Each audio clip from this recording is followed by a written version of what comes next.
bring it up.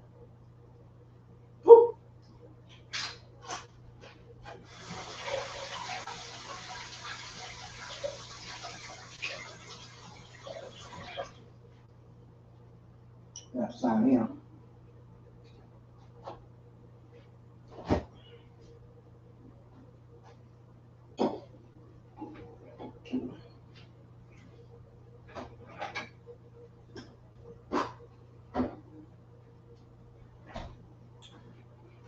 Ooh wee gooey wop wop. The ooh wee gooey wop wop.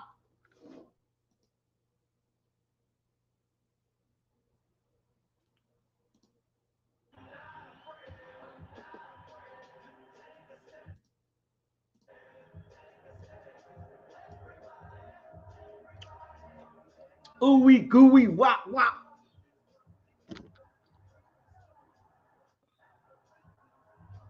Ooh-wee. Hold on, y'all. I'm trying to get right. My bad. I'm trying to get right.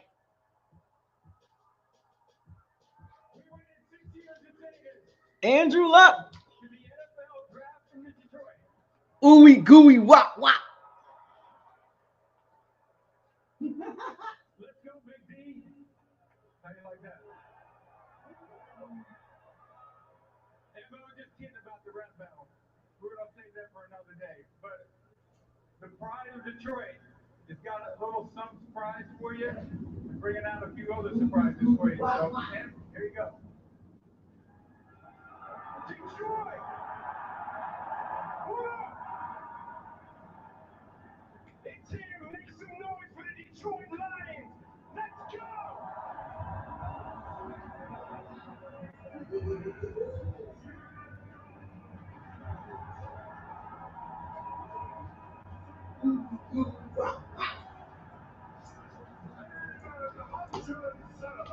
Ooey gooey wop wop. Hey, Calvin Johnson in the building. Ooey gooey wop wop. Ooey gooey wop wop. What we got going on here? I had to make my food, man. You feel me? Y'all want to taste? Know what I'm saying? Ooey gooey wop wop. Got the whole squad up there, huh? Detroit ready to make some major moves. Come on, Tampa. Get where Detroit at.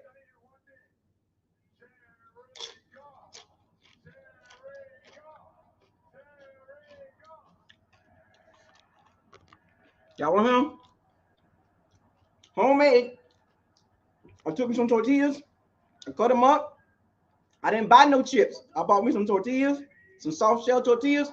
I cut them up. Ooey gooey wop wop.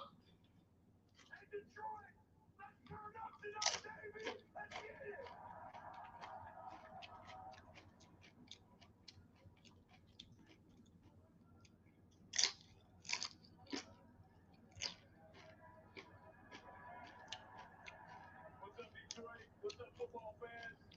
Thank you for showing the world how we do it in Detroit. Great job, guys. Ooey gooey wop wop. I just got one thing to say. Calvin Johnson.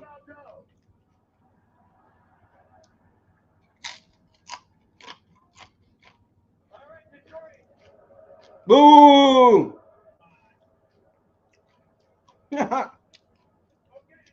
Everybody in the building, y'all ready? We got fans from 32 teams right down here, and of course all the Detroit fans over the back. Welcome to all of you, and most importantly, thank you to Detroit. You guys have been awesome. This came out really good. Y'all want some? All right. You ready to get the show on the road? Okay, the 2024 NFL Draft is now underway.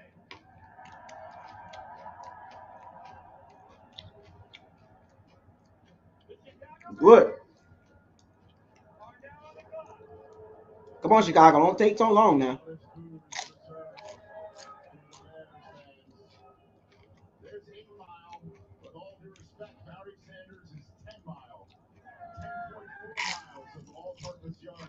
wondering, Calvin is 6.7 mile out there. What a great way, along with three of the more popular current Detroit lines. How's everybody doing? Shout out to all the Falcons fans. All right, Daniel, you have the floor on Caleb Williams. Yeah, it looks like that will be the picture. That is the expectation. Really, it was the expectation after the 2022. I hope they don't start tipping picks, man. Past season even started, he would be the first overall pick. It was not a smooth ride this year for him in the USC program. The talent around him had deteriorated, but the talent that he possesses is undeniable. We can go to the video. I can show you why everybody in Chicago now has hope. When you watch Caleb Williams, you see this creative, dynamic playmaker, and it shows up repeatedly. I think Jalen Daniels better. From the pocket, that's one of the questions. Can he play from the pocket? Well, when he's protected, absolutely. You'll see him work the reach and deliver the ball accurately. Over the top, deep throws. He can touch it up and fit it right in the bucket. But this is the fun stuff. Off schedule, off platform, velocity and accuracy, especially to the left. I don't know if I've ever seen anybody go to the left, snap your hip like this, and deliver the ball right on the money for the USC Trojans. We learned of him. This is the first time against Texas. They're down against their rival at Oklahoma. He goes into the ball game. He leads the Sooners back, and they go on. I think Jalen Daniels is better, man. One of the interesting things that Ryan Poles said. I think Jalen Daniels is the best quarterback overall. He said there's quarterbacks that are artists, and there's quarterbacks that are surgeons. Caleb Williams has majored in artistry. He's minored as a surgeon. That's going to need to flip for him at the next level for him to be successful. I think Jalen Daniels is a better overall quarterback than Caleb Williams. Okay, you got an artist and a surgeon who is taking care of you, and Caleb Williams can provide that. And when I'm thinking about when I watch this, Daniel's already gone through the accolades, tells you what he's about. Joel see him on tape and in person. He can tell you more about that. Here's what I'm looking at. This is a Chicago franchise that's built up around him before he even arrived. Offensive line has gotten better. They got Darnell Wright last year. The receiving core has gotten beefed up. Keenan Allen has come over. DJ Moore on the left. Here's Cole Kmet's locked up at tight end. They bring in DeAndre Swift at running back. So why they taking so long? Plus, a defense that really played well at the end of last year. That helps a young quarterback. And last but not least, he goes into a division, and they have to have this guy because Detroit is out there with Jared Goff. Yep. Green Bay's out there with Jordan Love. This quarterback's got to give them that opportunity. What's taking so long? Minnesota's going to try and do the same chasing tonight, Joel Platt, and find their cue. Looks like he just, by the way, got a phone call. He's playing Wordle. I think the word bears. Wordle. But it does look like we're finally seeing some activity here. I'm gonna further this whole notion about being surgical and a magician, and he is kind of a combination of the two. You know, when I watched Patrick Mahomes at Texas Tech, this guy was a magician outside of the pocket. We have not seen somebody that can be surgical outside of the pocket when he's creating, like Patrick Mahomes and Caleb Williams. This is his superpower, guys. As soon as he breaks contain, watch the power, the accuracy that he throws with on the run. You just hold your breath because you know it's going to be spectacular. And DJ, you touched on it, going to his left. Everything can't be off script, man. You got to play in the script, too. I was in the booth, and my jaw hit the floor. You cannot make those throws. The off-platform velocity and arm talent that he has is second to none. Ryan Poles is now on the phone. The first time when we looked at the Bears draft room, they were all just sitting there staring ahead and wondering when can we start actually doing the inevitable, because Caleb Williams took one.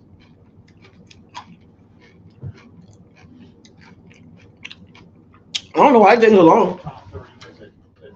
It was to Chicago. So Bears had one quarterback come visit them. It was Caleb Williams. This was obvious from the start. Now Matt Eberflus is saying hello, and we say hello to Kurt Warner. Well, guys, for a guy that had no artistry, I appreciate the artistry of Caleb Williams. But I still believe that this game at the NFL level is won by being surgical, by playing inside the pocket. I watch film every week, and the teams that have the best chance week in and week out are the quarterbacks that play on schedule, play on time, and then give you the artistry of 2 or 3 times a game. That is exactly what I believe Caleb Williams has the capabilities of doing. But as you said, DJ, they have got to flip what we saw last year at USC. Make it inside the pocket first, and then allow that artistry to come out only with you. No doubt. And I think, home run hitter is a positive, but also They keep talking about outside the pocket. last year, he got more completions. He had a shallow cross right in front of him. He bypassed it, looking for a home run down the field. In the NFL, you've got to take those completions. You can't become bored with them. One positive, you mentioned the defense with the Bears. Last year, USC's defense was 123rd in scoring defense. Every series when you're watching tape, it felt like there was another 7 points on the other side. He's not going to have to go point chasing like he did in college. And if that happens, that changes how you go about things. And you get you're going to get bored with completion because you need points. So you're trying to jam the ball downfield and all those things. Joel, you made such a great point about Mahomes and all. I'm going to add one other to you because Kurt just talked about it. Win from the pocket, those few times out.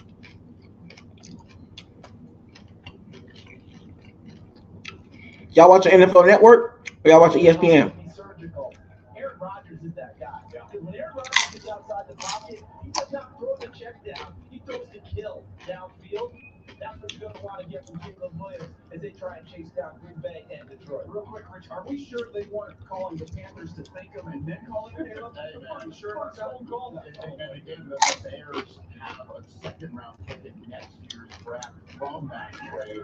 The last time the Bears used the first overall pick in an NFL draft, 77 years ago, in 1947, when they You better hope he turn out good. back out of Oklahoma State, Bob Fenimore, known better as the blonde father. That's The pick is in. time they used the first overall pick of the draft. And as we all know, they had it last year and traded it to Carolina, and here we are tonight. The point chasing is such a good point because USC last year, they were in every game, but only because Caleb was being Superman in all of those games. If you go back the year prior, when he had better wide receivers around him, you did see some of that surgical play from the pocket. He almost got that team into the college football playoff. That's right. In that first year. Pulled hamstring away from possibly getting hurt in the gut game. So the dream of Caleb Williams becoming the first overall pick of the draft is finally about to be realized, and Chicago's Bears fans who are hoping for a second coming at quarterback about to hear These nachos are so good. Williams from the draft stage. Roger Goodell heading out right now to make this selection known.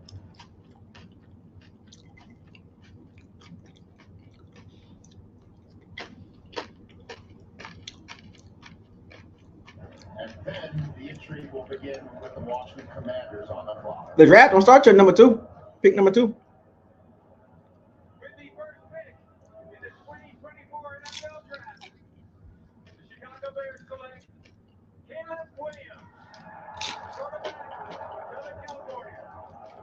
There he is, a Detroit cheer for Caleb Williams. Hugging his family, and he is the first overall pick in the NFL draft. He went from Oklahoma to USC when his coach Lincoln Riley went there. Followed him to USC, immediately won a Heisman Trophy this past year. I don't know why they took so long. The way he wanted it to go in terms of wins and losses and things of that nature. All right, now the draft begins now. Talent is undeniable. And Bears fans, yes, he's about to put a Bears hat on and introduce himself to the world and head to Michigan. He might not have ran a 40 in Indy, but he's running one here. I mean, he is flying up there. He's excited to get this journey started. When you see all the things that come with Caleb Williams, people are talking about the nail polish and the flair that he, the way that he dresses. And he No nail polish, man. I can tell you from experience, this guy has I hope he pans out, but man, a lot of pressure on him. I talked with him as a true freshman who was at Oklahoma. This is what he has been dreaming of. Not only this moment, but being the number 1 pick. This has been his goal. He wants to go to an organization, and as he told me, change the. Now the Bears do got some pieces though. They got some pieces. Oh, no jalapenos, man. These was good too. I cleaned my plate. These was really good. From scratch.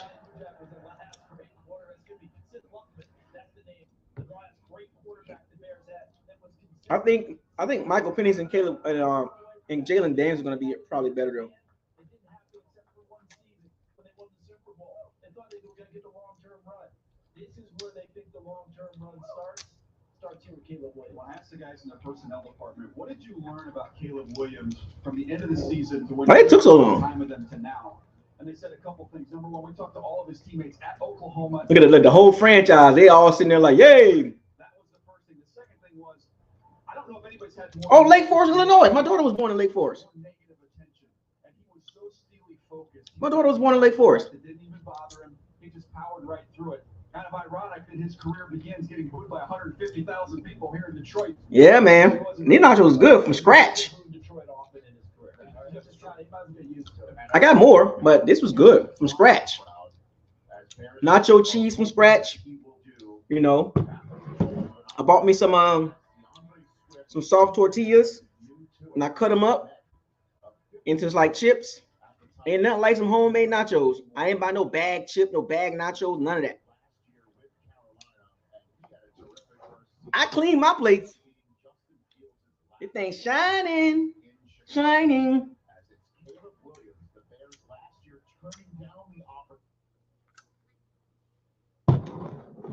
He could have came out last year. Shining. How everybody doing? Now let me officially introduce myself. You know what I'm saying? Like for those of you that don't know, this is BucosLocker. Welcome to BucosLocker.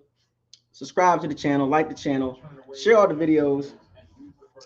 Don't forget to hit the notification bell icon to notify you all new videos that's posted on the channel. Shout out to all the Pirates and Sea Bandits.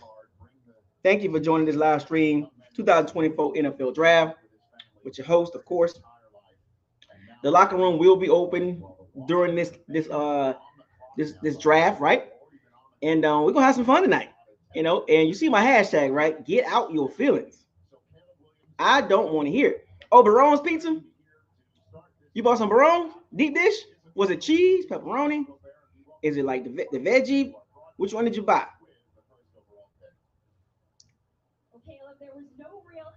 Oh, you at the draft party, Dante? 1 year I get down there. I might go next year. I might go to the draft party next year. Now, here's the thing. If you super chat, you got first dibs in the locker room. Okay? If you don't super chat, you gotta wait. You're gonna have to wait, and you're gonna be waiting for some time. So if you want to get in the locker room, I can hold up to 12 people. Okay? So that's the rules for tonight. This is a special night. Can't have everybody jumping in all up in here, acting all crazy. Now, if you're gonna jump in, you know, if you know about crypto, P2E, you know, the letter P, the number 2, and the letter E. Does anybody know what that? Well, actually, P2P. Anybody know what that means? P2P. Okay. Does anybody know what that means? P2E tonight. This ain't just just anybody just jumping on in here and acting. No, not tonight. You know what I'm saying? You got P2P.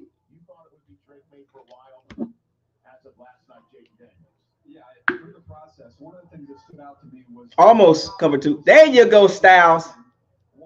There you go. There you go, Styles. Drake May, you know, Matt Ryan had some turnovers in college, but you had all the makeup, the size, all the. I even got some. I got some watermelon cucumber mint tea that I brewed too. I brewed some cucumber watermelon mint tea. That's sitting in the Frigidaire. Nice ice cold with some organic cane sugar. Mm-hmm.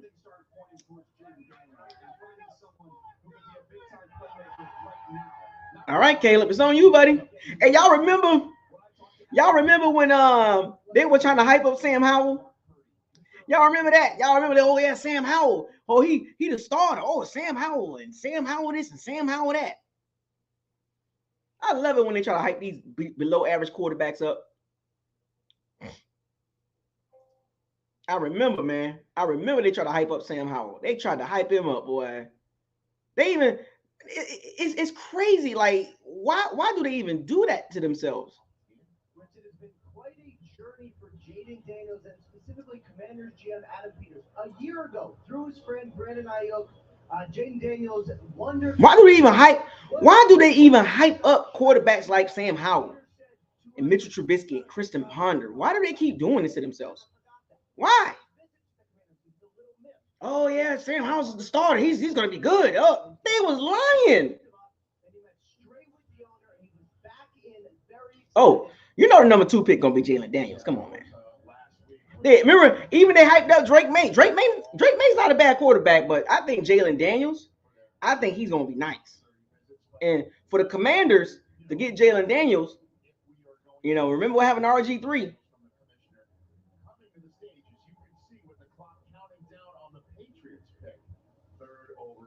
Now remember, RG3 went to the Commanders. They screwed him up. They didn't set him up for success. Wouldn't that be crazy if the Commanders draft a quarterback in the 4th round? I'd be like, golly. So the first 2 picks was kind of a no-brainer, right? Now it's gonna get interesting because the Patriots, they can take Drake May, they can take JJ McCarthy if they want to, which I think they shouldn't. They can take Michael Penix. Yep. Jaden Daniels. There we go. I think he's the best quarterback overall. I think Michael Penix got the best arm. Now it's going to get funny. Now it's going to, and you know what's so crazy about these 2 teams? The Bears and the Commanders. Let's think about this for a second. Both of these teams got weapons. They just needed a quarterback. You feel me? Both of these teams got weapons, and they just needed a quarterback that can actually make some plays. Because Justin Fields, I don't know what I don't know, man. I don't know what it's he couldn't get over the hump. And then with the Commanders situation, they were all over the place. And both of these teams got running backs, got tight ends, they got receivers. Now the Commanders O-line is not that good. But the Bears O-line is pretty decent. They got Darnell Wright, Braxton Jones. They got a nice little guard, you know, and they just need a quarterback, man. That's how it be, man.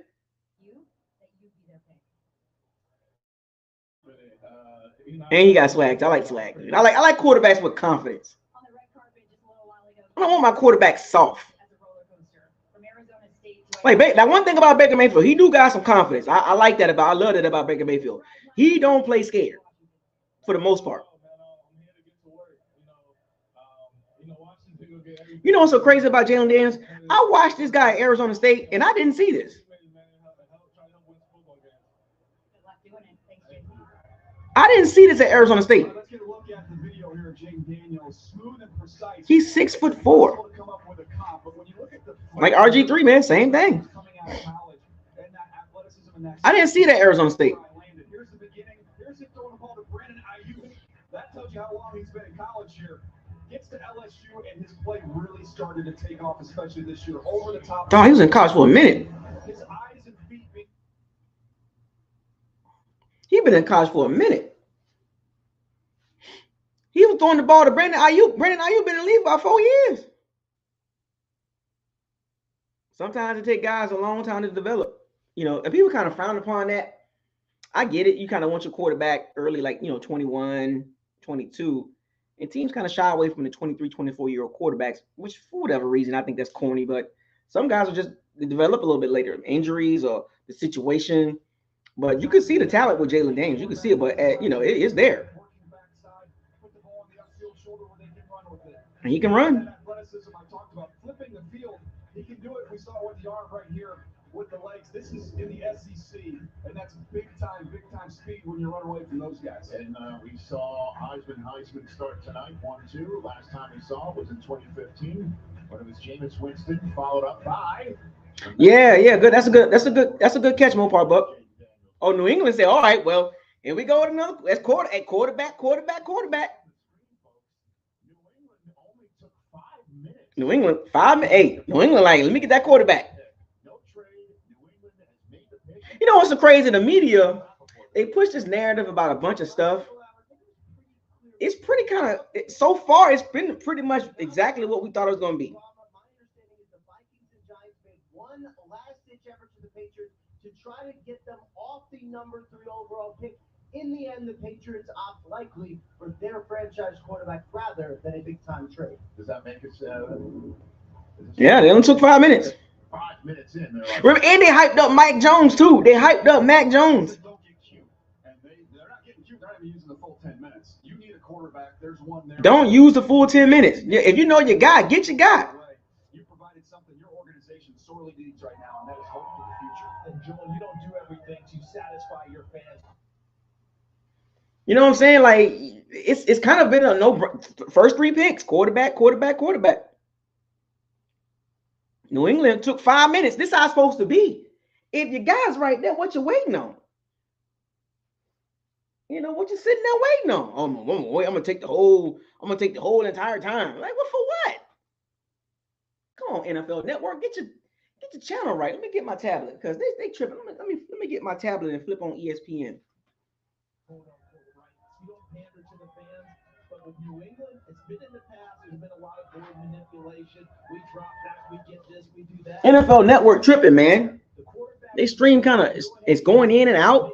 Right now, and it looks like it's going to be Drake May, and that's where you go. You know, but if it is going to be Drake May, right, then that's what we expect. It's going to be great for him to sit. Not only for My goodness, I don't know what's going on here. You also don't want to get thrown in there. Like, I don't know what's going on NFL Network. They scream, they going in and out.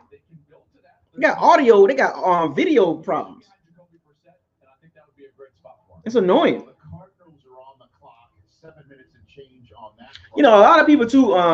One thing about Twitter, you're gonna see a lot of people tip picks too. Like a lot of people are gonna be trying to jump. It's the thing about these type of situations. Everybody trying to be first with who's getting picked. Like all these reporters, these knuckleheads, they're trying to be first. I know who's getting picked. They're gonna be tipping a lot of picks and stuff like that. It makes the draft kind of annoying when people tip picks.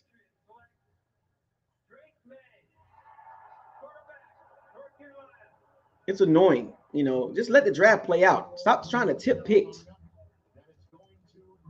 I think it's annoying. In 2021, the last time we saw 3 quarterbacks taken in a row to start a draft, like tonight, the Patriots chose Mac Jones 15th overall. 3 quarterbacks in a row. ABC got it on too. It's annoying, man. Everybody want to be first.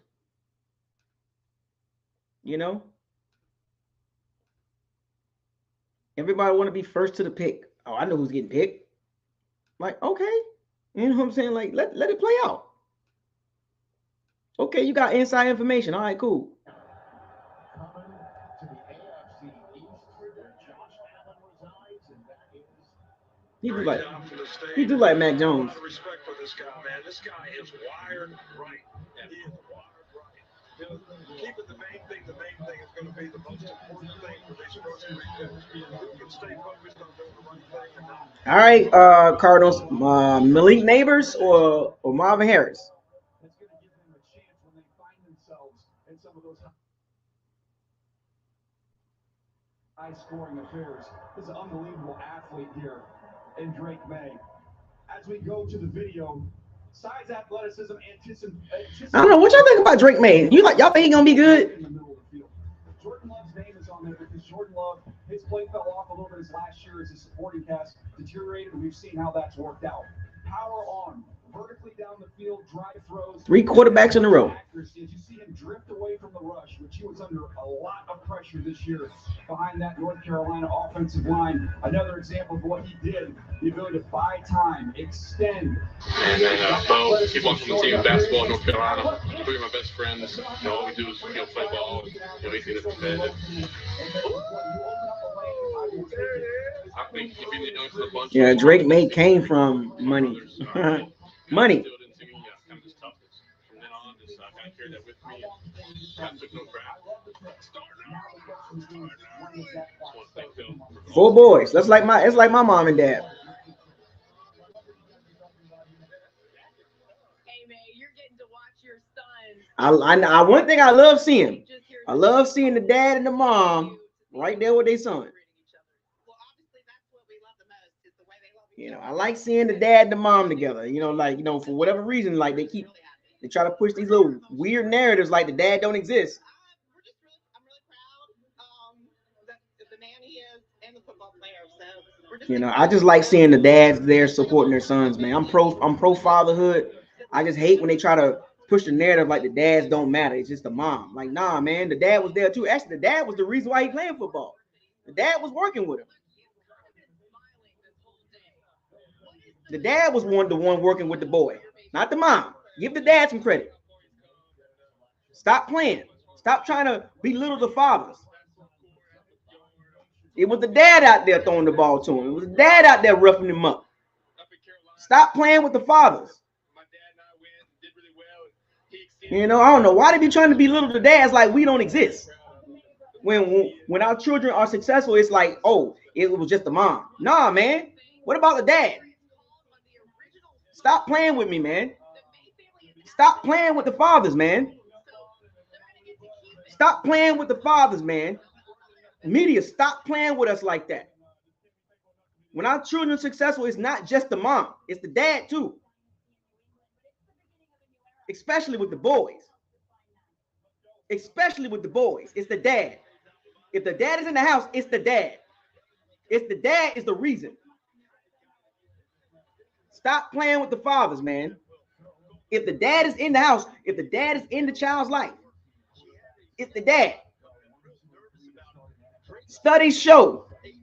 I ain't gonna get into it, but the studies do show. When the dad is in the child's life, the child tends to do better. I ain't trying to start no trouble, but that's the facts of the facts. When the dad is in the house or in the child's life, the child or children tend to do better versus the dad not in the house or the dad not in the child's life. Stop playing with me. Stop playing with me. I'm gonna drop these facts on you. I'm gonna drop these facts on y'all. I've been seeing it year after year. They keep showing all these picks, NBA, NFL, MLB, whatever, and it's just nobody talks about the dad. It's just the mom. The mom's sitting right there, like the dad don't exist. Now, if the dad wasn't in the house, I get it. If the dad wasn't in the child life, I get it. But if the dad was there, y'all need to start talking about that. Look at it. The first three quarterbacks, the pops right there. The pops. It's the dads, man.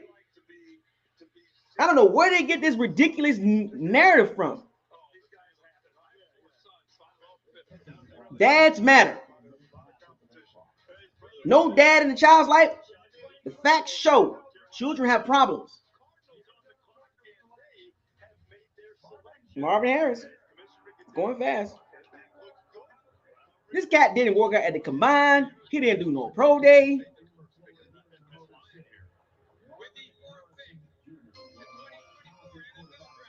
He didn't work out. He didn't do no pro day.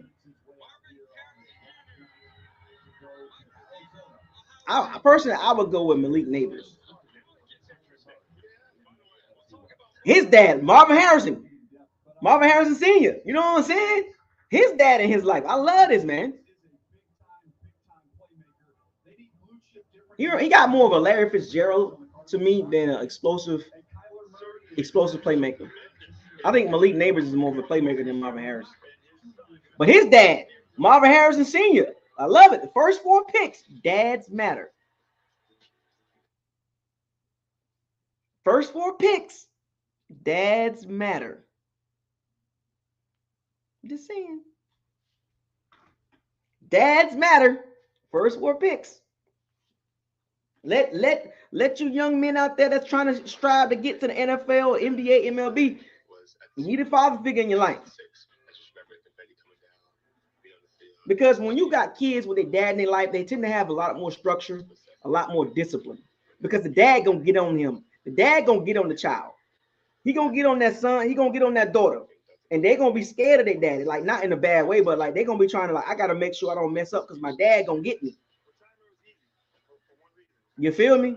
That's why dads bring the discipline, the structure, accountability, responsibility, especially for young men. They build these boys into men. Women can't do that. And I ain't trying to bash mothers, but I'm just saying, it's just that the father's been pushed to the background. I love seeing dads with their son at these type of events. The biggest moment in their son or daughter's life, he's right there. I'm getting old. I grew up watching Marvin Harrison Sr. play.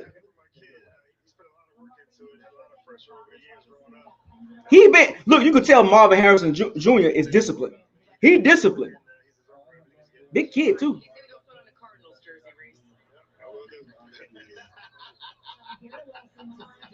Marvin Harrison Jr., you could tell he disciplined. You could tell. You could tell he very disciplined. He got accountability and responsibility. His dad don't play that. Quiet, do your job. Genetics matter. Genetics matter. I think Malik Neighbors is more explosive. I think Marvin Harrison is going to be good.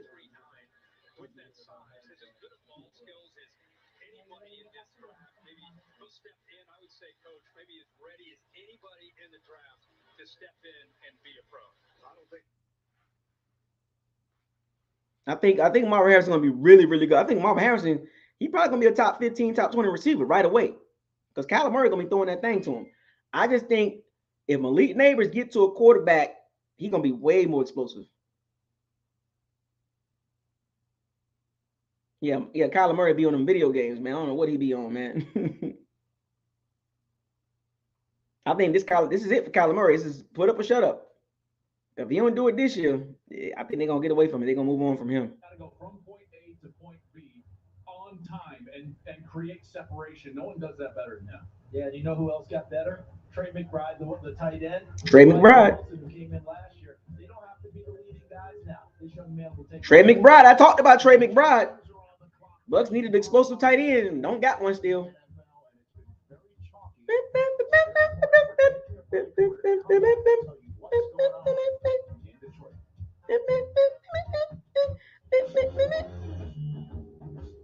Don't get mad at me.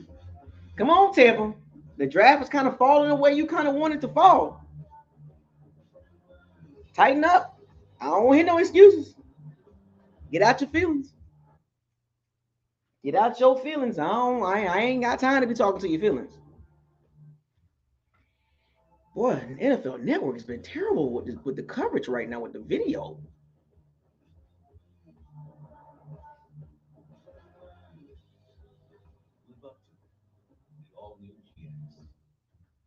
Oh, I got 3 super chats already. My bad. Let me read the super chats. Let me go back and read the super chats.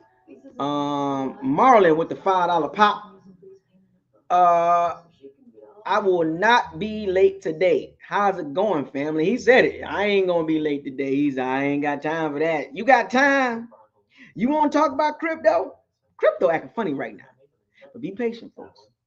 Make sure your crypto bags is stocked. Matter of fact, every time they have these days like this when crypto crashing, remember during like Monday through Thursday, crypto tend to act normal. But right when towards the end of the week, like Friday and Saturday, it drops. It gets down to like 6 Bitcoin because everything runs off of Bitcoin. You know, Bitcoin goes to $62,000, 61, 60, 59. All these coins drop 20, 30%, sometimes 40%. And then you buy them on Friday, Saturday, Sunday, and then Monday come around, it goes up 20%. So you could do some swing trading too. Stop losses, take your profits, you know what I'm saying? You could take profit for the weekend. Do you stop losses, right? You know, if you got Bitcoin at 60, 69 or 68, and you put a stop loss in at 66, right? So that way you don't take a lot, you don't take a big hit down to 62 or 61 or 60 or even 59, you know? So that's the support levels, you know what I'm saying? Let me see. 813 Sports got the Stanley Cup playoffs and the draft on at the same time. Hey, I don't blame you, man. I haven't been watching the Lightning this year, man. I haven't been watching the Lightning at all. Mopar Buck with the hundo, with the big hundo, with the hundo. Let's get it. He kept it simple. $100 super chat. Let's get it. He gets straight to the point. He said, let's get it. He ain't got time to put no extra stuff in there. He got straight to the point. Let's get it. I don't blame him. Sometimes you got to get straight to the point. Yep. Get straight to the point. I didn't, sir. But if your spouse, parent, or sometimes you just got to get straight to the point. You can join USAA. Yeah, my grandpa did. So I went ahead, but I was talking about your serve. Oh. USAA for the military community. Roma.org to find free and supportive adult education centers near you.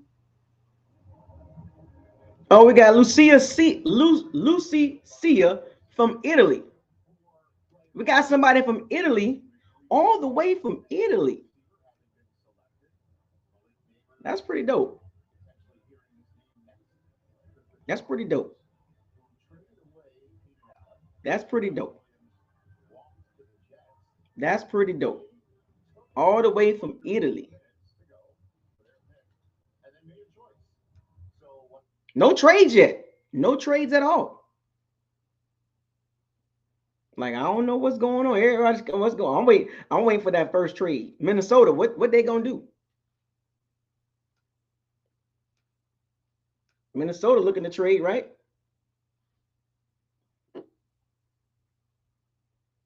What you gonna do, Minnesota? Denver Broncos, the Raiders.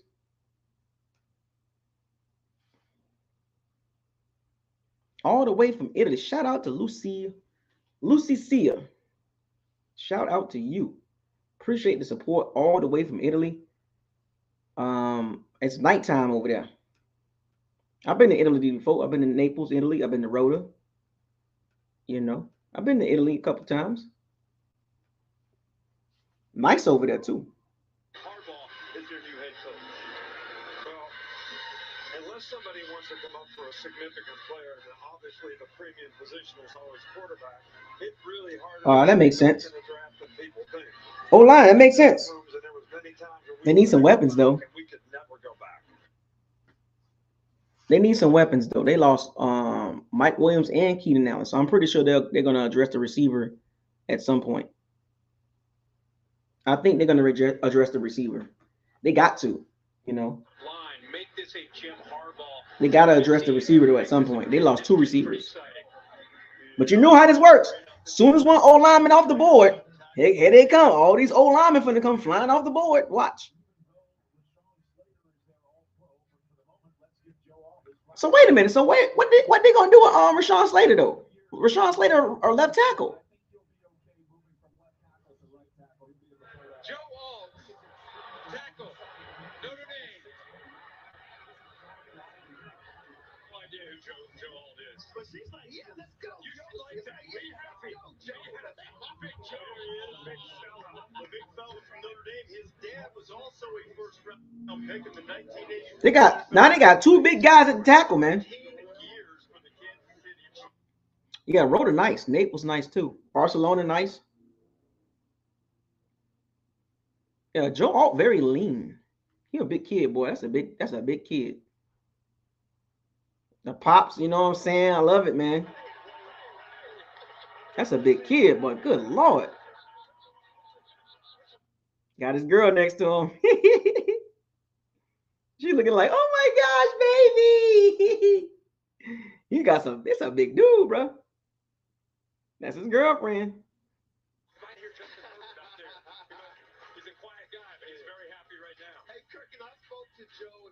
That's a big boy. It's in his genes, man. Joe Alt, John Alt. I remember John Alt with Christian Okoye, Brees Holmes. Gives a lot of his credit. His mom Carolyn told me every time he's home, he loves to sit around with his dad. If his dad goes out in the yard or the garage to do something. That's a big boy. Jesus Christ. Joe is a pleaser by nature. Now he has 33 career starts, moving people too. All at left tackle. He's a people mover. That's exactly what it is. Well, he's gonna be playing right tackle because they got Rashawn Slater at left tackle. He's good.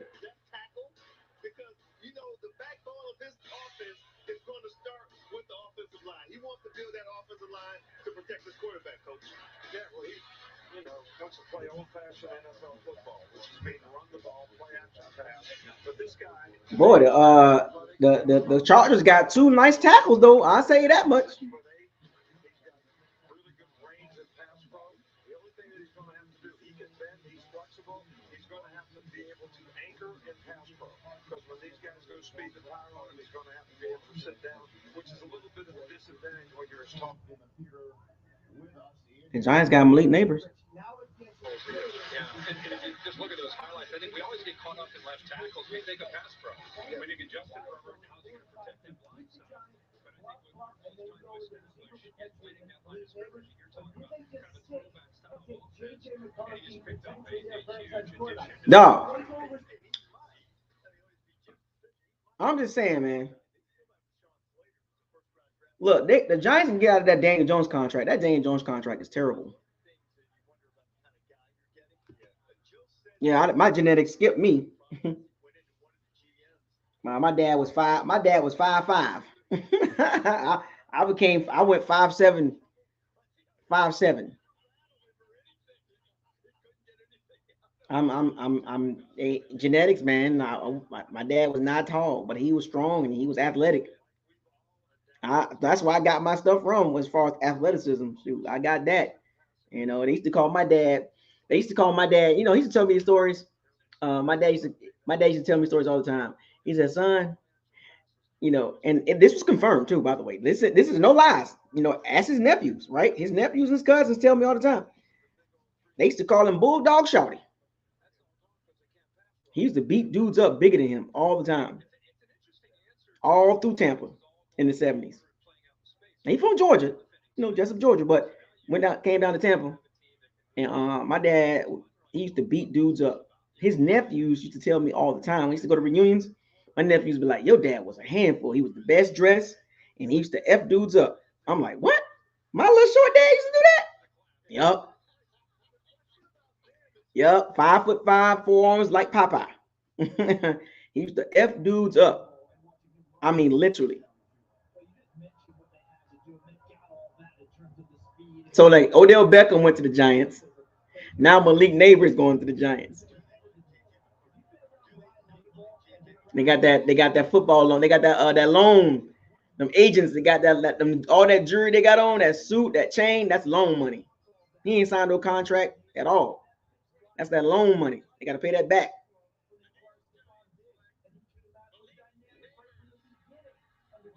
It seems like everybody happy with their picks, man. Nobody getting booed yet about their picks.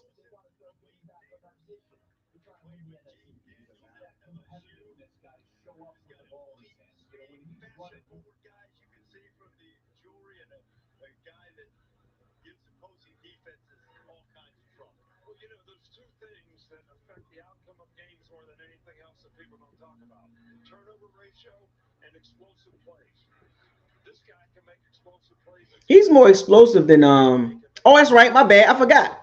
The NIL money. I keep forgetting about that. The NIL money. My bad. You right, Art Smith. The NIL money. That's right. I forgot about that. You right. And I forgot the NIL. I keep forgetting about that.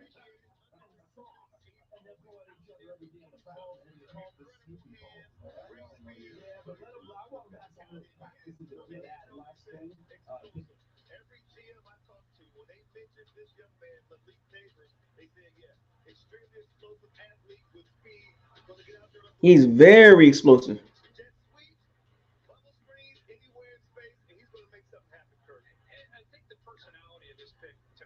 Very explosive. You can line him up in the slot, the X, or the Y.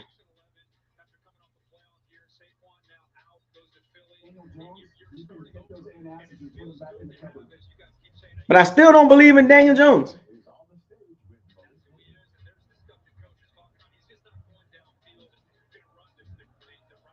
I need you to open up the inside of your jacket and tell me what it represents in this moment. But I think the personality and the confidence that he brings is huge. Inside of my journey, represent my journey when I came to LSU. And all the people that have showed tribute to the legacy of me at LSU. I got a lot of memories here. All the memories that have been here is the reason. He got swag. Everything legacy at LSU has producing superstar receivers in the NFL. That's it. Now Malik Neighbors is a jetpack.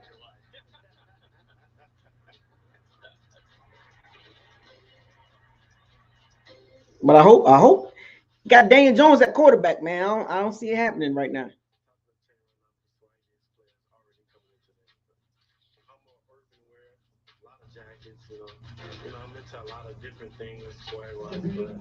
The NIL money, boy, make a difference, don't it?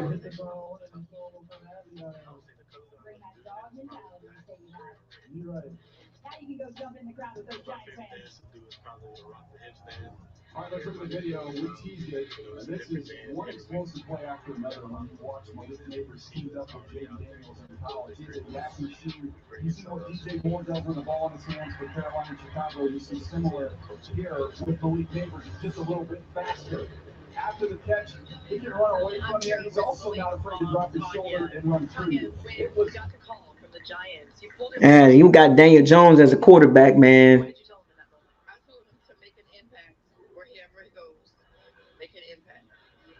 Where's the dad? Where's Malik dad at? Where's the pops? That's the first pick with no pops. You know, I want to see our young brothers with their dads, man.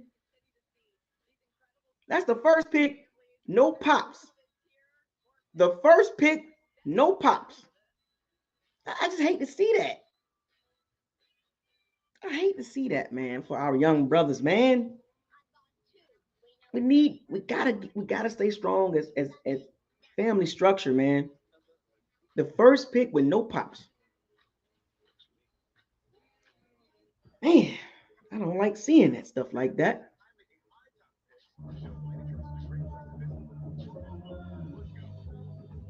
Brothers, young men need their pops, man. You know, it just looking at Malik Neighbors, I can tell he emotional as hell.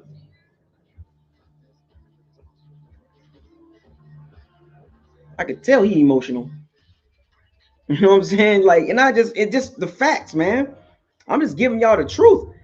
Guys like Malik Neighbors, emotional. And I ain't finna go in details on why they emotional, but you can see it. You can tell he emotional. You can tell. But you see the difference with the ones with the pops though. They you know what I'm saying? They like you can tell they even killed. They not hyper emotional. They're not hyper emotional. You know, they don't get ticked off so fast.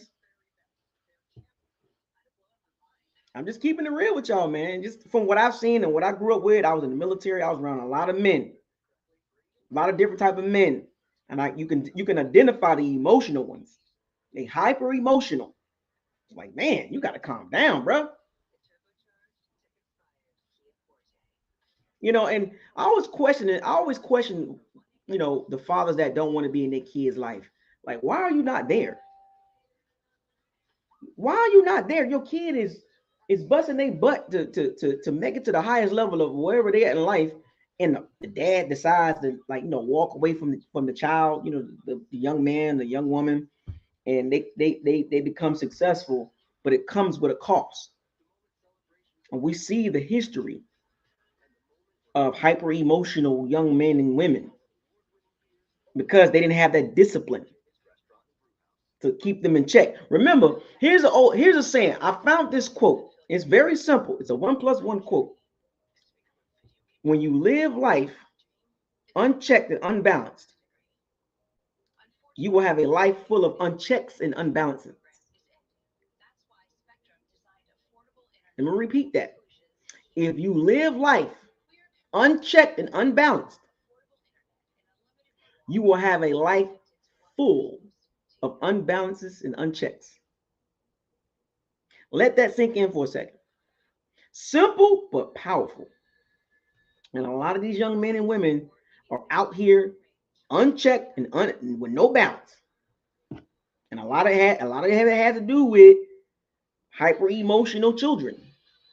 Hyper emotional children are unchecked and unbalanced because they have no discipline, no structure, no accountability.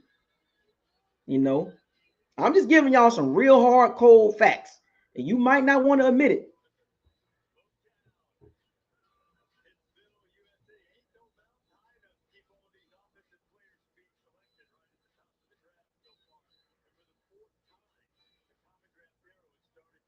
Titans went tackle. Got to protect Will Levis.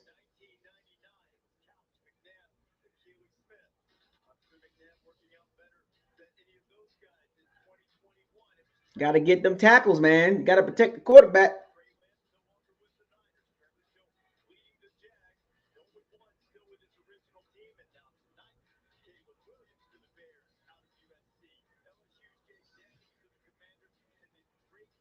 You got to get the tackles, man. You got to protect the quarterback.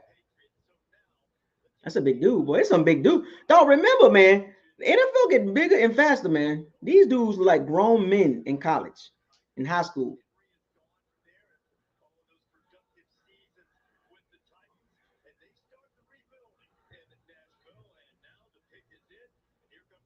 Now, the Titans did pick a high-level guard last year, so they're trying to address the O-line. They're not even playing.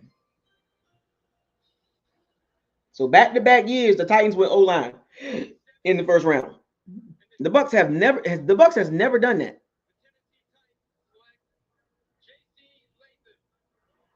The Bucs have never went back-to-back years first round O-lineman.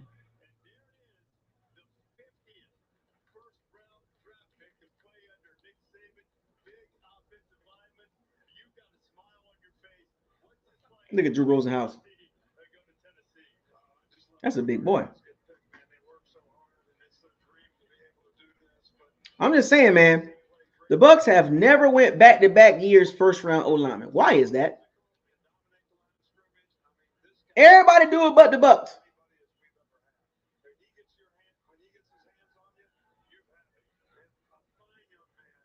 Well, that NIL money is long, man.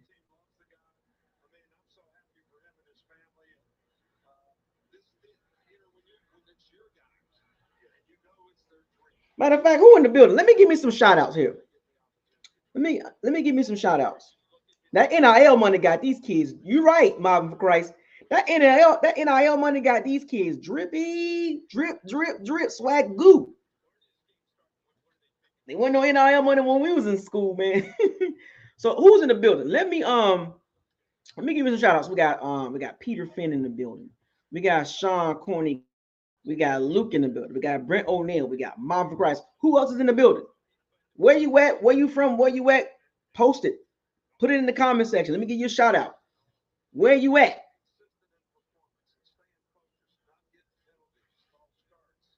Willie Galloway. Oh, yeah. The Falcons got Michael Penix. Let go! Perfect situation. You see what I'm saying? What did I tell you? What did I tell you? What did I tell you? Michael Penix going to the Falcons. Perfect situation. Michael Penix is going to the Falcons. Now we got to deal with him. Damian Street. Buck Fanatic. Brian Harris. Michael Penix is going to the Falcons. With those weapons. He ain't got to play right away. He can just chill. Tony Lee. Felix Flores. Waldo Williams. Richard Sanders. Owls 335. The Falcons plan for the future. They plan for the future. They making real moves. What are you going to do, Tampa? The New Orleans Saints behind the schedule. The Carolina Panthers got Bryce Young. Stephen Pryor, what's up, man? Desmond Gaines. Mr. T from Arizona.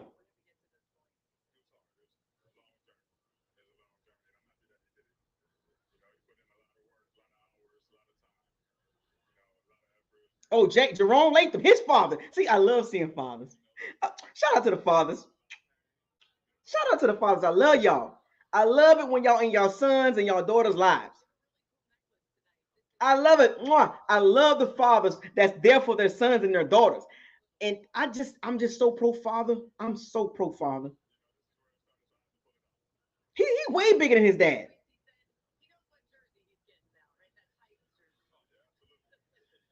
JC Latham. So wait a minute. The genetics did. Wait a minute. His dad ain't that big. His dad ain't that big, and JC Latham is like 6'5". Like what? I guess his dad brothers is tall. I guess he got some tall uncles. JC Latham dad is like 6 foot, 5'11".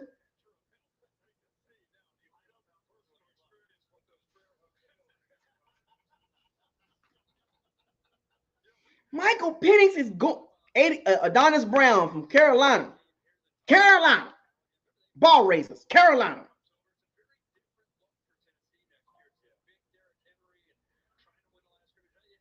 Lucas Pettis. The Falcons got Michael Penix.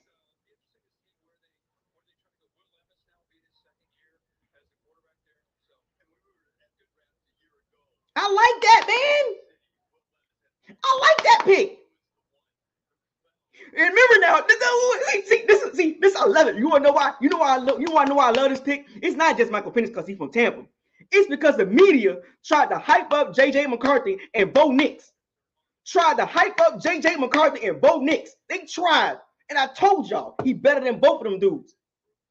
I told y'all he better than both of those dudes. I told you. The stupid media heads try to boast up J.J. McCarthy and Bo Nix.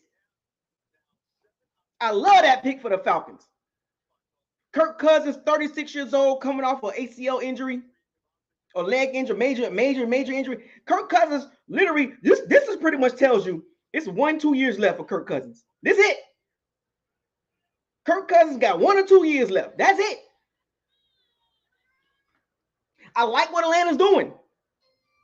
I like that pick for Atlanta because they're thinking about the future. Kirk Cousins is old, and he's 36 with a leg injury. Now he don't have to play right away. Swag. Shout out to the Falcons, man. I like that pick.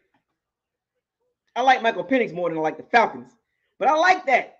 He went to the right situation. They got weapons. They got an O-line. They got a running game. Boy, the Falcons is hitting it.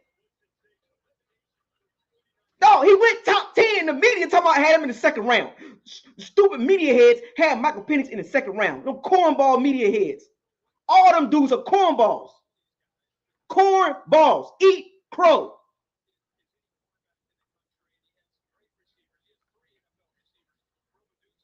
Eat crow, you goofy media heads. Eat crow, you goofy ASS media heads. Trying to push that man down to the second round. Like he wasn't going in the first round. Like he was going behind J.J. McCarthy and Bo Nix. Goofies. Now you gotta not here they go trying to justify. Oh, well, nah. That's good for the Falcons. They planning for the future. And I agree with Kurt Warner. I don't care about get out your feelings. I don't care about how you feel about the pick. That's a good pick for the Falcons. Get out your feelings. I don't care about none of that. Kirk Cousins is old. I agree with Kurt Warner. Kurt Warner, no, I ain't listening to no fair. No, I'm listening to the quarterback. I ain't listening to y'all. A guy that can make the choke throw. I'm not worried about y'all right now. I ain't worried about y'all. I'm gonna listen to Kurt Warner. I'm not listening to y'all. That's good for the Falcons. You playing for the future. Get out your feelings. Get out your feelings. That's a good pick for the future. And this ain't got look. I don't like the Falcons. Like I get it. I'm not a Falcons fan, but a football fan I am. That's a good pick for the Falcons. That's a good pick. Now you got to plan 1 or 2 years with Kirk Cousins, and you can move on to Michael Penix. Man, plan for the future, man. Atlanta thinking ahead. If I'm the Jets right now, there's time for gamesmanship. I would call these 4 quarterbacks gone. I would place the call to Minnesota and say, hey, I've got people that want to come up and get the 5th guy. You got to give me something to come up 1 spot. Interesting. Even if nobody has? Even if nobody has. Oh, my goodness. Don't give me that nonsense. Everybody goes, oh, no, Kirk Cousins there. You 36-year-old Kirk Cousins, that's what you got your plan. You planning your future on 36-year-old Kirk Cousins, man. With the 9th pick in the 2024 NFL Draft, the Chicago Bears select Oh, wow, the Bears hitting it. Oh, the Bears ain't playing, bro. The Bears ain't playing, bro. Bears ain't playing, bro. DJ Moore, Roma Duzier, Caleb Williams, running game, O-line. Boy, Hey, Chicago, dog. They trying to get it, bro. DJ Moore and Roman Duzier and Cole Kmet and that O-line and Rashad Johnson. But that's, boy, the Bears ain't playing. Boy, the Bears ain't playing, bro.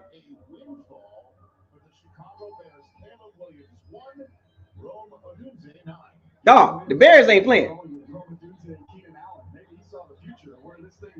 Dog, Keenan Allen there too? Oh my goodness, bro. Dog, how could Caleb Williams mess this up?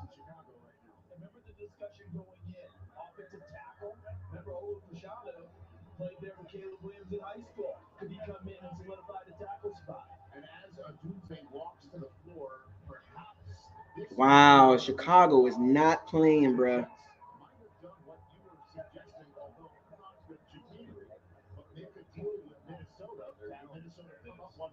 The Vikings are now on the clock as we are watching Odunze hold up his new Bears jersey. Bruh. The Bears got 2 tight ends. They got 3 receivers. Bruh. The Bears, dog. The Bears wrong. The Bears is cooking right now. They cooking.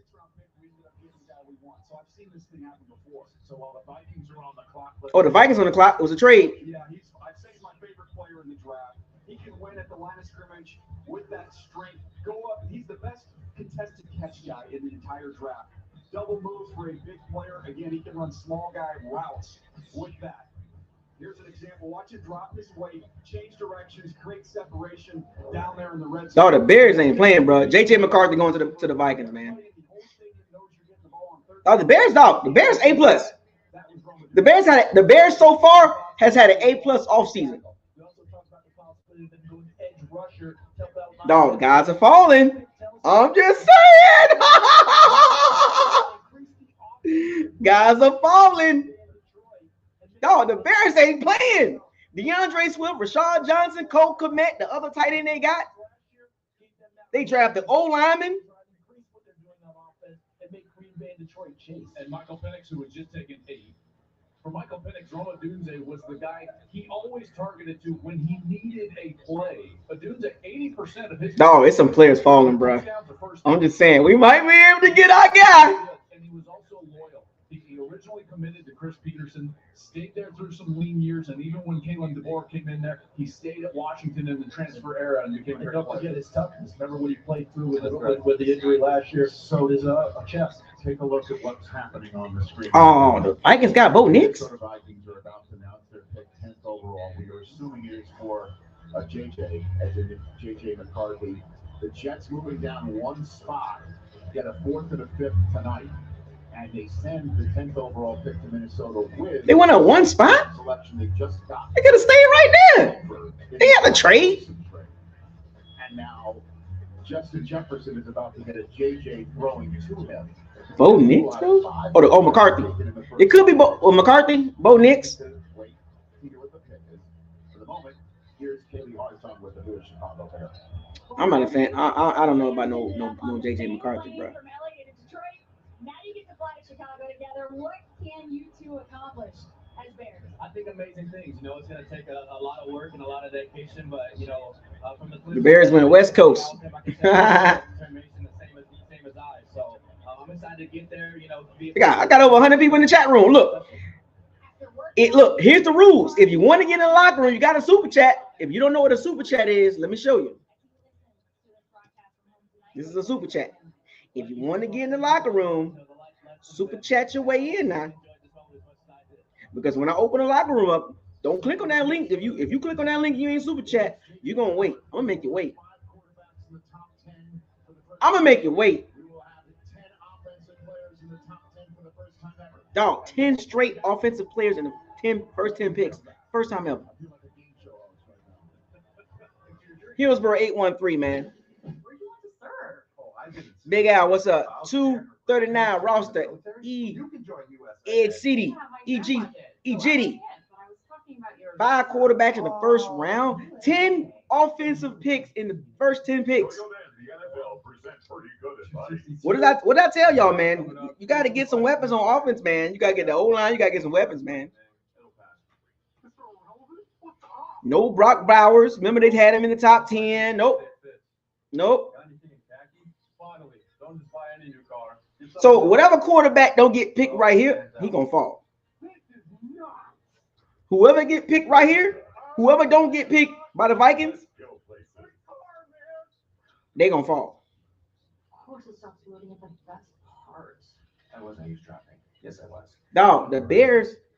Look, I'm gonna give credit where it's due. The Bears, they not look. They trying to get the offense right. And if you watch the Bears these last few years, they accumulated picks. They drafted Braxton Jones. They drafted Darnell Wright. They drafted Tevin Jenkins. They drafted Rashad Johnson. They traded for DeAndre Swift. They got Keenan Allen. They traded for DJ Moore. They drafted Romeo Dozier. They drafted Caleb Williams. Bruh, you might look. I know we Bucs fans, but you gotta give it to the Bears, man. Johnny R. Johnson, what's up, buddy? What's happening with you, Johnny R. Johnson? Where the hell you been at? You been hiding. You been hiding, Johnny R. Johnson. I got to get on you, man. You been hiding. You pop in when you feel like it. Stop doing that.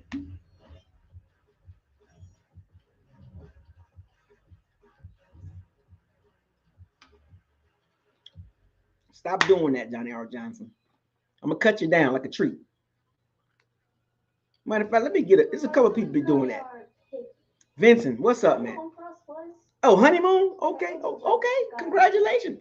Congratulations, man. Congratulations.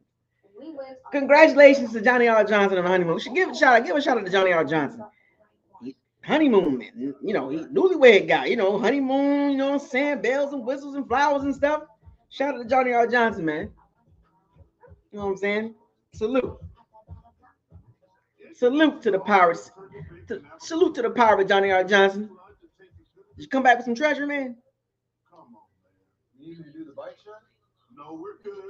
By one route. Jonathan Brutus, what's up? You late too, Jonathan Brutus.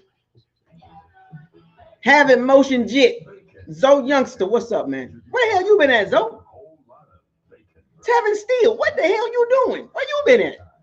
I ain't seen guys in a minute. Everybody pop out tonight. I mean, just everybody ain't seen in a long time. Jit. Having motion jit. The Berg in the bit. St. Pete in that bit. The Berg. 727. Zoe Youngster, where the hell you been at? Tevin Steele? Like, what going on with you? Who that for life? What's up, man? Hey, we got a Saints fan in the building. You know, hey, look, Saints, y'all ain't did nothing. Y'all have had one of the worst off seasons in the entire NFL right now. Y'all and the Cowboys ain't done nothing. Dog, 4 quarterbacks in the top 8, 10 offensive picks in the first 10. Tony Lee, what's up, man? 40th Street in there, bit. Hey, where in 40th?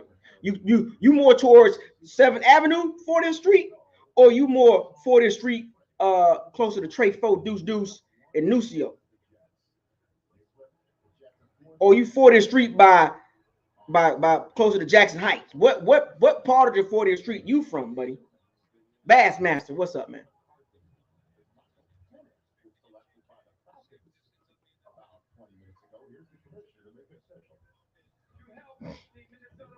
Good food, good mood. What's up, man? The dumbest pick ever by Atlanta. Who is your team? I ain't never seen you here before. I ain't never seen you. Do you understand the circumstances why they made that pick, or you just saying it just to get some clout? You know, don't be a goofball, man. Don't do that. Kirk Cousins is 36 years old. We're not talking about being fans of a team. We're talking about football. Kirk Cousins is 36 years old. They're planning for the future. Michael Penix don't even have to play. He could just chill. You don't get it, man. I'm not a Falcons fan, but I understand the football thought process. Goofballs. Stop being goofy, folks. Get out your feelings. Get out your goddamn feelings. I ain't never seen some of these people. Keenan, where the hell you been at?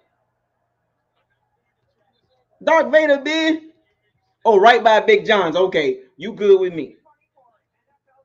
PV in the building? Yeah, my grandma, Lois Blue, Progress Village, baby. Clara Mail, PV. Yeah, I used to stay at Johnson Court for 43rd. I used to stay at Johnson Court. Johnson Court, baby. Sulphur Springs raised.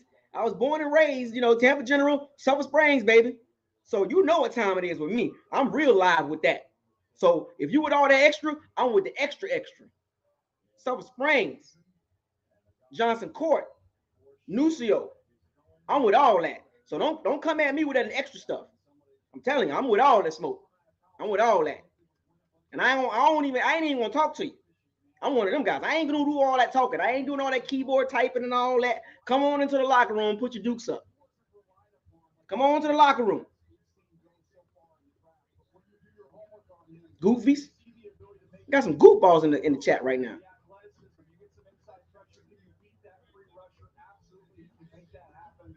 JJ McCarthy is terrible. Terrible pick for the Vikings. Terrible. That's Christian Ponder all over again.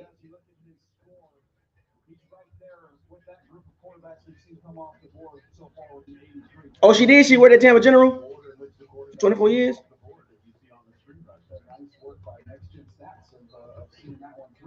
I will just add this one thing, guys. To me, the ingredients are all there. No, I ain't got time. I don't do all that back and forth stuff, man. Just come in the locker room. If you got a problem, come in the locker room. You know what I'm saying? I'll let you in the locker room if you got a problem with me and what I'm talking about when it comes to football. I'll give you the floor to make your case. But you better make sure you check. You better make sure you check all your boxes. I'm not finna argue with people in the chat room, bro. Just come into the locker room. I'm not finna argue. Just come in the chat. Come in the locker room. When the locker room open up, come on in the locker room. Voice your opinion. Make sure you cross your I's and dot your T's, because if you slip up, you're done. I'm gonna fry you. When it comes to football, I'm gonna fry you. I'm gonna fry you like bacon. You might not like how I talk about football. That's cool. Don't get mad at me, but you're gonna respect it though. You know what I'm saying? We gonna do that. We gonna play that game tonight.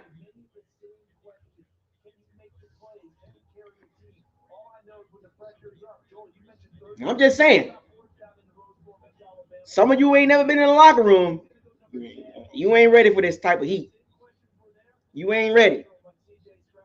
Look, it's not about being a fan of a team. It's about being a fan of football and understanding why teams do what they do.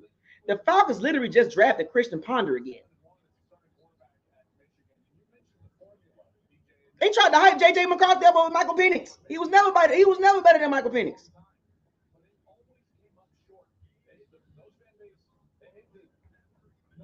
If I was a Vikings fan right now, if I was Justin Jefferson right now, I'd be like, oh, man. Jordan Addison, T.J. Hawkinson, dog, they got Sam Darnold and J.J. McCarthy. What is the Vikings doing? That's Christian Ponder all over again.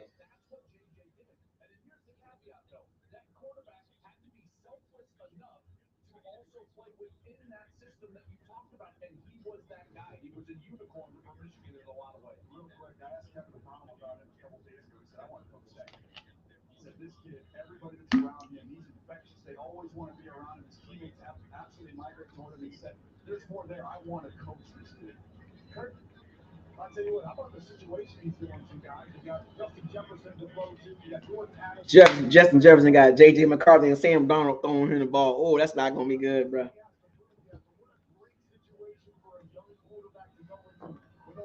Excuse me. 5 quarterbacks in the first 10 picks. Jesus Christ. I called this, dog. I called it. I called somebody. I called it. This draft moving kind of fast, though, ain't it? We're an hour and 19 minutes in.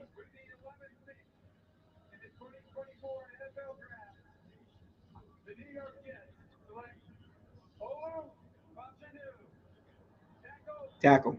Yep, I knew they were going to draft O-lineman. Oh, we got the whole family with him. Jesus Christ. Got the dad next to him. There we go. We got the pops.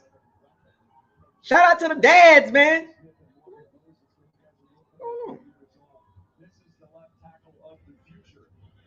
So you saw that, right? You saw the mom and dad right next to him on left and right side. Now I don't know who that girl was by his mom, but she sure wasn't sitting next to that son though.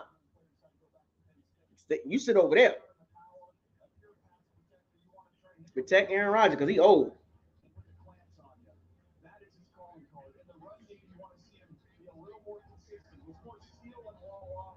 Didn't they drive Mekhi Becton too? What's going on? They had Dwayne Brown. They got some old tackles.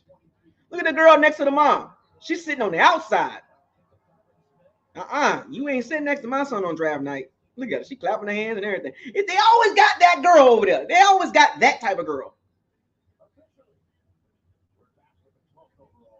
But you see what it is.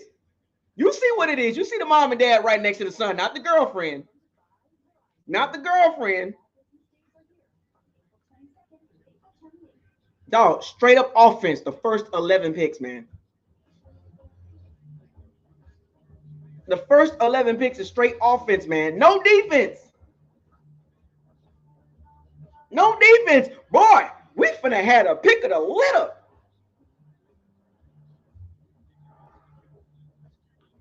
How's everybody doing right now? Everybody enjoying themselves, man? Alex 335, enjoying the coverage, Isaiah. Watching you in the NFL Network in the background. Yes, sir. Yes, sir. Yes, sir. Shout out to Alex 335, baby. You in the building. You know, but you saw the mom and dad, right? The son was in the middle, the dad was on the left, the mom was on the right. Now, who that girl on the right side of the mom though? Huh? Who was the girl? Huh? Who was the girl on the right side of the mom? Because usually the girlfriend next to her boyfriend. You ain't gonna be here long term. You ain't gonna be here long term. I'm just saying.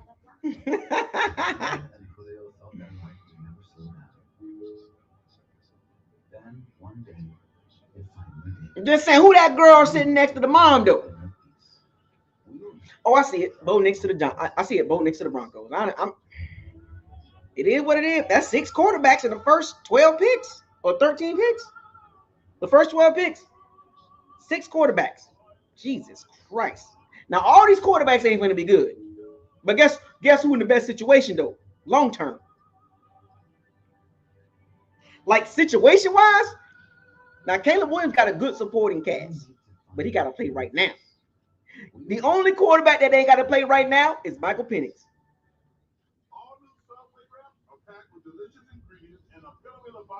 I'm just saying. Michael Penix, the only one ain't got to play right away. Football talk, folks. Get out your feelings. 6 quarterbacks. 6 quarterbacks. All of them ain't finna be good. I'm going to tell you that right now. The only quarterback out of the 6 that ain't got to play right now is Michael Penix. They can stash him because you know why? Falcons got a good defense. They got a good O-line. They got a really good running game. Michael Penix can sit there and just chill. Bruh. He's in the best situation moving forward.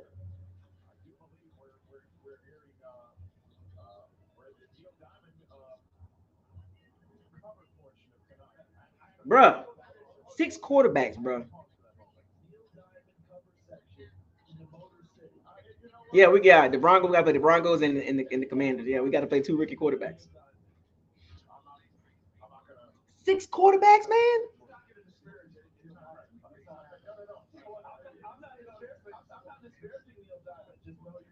William Rankins, what's up, man?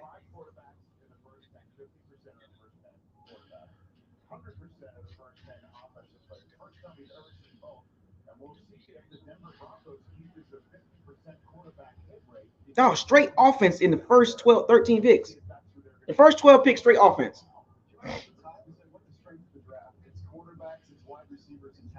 Just to confirm, there are also other players available at other positions at some point. Is it the more there are defenders? I think Ian Rappaport wants it. They're defenders. There are defenders, but just really haven't been any taken. You guys mentioned the quarterbacks. You've had 5 goes so far. There's really only one more. Will Dixon, 2 that range in the first round. That means you got the Denver Broncos, you got the Las Vegas Raiders. Both have quarterback needs. If one goes, if the other's not going to get it, and I would say this, with the Las Vegas Raiders, who didn't have Bo Nix up there with some other teams, they may actually trade out or take a defensive player rather than reach for a quarterback. Dog. Raiders are okay. They have Gardner Minshew. Another quarterback. They don't get a quarterback out of round one. The Raiders are currently on the clock, halfway through it right now, and Denver pick. Dog, this is crazy, man. 6 quarterbacks in the first 12 picks, man. 12 straight offensive picks. Whew. Mr. Everything Bucks. Dog, we ain't seen no DBs, no running, nothing. Quarterback, O-line, and receivers. That tells you right there, boy, you better have them.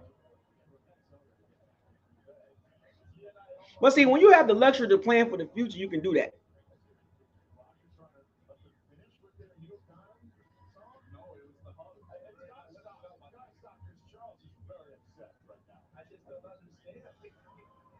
With the 12th pick in the 2024 NFL Draft, the Denver Broncos select Bo Nix, quarterback, Oregon. That's too high for him, man. 6 quarter. I've never seen this before. I've never seen this before. The comparison was Tua because he's got real quick hands, he's very accurate underneath, and he can lay the ball up. Some of the drive throws, that's what people want to see. There is evidence out there of him driving the football. This offense just didn't require it very often. A lot of quick hitters, a lot of balls underneath. No, I've never seen this, man. This is a crazy draft, bro. 6 quarterbacks in the first 12 picks, man. He's played so much football. The mobility at Auburn, you saw more of. A little sprinkled in here. He didn't have to run it quite as much with this Oregon offense. I thought they would trade down, but I think the fact that Jesus, they got the token guy in there. that's the world we're still in. Don't get cute this year, get you down. No, the more offensive players get picked, the more the defensive players are going to be sitting right there, waiting for the Bucks to get picked. I mean, to get, bruh. And with the Raiders right after, they would have gone there, who knows? But Sean Payton sends Russell Wilson. So he got rid of Russell Wilson to get Bo Nix. Pittsburgh, and it's Bo Nix a couple days after they acquired Zach Wilson by a trade, and we all know Jarrett Stidham. They have it for Bo. They have it because they picked Bo Nix. Now, see, look, let's keep this 100. Now, let's keep this 100,000. You want to talk about the Michael Penix going to the Falcons? That was terrible. J.J. McCarthy. So if Michael Penix going to the Falcons is terrible, what is J.J. McCarthy and Bo Nix going to the Vikings and Broncos? Is that terrible? Is that even worse than Michael Penix? I'm just saying. If you're crying about Michael Penix and you're laughing at Michael Penix and the Falcons pick Michael Penix, are you laughing at the Vikings picking J.J. McCarthy? Are you laughing at the Broncos picking Bo Nix? Those are much worse than Michael Penix, quarterback wise. Michael Penix in a better situation.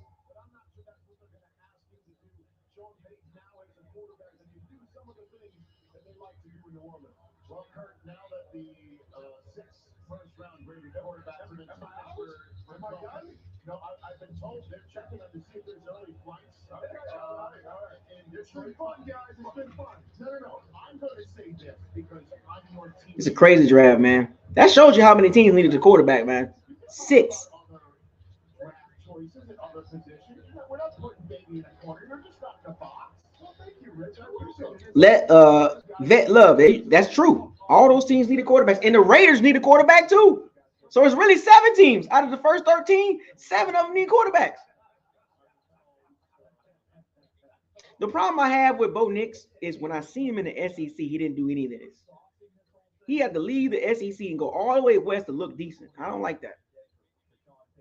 He's going to be one of the top quarterback coaches in the NFL starting right now. And look at the project he gets here with Bo Nix. Well, as the commissioner. Poor Zach Wilson.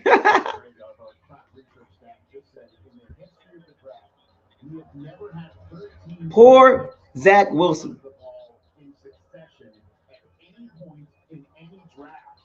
Too many court. All 7 of them ain't. All 6 of them ain't finna be good, bro. And the beautiful thing about Michael Penix, he don't have to play, so you ain't got to think about him. Brock Bowers went to the Raiders. They got Gardner Minshew. Still offense, by the way, folks. No defense. I've never seen a draft like this. But when you've watched college football over the last few years and you've watched Georgia, he's the best player on the field in every single one of their games. What he does with the ball in his hands, the run after catch. One of their coaches said, if we put this guy at tailback, he'd be our best tailback on our roster. There's some of the route ability. I've never seen a draft like this. No defensive players, bro. He does that as well. I believe if he had a clean process, if he had able to been healthy through the entire spring, run a 40, do all those things, he wouldn't have been here for the Raiders. This is a big time weapon. Oh, you got the girlfriend. they always got them girlfriends right next to them. Look at the pops. Y'all see the pops though, right? You see the pops? Yeah. See the mom, dad. I love it, man. Love it, man. 25 lighters on my dresser. Yes, sir. The pops, man. The pops be right there. I love the 2-parent households, man. Matter of fact, it's not even just about. I just love the dad in the child's life.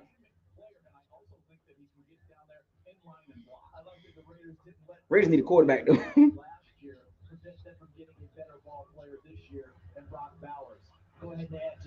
You can't block, though.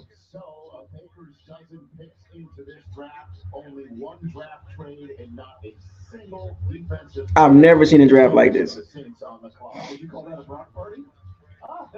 Saints on the clock. Boo. The Saints, you know what, though? You want to know who had a terrible offseason? The Saints. The Saints has had a terrible offseason. They haven't done anything to get better. No, the Saints and the Cowboys off seasons have been totally terrible.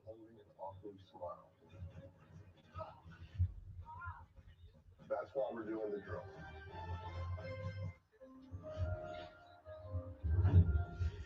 The Saints and the Cowboys off season, woo, bruh, terrible. F.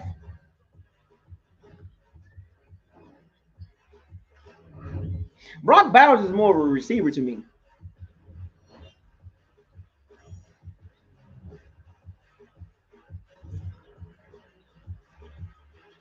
Yeah, shout out to Michael Penix, Tampa native, going to the Falcons. Great opportunity to chill. You ain't got to play right away. Sit back for a year or two, and you end up with Bijan Robinson, Drake May, and they can still get another receiver in the draft. Like Atlanta, and Atlanta had a top 10 defense, a top 10 run game. They just needed a better quarterback.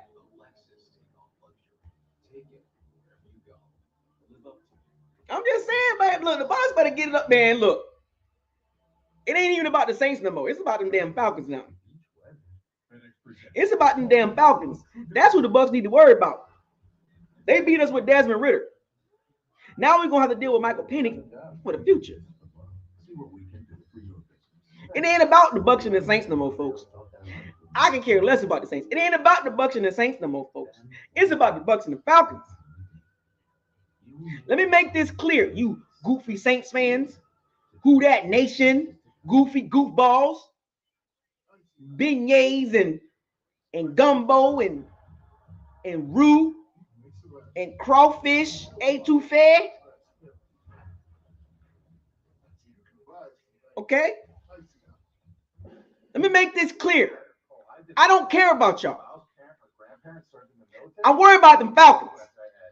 Right now, in the future. That's what I'm worried about. I'm not worried about them old ASS Saints. They washed. They washed. Capital W-A-S-H. Wash. Washerette. Y'all know. Matter of fact, let me ask y'all a question. Do y'all know what a washerette is?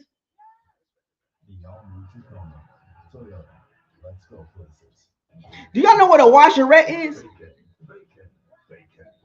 Let me see if y'all understand where I'm coming from with this. Do y'all know what a washerette is? I'm gonna give y'all a little time to think about what I just said. Do y'all know what a washerette is? This is a little old school. This might be a little bit too old for y'all. I'm telling him, I'm giving y'all my age.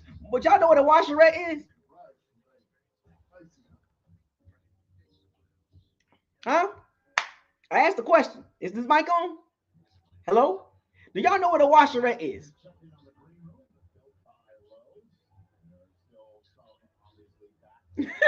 If you from Tampa, you should know what that means. If you really a Tampa, if you really Tampa, if you really 813 like that, for real, if you really like that, washerette, you should know what that means. The Saints are a washerette.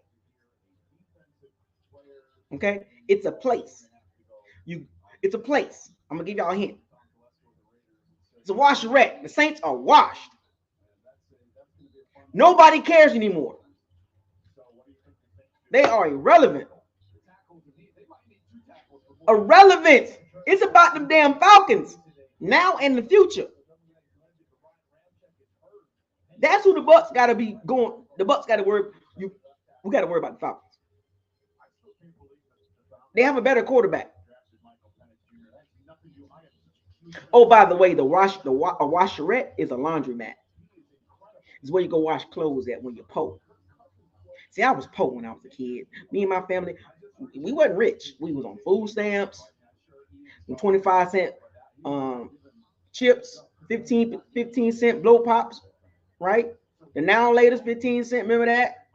The cookies, the honey buns, the brownies, the oatmeal pies. You know, I'm gonna be real with y'all. Back in the day, for whatever reason, the food don't even taste right now. Them Debbie snacks don't even taste right now. The oatmeal pies are nasty. Back in the day, the oatmeal pies was fire.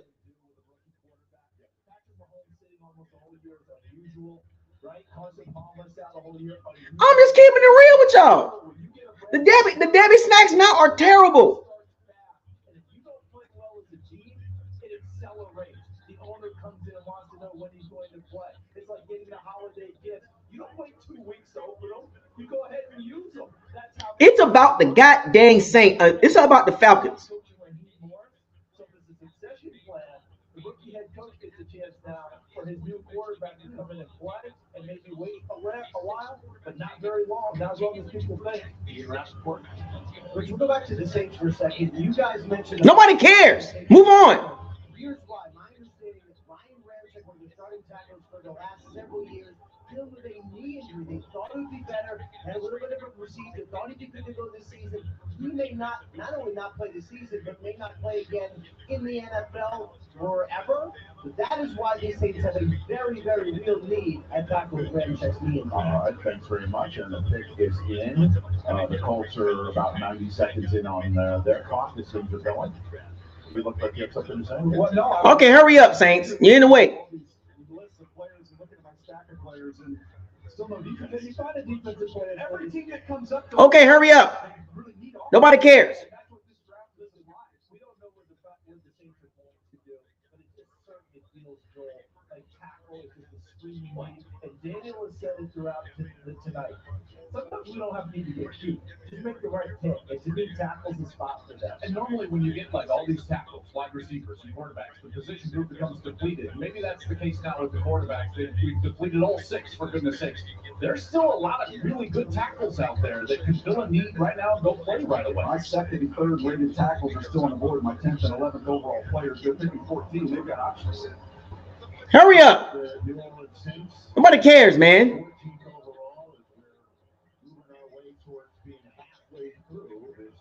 Hurry up, boo! Goofy Saints.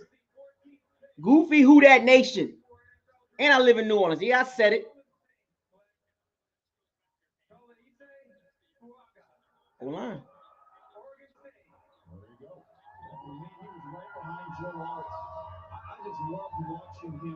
Now, you don't see nobody else in that photo right there. I'm just going to say that right now.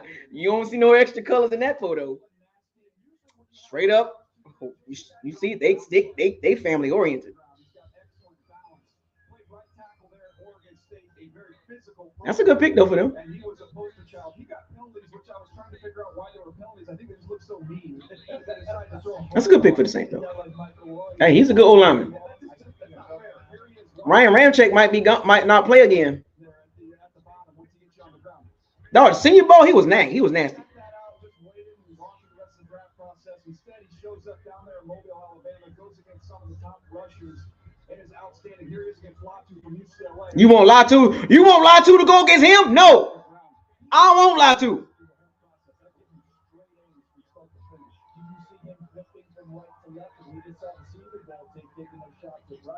I mentioned Penix, who's been a disappointment. He made Latu look like a kid. I don't want Latu. Nope. I don't want Latu after seeing that tape. I don't want no Latu after seeing that tape. No, sir. No thanks. He made Latu look goofy. Latu couldn't do nothing against him in the Senior Bowl. You crazy? Did you see the tape? Latu didn't do anything against him. 0 in the Senior Bowl. Nothing. No, thank you.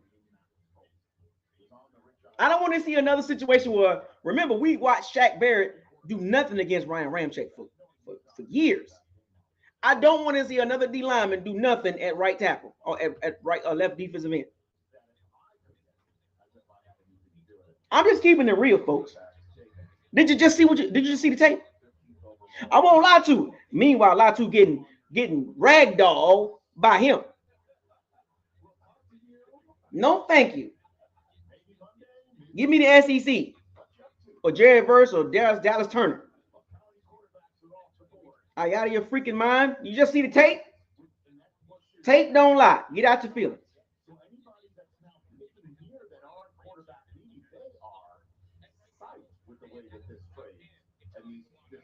Get out your feelings.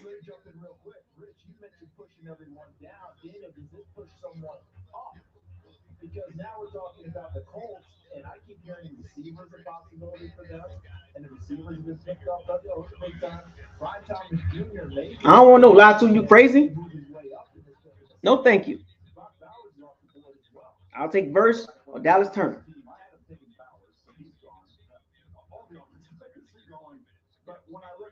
No, does anybody want to play defense?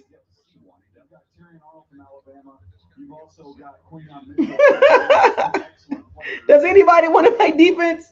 Eventually, somebody's got to take defense. So who's it going to be? Who wants to do it here? Well, I think we'll stay here and find out. Well, we just saw some cheering in the Colts draft room, which means the clock that we're seeing counting.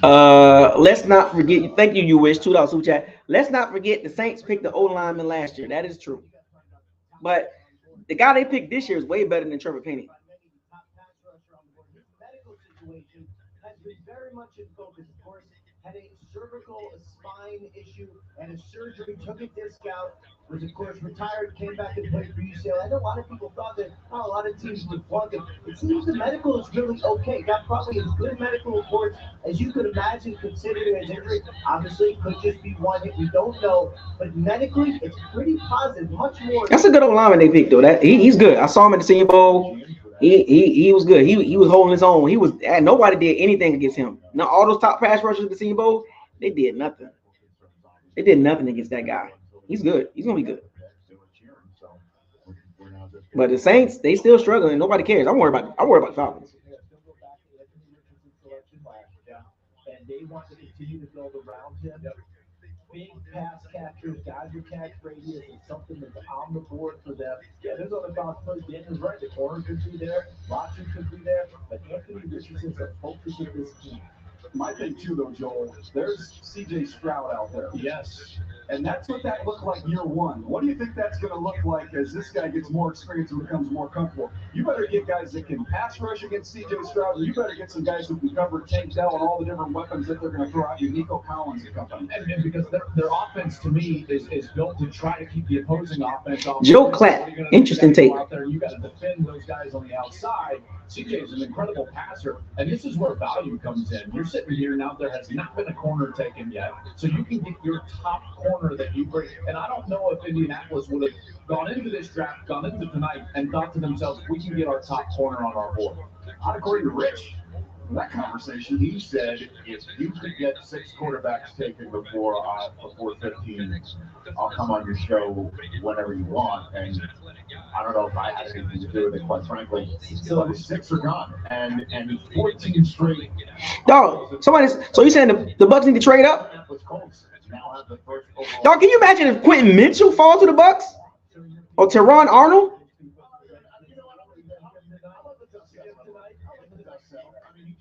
Have a chat with whoever we're about to hear the announcement for. And now Seattle's on the clock to make it halfway through the draft for Mike McDonald's first choice, and then see there and the first non-Pete Carroll one in forever.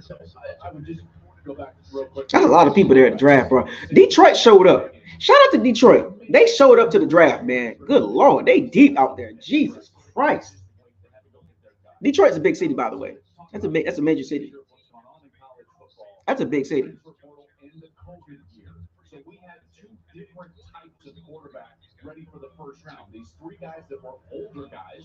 You talk about Jaden Daniels, 55 starts. Bo Nix, 61 starts. Michael Penix, 48 starts. And then you've got the normal guys that'll play 3 years and come out. So I don't think it was a reach. These guys are all experienced, and I think there's a reason why they were picked in the first round. Yeah, we have video of Jaden Daniels connecting to Brandon Ayuk to beat Justin Herbert in the game against the Warriors. That's how long it's been. No, Quentin Mitchell, bro. If he falls to the Bucks, I'll take Quentin Mitchell.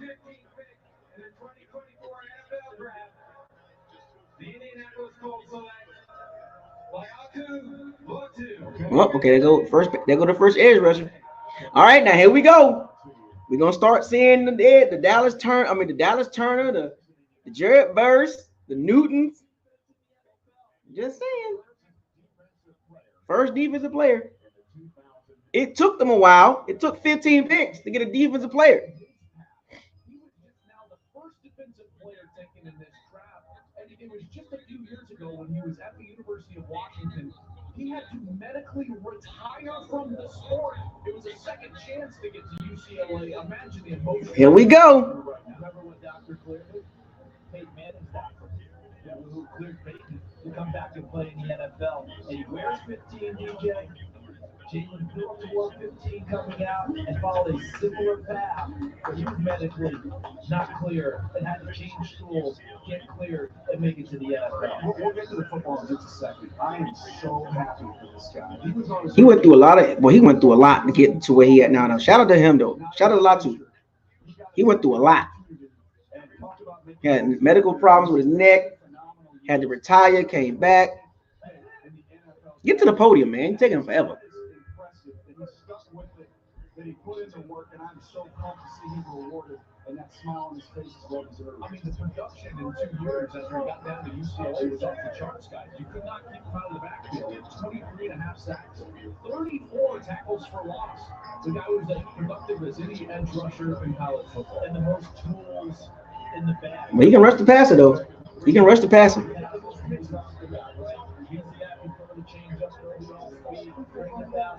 And occasionally, you see that bull rush when he had people off balance, and you saw a lot there. That's some big dudes, boy. Jesus Christ, he got length though.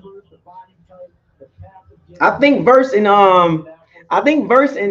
Dallas Turner are better, man. You talk about the emotion while you guys were talking there. The commissioner showed Latu his name on the jersey for the first time. He took a step back, put his hand over his mouth, like, oh gosh, like this is actually happening. That's a cool moment right there. What a change. Let's get Latu. Talk about him as a person and what he's overcome. How about All right, let's see these defensive players come off the board now. It's a lot of good players. The Bucks could trade up though, using one of the third-round picks to go up and get a Dallas Turner or a Jared Verse. Look at him run that loop. You do the loop at the combine, that is why you can replicate what you see there. Kick him inside, let him beat up on some of these guards, not a problem. Again, he went to the Senior Bowl. He competed throughout the entire process. There he is winning inside your overset. He's going to win. He's the most natural rusher in the draft. And I think at the end of the day, in a passing league, the most natural rusher. What they say, you got to get to the quarterback. Kelly and all all of his coaches. You got to get to the quarterback. 6 quarterbacks went in the first 12 picks. I mean, you got to get to the quarterback. And the perspective that he has, from his past and the injury. And it's not lost on me. Did you see all the other guys that were in the green room? Did you see who they went over and shook hands with on their way out to the stage? It was Latu, and you could tell he was genuinely happy for all of those guys in their moment. That's the type of player that's going to Indianapolis. That's exactly what Gus Bradley wants as a defensive coordinator, as you guys know. Gus Bradley wants guys who can up front go get the quarterback so he can play the zone. Everybody want that son to get to the league like that, right? Everybody want that son to be 6'3", 6'4", get to the league, huh? All the fellas that got kids, you kind of want the kid to be at that level, huh?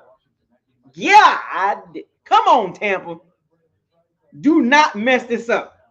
There will be players available. How can you mess this up? Yeah.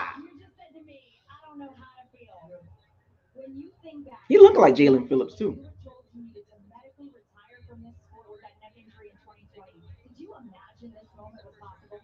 I mean, I told all the doctors that told me otherwise that I'd be at this point in time playing football again. I mean, I knew it. I manifested it. The power of the mind is something crazy. And you just got to take it, trust yourself, trust in the Lord. And, I mean, you got to plan. Get to the quarterback. 14 offensive players off the board before you became the first defensive player. Does that become fuel as you move forward? No, he was the #1 defensive player, according to how the draft went. Was he the best defensive player on the board when the Colts picked? I don't know. So prior to tonight, 7 offensive players to start the draft before we saw. I don't know. I like Dallas Turner and Jared Verse better. That record may never be broken, and you have to say 6 quarterbacks in the first 12 picks. Don't mess this up, Jason Light. Don't get too cute. Don't get too cute. We might get our guy. Let go, bitch. Born that bitch, Winston. Don't mess this up, Jason Light. The common thread about these guys getting picked, the dads. Most of them got their dads right there.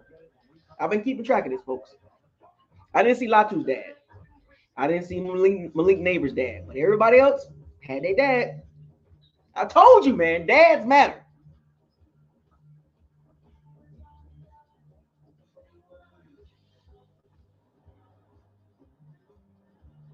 Yasiel Gomez, where the hell you been at? Big Al, where the hell you been at, man? Gotta call you out. You got time? Y'all want to talk about crypto? Bitcoining? Solana? Fluky? Bunk? Pepe?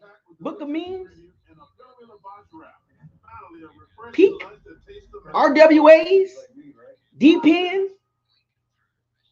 BRC20 tokens? ERC20 tokens? Layer 1, Layer 2, Layer 3s?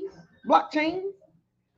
You want to talk about Avalanche, Polkadot, Polygon, Cardano, XRP, XLM, USDC, Tether, Ethereum name service? You want to talk about Ethereum? What you want to do? Rich, Sing 41. What's up, man? He said, make me believe. See, when you got to say something like that, when you got to say, make me believe, Jason, that means you don't believe in it. You don't even believe in right now. Eighth year? You want to talk about eighth year? You want to talk about AI? AIT protocol, AIT tech, CGT, Chat GPT, Felix. I'm talking about Felix Flores. What's up, man? Brevard County in the building. I see you, man. Felix, where the hell you been at, Felix? I ain't seen you in a minute. Don't get cute with me. We got over 100 people live. Hopefully everybody having a good time right now. Y'all enjoying my commentary, my live reaction and stuff like that. This draft has been weird and crazy.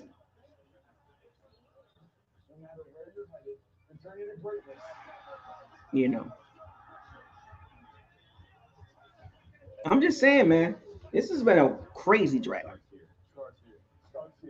Malik, what's up, buddy? Big Bang Hank, what's up, man? He said, hell no, Chop. Hell no to the Chop. You don't like Chop Robinson? You don't like, who don't like Chop Robinson? If you don't like Chop Robinson, put a thumbs down. I don't like him. Yeah. G-Y-A-T. So stop the panic. Don't trade up. We good. Oh, I ain't nobody panicking. I'm straight.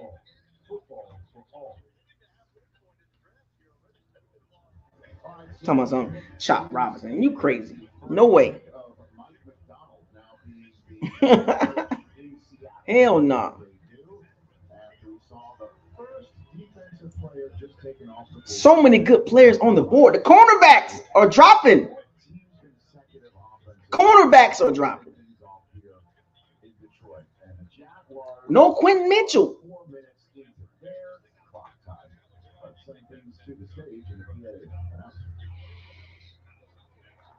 Please direct your attention to the main stage video screens for a special message from United States service members forward station at Ocean Air Base in South. Vincent, what's up, man? Big guns. He get the 4-5. Simplified. Bigger 9. Bigger 9. But he get the 4-5. Simplified. No, what would you do if Quentin Mitchell is sitting there, Bucks fans? What would you do if Quentin Mitchell is sitting there at 26? What would you do? The number one cornerback on the board is sitting there at 26. What you're going to do? What you gonna do, brother? What you gonna do when the Hawks run wild on you? What you gonna do, brother?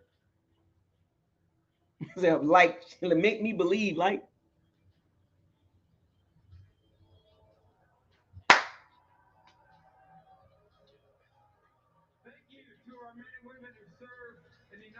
Make me believe, like.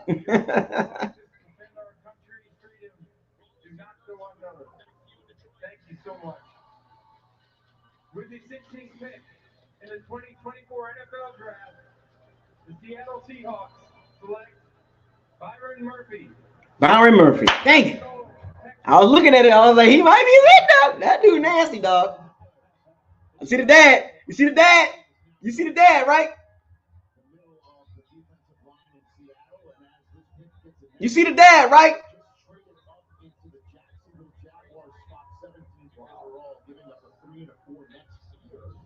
You see the dad, right? You see the dad. I like that pick right there. I like that pick.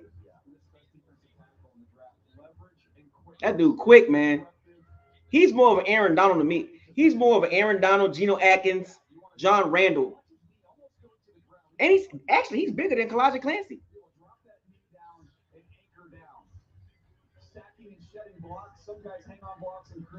He quit. He's good. He's good. In the line of scrimmage in the run game, he's almost impossible to cut off when he's on the backside of a run play. He just beats blockers to spots. But he's good. Only 5 sacks doesn't seem like a huge number, but a highly disruptive player. He's good. Let me give you a couple numbers here this offseason. Chris Jones, 5 years, $158 million. Christian Wilkins, 4 years, $110. Matabike, 4 for $98. Derek Brown, 4 for Look at the pops. Look at the pops. He like, that's my son. I love seeing them dads, boy. Get out. Look at the dude with hat. Get out the camera. Get out the camera.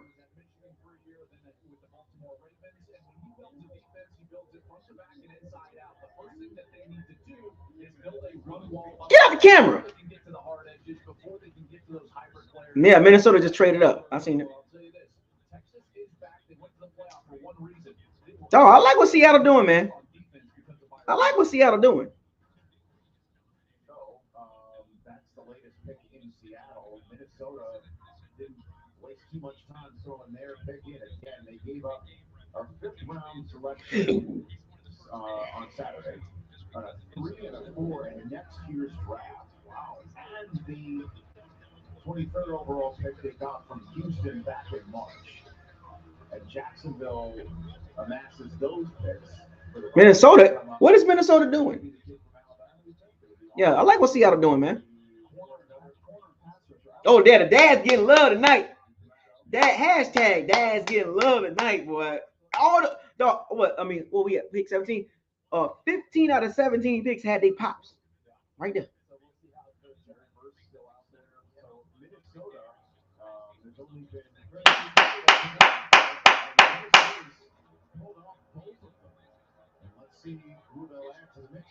15 out of 17 had they pops.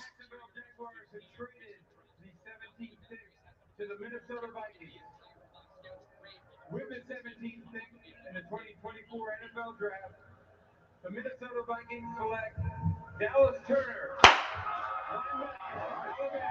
See, Minnesota was at 23. The Bucs at 26. Minnesota went up. Just saying. Minnesota went up from 23 to 17. I'm just saying. Minnesota was at 23. They went up to 17. The Bucs at 26. I mean,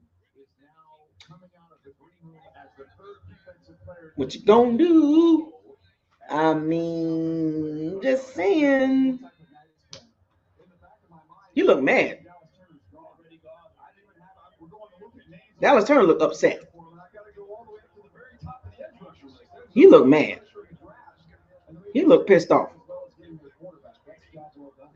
He looked pissed off.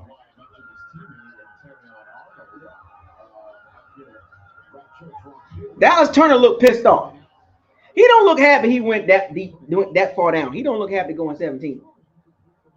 I can tell by his body language. His body language says he wanted to go higher. I think he feel like he better than Latu. His body language screams. Think about the juice, the burst, the get off that he has. He's now a New York Giant. Dallas Turner, similar type of player. Ridiculous length. I mean, he's got rare arm length. Uses those arms to be able to reel guys in. He's got tremendous lateral range. The take-on, to me, was fine. Some teams had a concern with it. I didn't have an issue with it. He's able to hold his ground, take on blocks. You saw it there. That inside long arm working against Georgia, that's his calling card as a rusher. Able to pry that shoulder open and then get inside. And then once he gets to the high side of the rush, there's that first and then to finish the league. And one thing about Alabama players, as you guys all know, when you play for Nick Saban, it's 4th and 1 every day. All right? That's how they work in practice, how they go. And when you think about what Minnesota's thinking, before we talk about all the traits for quarterback, all the traits for offensive tackle, very few pass rushers left after. All right, pass rushers come on the board. So Minnesota makes the move to go get Minnesota was at 23, and they went up to 17. Who are you chasing in the NFC North? Jared Goff, Jordan Love. Also, now Caleb Williams. I love the fact that when you look back through his development, he played his last year of high school at St. Thomas Aquinas. Guess who his coach was on the defensive line? Jason Taylor. Is he good? Yeah, I think he's pretty good. But didn't the Moses come out of there? I believe that they did. Yeah, I think they did. And the production.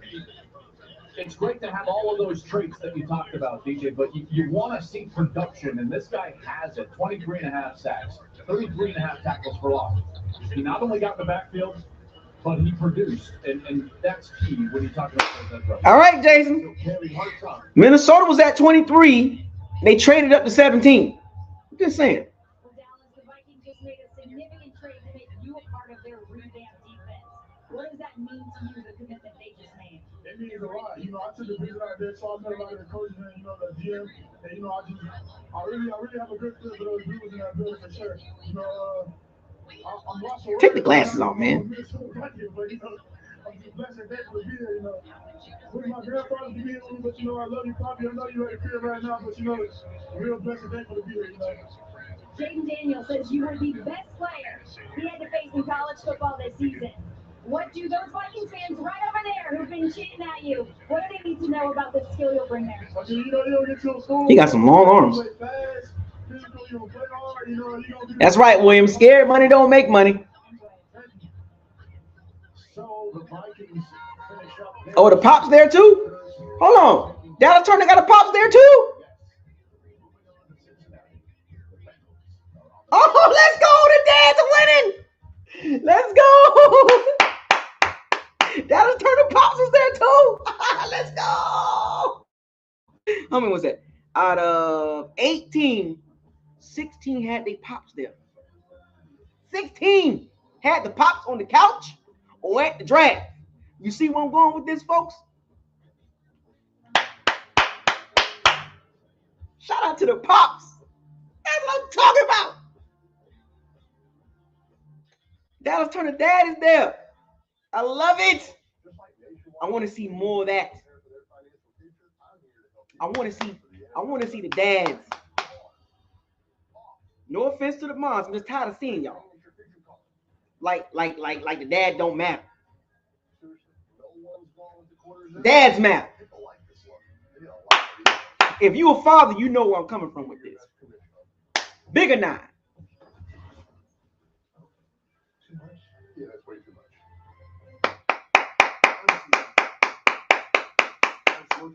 If you a dad, or if you a current father right now, you know how I'm feeling right now when I see that. And if you don't have any kids, if you want to have kids or a child or kids, that is the best feeling in the entire world. Your legacy will be on this earth when you're gone. Okay?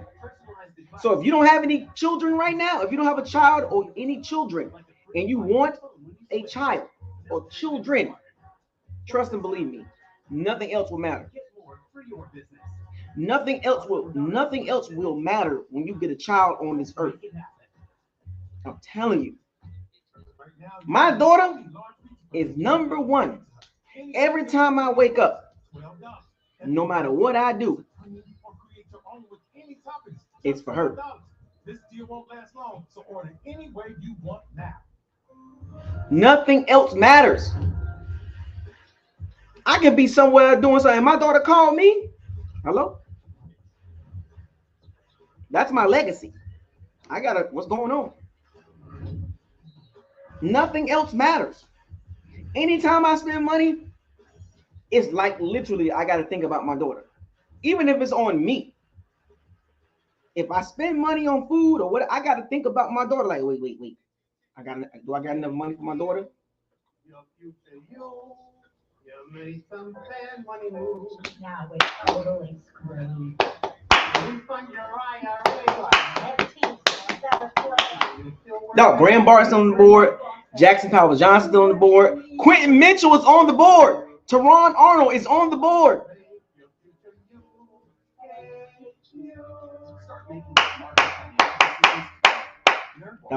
Dog, at 26, we're going to have exactly who we want to get. It's cornerback, interior O-line.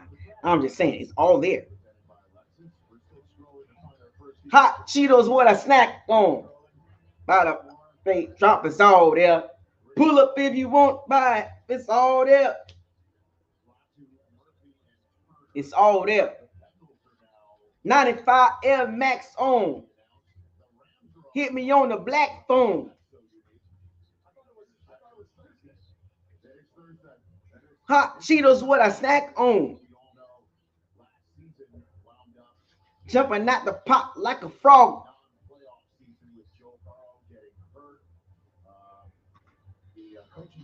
Detroit showed up tonight. When are they gonna have a draft in Tampa? Hold a draft. You know why? You know what? Why can't Tampa get a draft?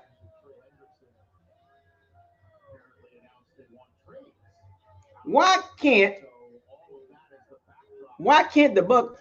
the draft come to Tampa? Trenches to me, when you look at their needs, offensive tackle, defensive tackle. So when we look at the defensive tackles, the top one is already gone. You've got Johnny Newton's out there. We still have 3 or 4 intriguing offensive tackles on the board. And when we find out what they think about the Trey Henderson trade request, because if all of a sudden Dave Rucker goes off the board, this one thing to keep in mind. The Bengals need O-line, D-line. With the 18th pick in the 2024 NFL Draft, the Cincinnati Bengals select Amarius Mims. Oh, tackle. Oh, Lord. So you see the size up there, 6'7". Protect Joe Burrow. 40 pounds. He is massive, and he is not fat. I mean, it is well put together. A tackle? Woo. when you go back and watch him in 2022 in this game against Ohio State, you see everything you need to see. There's not as much volume as some of the other offensive linemen, but he's got excellent feet, excellent balance. You see him using his hands here, showing you the awareness, being able to pick up that twist. This game showed you what you needed to see. Now, you have to be a little bit risky here because there's not a large body of work. But when you talk to the folks down there in Georgia, they say all the talent they've had on that offensive line, this is the most gifted pass protector they've had. He would go weeks and weeks without losing a one-on-one, and those are all defensive linemen, NFL players he's going up against in practice. He's a large body at work. You could basically say, you know, and mortgage. Look at the pops. See the pops? You see the pops? You see the pops? Yeah, buddy. See the pops right next to the sun? I like that. I like that. You see the pops? The pops winning tonight, dog. Big 40. The pops are winning tonight.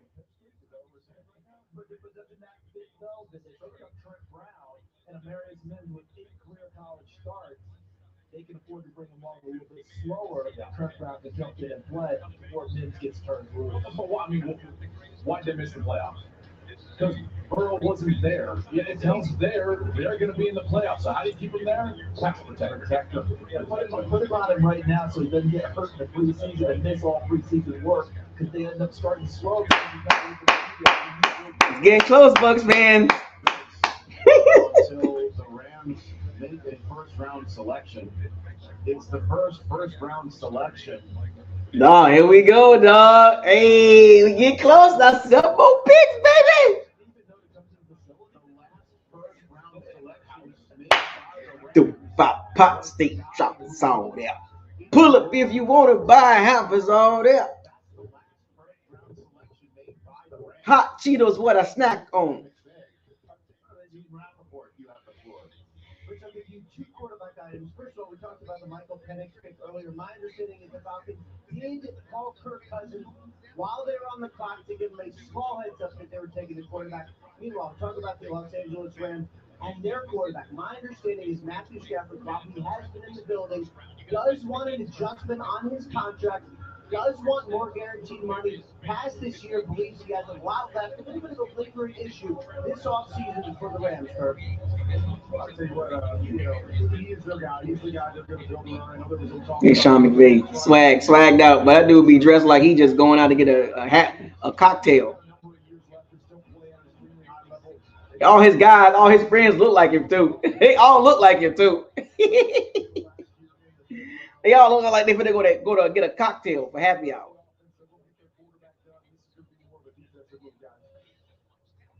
All right, so there's the Rams house. I can't tell. Is that so far or is that just this spot where it's wrapped? Oh, that's on the beach. That's the beach. That's at the back of the Rams house. Because I was wondering when I saw them in that room, it looked a little austere for the Rams doing their picks, right? Well, it looks a lot better than that. What is that? They're always flexing with their draft Rams house. Somebody that plays beach volleyball is complaining right now. Well, if that's Manhattan Beach, then they're definitely complaining. Boy, when Tampa gotta, you know what though? Look, Tampa gotta get a better stadium, man. They need to get some more swag. They need to invest in. They need a better stadium, man. And if it's a defensive player, it would be the first time they used the first round pick on a defensive player since the recently retired Aaron Donald was selected in the first round of 2014. When I watched Illinois this year, Johnny Newton reminded me a little bit of, listen, you don't want to compare him to Aaron Donald, but yeah, you know what I'm talking about, a vertical defensive tackle. Maybe they would go Johnny Newton here, but there's also a lot of good edge rushers, including you've got Jared Verse, you've got Chop Robinson. You know what's crazy? The Rams got some good young edge rushers too. There's only two of them left. That's right. And what we're talking about top level, that could make that work for the Rams. Secondary, they kind of fortified in free agency. So I think where you're headed, Joel, is probably more in line with what we're talking about with the Rams. Well, I like Johnny Newton, but to me, there's a gap between Jared Burks, who's sitting up there. He's my 14th overall player. Johnny Newton is down there at 25. So for me personally, the value you're looking at edge rush as a premier player that's still sitting on the board. And that's testament to 14 straight offensive players starting to draft. First all these guys are down. Get pushed down, so somebody sitting there at 19, and when they woke up in that beautiful spot, they didn't think they'd have a shot with some of these guys. The Rams. The Rams got so much swag, and I'm not talking about their team. I'm just talking about their facility, the location. Like, what can Tampa do as an organization to make it more attractive for fans? Do Tampa need another stadium? Like a better stadium? Like a retractable roof or something? Like, get something, get better facilities, man. Like, going to One Buck Palace and going to the training camp, it's just dry to me, man. With the 19th pick in the 2024 NFL Draft, the Los Angeles Rams select Jared Burks. Well, there you go. Jared Burks, gone. Look at the pops. Let's go! You're not going to be able to replace Aaron Donald, but it can be a collective group effort. And this is Let's go! Ah, the dad. Dad kind of swole. Making no mistakes about who he is and what he's about. Yeah, he got some long arms, bro. I thought he was bigger than that. No, he played really big. He played in the inside. But he's going to test your brakes. You want to go to the car dealership and test your brakes for free? He will test the brakes of offensive tackles for free across the NFL. Watch, he is running right back into the quarterback. That's what he does. He also He good. He would have been perfect for the Bucks. He would have been perfect for the Bucks on the D line. He would have been perfect.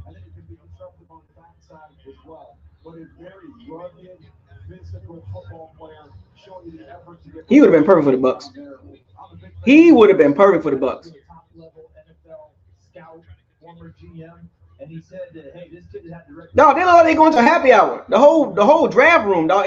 You don't see a bunch of people in there. It's just like they Sean McVay is in his office at the training facility. They ain't doing all that fancy with all the phones and all that. Like, they ain't doing all that.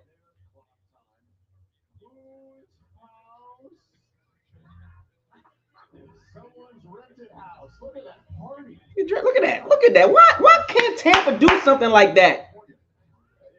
It's on the beach. Why can't Tampa do that? Why can't Tampa hold draft parties like that? All that good weather down there, and they having a draft party at Raymond James Stadium. Come on, man. Come on, Tampa. Do better. Get a better stadium, man. Get better fan experience, man. Get a better training facility, man. Upgrade stuff, man. Get a retractable roof. Doesn't be too hot out there. Why are food so expensive? No, Jared Burks would have been perfect for the Bucks. I'm gonna keep it real with y'all. He would have been perfect for the Bucks. Jared Burks would have been very, very good for the Bucks. Him and Yaya Diaby on the edge with Kalani Clancy in the middle. With Vita, oh man, that would have been perfect. But yeah, let's get back to the Tampa. Let's get back to Tampa in general, like the presentation. How do y'all feel about Tampa's presentation? The stadium, the training facility, the experience. How do y'all feel about that?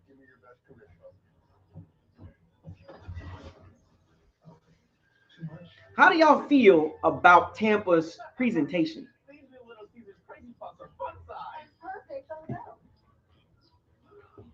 Did you hear that, Buttercup?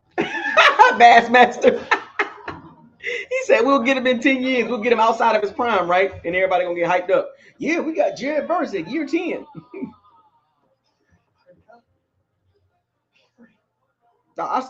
Man, the Bucks, Raymond James is very outdated. It is very outdated. I've been there quite a few times. It is outdated, bro. It's just regular to me. Like it's old. Like, have you not seen the Viking Stadium? Have you not seen the Rams, the Raiders Stadium, the Cardinal Stadium? Huh? Have you not seen these stadiums?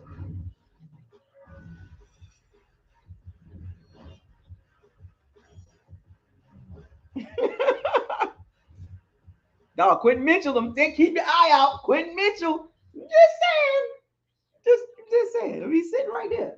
You can't, the top-rated cornerback at 26. I mean, just saying. But yeah, Tampa Stadium is so bland, man. Like, and the food is overpriced big time. Jesus Christ, it's not even that good. It's almost like you better off tailgating and eating and getting drunk before going in there eating in the goddamn Raymond James Stadium. Dog, like, I don't like the food there at Raymond James Stadium. It's super expensive. It's not even that good. I'm just keeping it real with y'all. Lisa's advanced AI just helps Dr. Broadstream to using Bree's pain info. So she can get all slurp, no worries.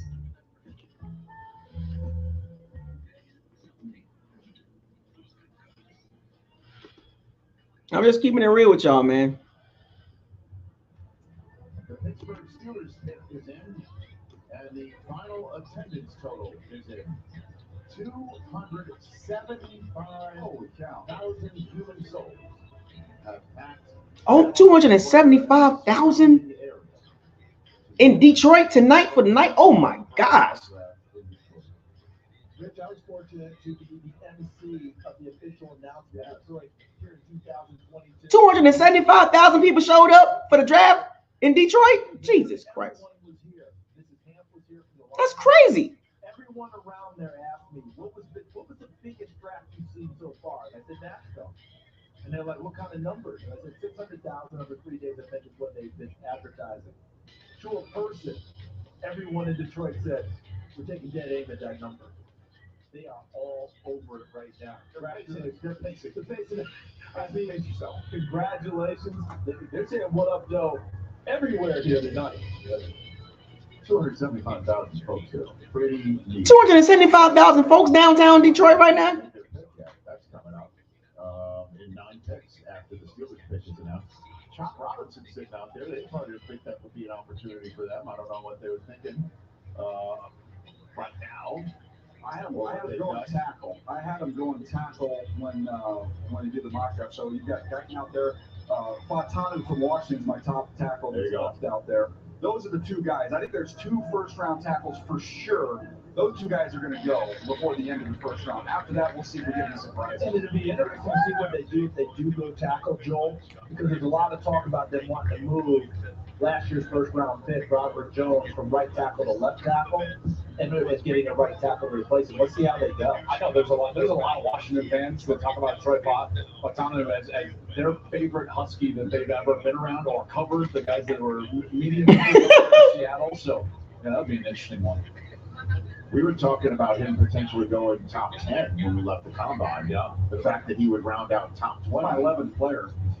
Yeah, we call that a value pick. All right, so the commissioner coming out with the reigning Walter Payton Man of the Year.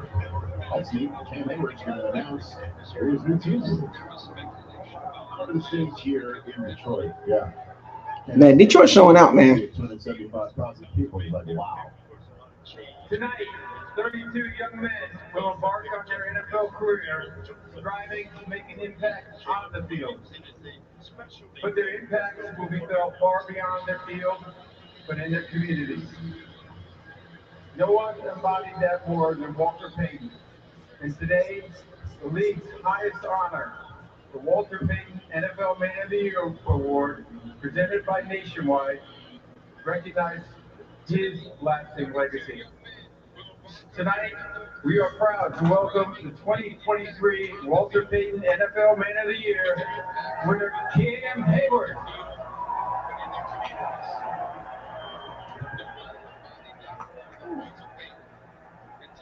First of all, I want to say thank you, Commissioner. And most importantly, I want to say thank you to the Payton family, the NFL, and Nationwide. The NFL draft is special. To my fellow NFL players and the prospects joining the league this week, I want to challenge you. Use your platform to brighten someone's day. The opportunity before you is a gift. And by coming here and being in this league, seize that moment. Be better in our communities, be better for our league, in our world. Thank you so much.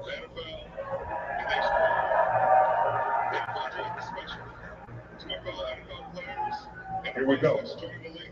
And with the 20th pick in the 2024 NFL Draft, the Pittsburgh Steelers select Troy Fautanu, tackle. There you go. Now they got themselves tackled for the second year in a row. Broderick Jones last year out of Georgia. Here they go to Washington. As you see, a very emotional. Steelers going back-to-back O-line. That is a cool moment to see him take Dog, it's getting close, folks. I know y'all sweating right now. It's quiet over there. You see it? They chilling. Pittsburgh Steelers love to play football. Taking this all in. He like, shut up. I think he's got 5-position flexibility. Elijah Barrett-Tucker's who might even be coming out of USC. Elijah Barrett-Tucker's played some guard, played some tackle. I think the Steelers, they announce him as a tackle, and that's where they'll let him compete. He is very athletic out of his stance. He explodes out of his stance. Watch his feet once he gets out. No, Pittsburgh went back-to-back O-line. And a jolting punch. Outstanding athleticism and anchor. Look at how low he's able to drop his weight right there and squat down versus a power rusher. Out in space, excellent. Think about those screens to Najee Harris. Out in space with the Pittsburgh Steelers. Jalen Warren as well. They're going to have Steelers being smart. Very versatile skill set. Steelers being smart. There's no greater honor than a player can have than when your peers recognize your greatness. And his peers in the Pac-12 voted him the Morris Trophy winner as the best outstanding lineman in the Pac-12. They know what they face. No, Steelers smart, man. They are very smart. Ian, you wonder how a talented player lasts this long. There certainly were some injuries concerns. First of all, the Steelers are good with the injuries, but let's go over them. First of all, in a previous ACL injury, some wear and tear potentially down the road, could need another surgery there. And then a previous Lisfranc sprain. The foot is a little stiff, stable, but stiff. That's how a talented player lasts this long, guys. Miami Dolphins on the clock. Dolphins. 4 minutes to go. All right. We at pick 20. 6 more, man. Y'all got y'all fingers crossed? I think the Dolphins will go O-line. They got good D-line, right? Well, no, they might get Newton because they lost Christian Wilkins, right? But they could protect Tua and go O-line. Y'all think we're gonna be able to get Barton or Jackson or Jackson Powers Johnson? Y'all think we're gonna be able to get one of them?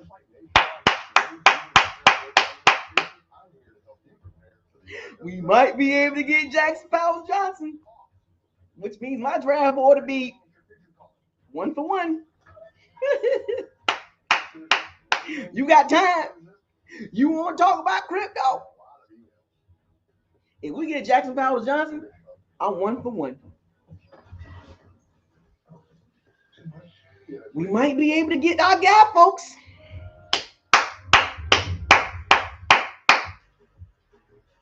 The pick is in.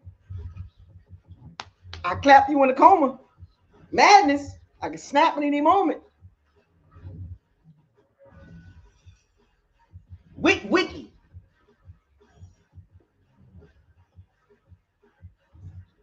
Wiki. Sam. Get to the building. Sam. Get to the building. Wiki.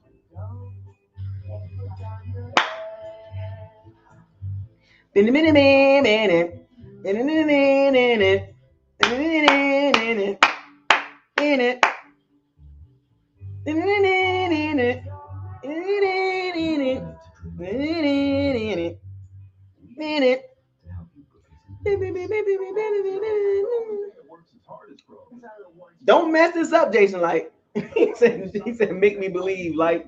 I forgot who said they said, make me believe, Jason Light. Well, you don't believe in that? How many of y'all believe in Jason Light? Good Lord. Y'all, look, I don't think Jason Light is terrible, and I don't think he's really good, right? But you got to have some trust in him a little bit. Good Lord. He did good last year.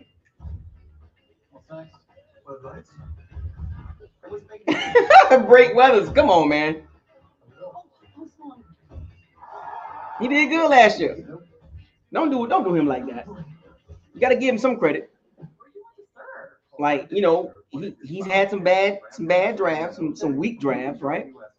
But I believe he got, you know, last year he did a really good job, and hopefully this year he don't get too cute and just get the guy. No Luke Gedekes, no Cody Mouches, none of that.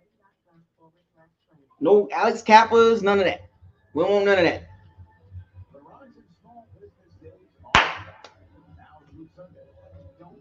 Give him a chance. Sam, get to the car.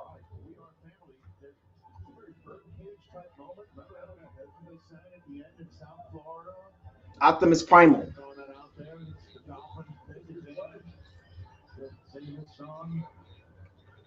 Big guns. Let's go.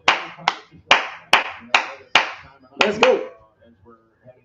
There's some good players on the board, man. Oh my gosh. I'm getting nervous, man. Eagles are on the clock right now. There is the Miami Brass. Miami on the clock. Mike McDaniels. He think he cool. He trying to be Sean McVay. Well, we just saw the best available up there. Two corners, Terry Arnold, Quentin Mitchell. You got the receiver, Brian Thomas. You got the edge rusher, and Chop Robinson. CD, what's the biggest need? The biggest need is edge rusher, guys. Jalen Phillips Achilles midseason last year. Bradley Chubb, knee injury in the last 2 minutes of the last regular season game. Andrew Van Ginkel, free agency, goes to Minnesota. And how many times did you say don't get cute? Yeah. Now, I know that center could be a spot here, but I think you don't get cute. There aren't many top pass rushers left. Chop Robinson's on the board. Let's see what Chris Greer does. All right, Chris. Looking up, here is the commissioner of the NFL at the latest Dolphins first round selection.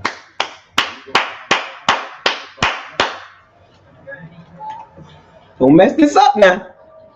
With the 21st pick in the 2024 NFL Draft, the Miami Dolphins select Chop Robinson, linebacker. Good. We don't want him. Hey, that's fine with me. Got the pops there. Got the pops there. I don't care about that. I don't care about none of that. He got no production, man. No production at Minnesota, Penn State, man. No production. The tape don't even add up.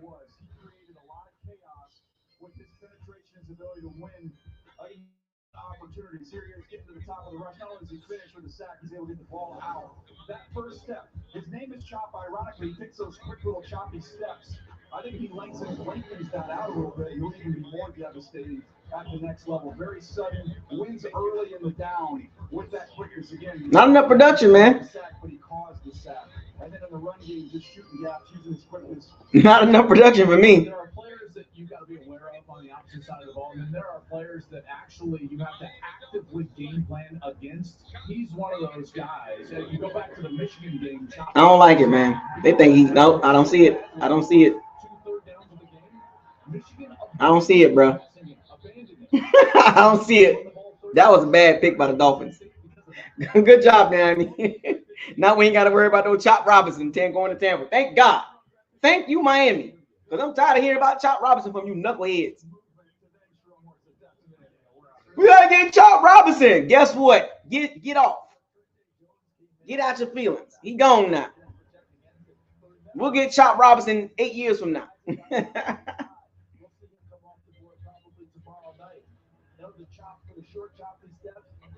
I don't see the production, man. I didn't see enough of it.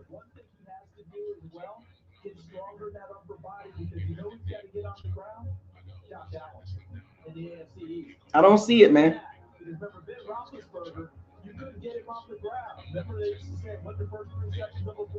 Thank God I'm so glad Chop Robinson off the board.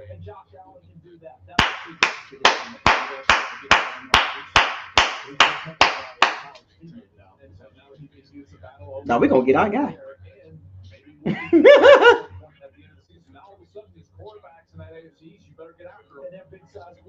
So which Georgia Bulldog is he talking to right there?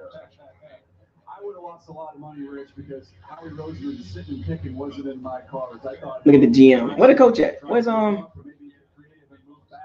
Sirianni? There you go. I see him. Nobody traded, man. Nobody's trading.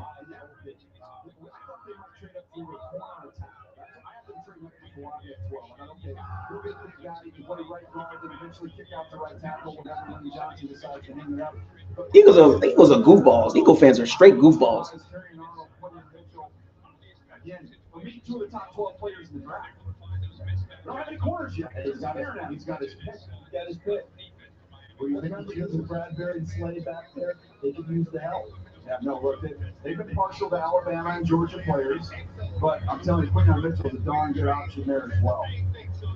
Which one would you choose? I have Terry and Arnold just a couple spots, 3 spots over Mitchell. And I might be in the minority on that, but I love Terry. Oh, we're getting so close, man. I'm so nervous right now. Come on, get that O-line, man. Get that O-line, baby. It's right there. Don't mess it up. And Quinyon was a 4.33 guy, and so he's got that makeup speed. He's also got the length and then the strength at the line of scrimmage. He had 20 reps at 225. And what does CD Lamb run? Oh, gosh, fast. Okay, so there you go. That might be your deciding factor, right? When you're talking about who you have to deal with, who you have to match up with, you always start division first. And if Quinyon Mitchell is that fast guy who has 20 reps at 225, you're getting the full package there. Be interesting to see how it goes, because as you mentioned, Howie Roseman, Georgia, Alabama, big school guys, that would be going against that. I don't think they can go wrong with either player. They're both good players. They're not Really good good players. Yes, no doubt. So we saw the NFC East first tonight with the Washington Commanders. Jaden Daniels goes there.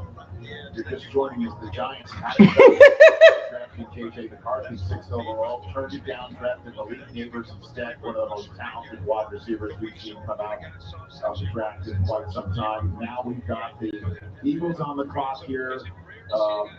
Or about to come off the clock with their pick. The Jaguars are on the clock right now, and the Cowboys right after them.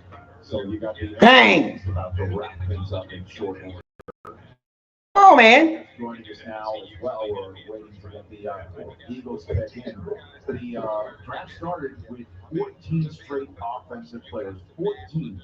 It was double the record. What is back end taking too long, man? The first half of the draft went kind of fast, and now these guys getting too cute. Come on, man, just make the pick. Too many good players on the board. Pick one.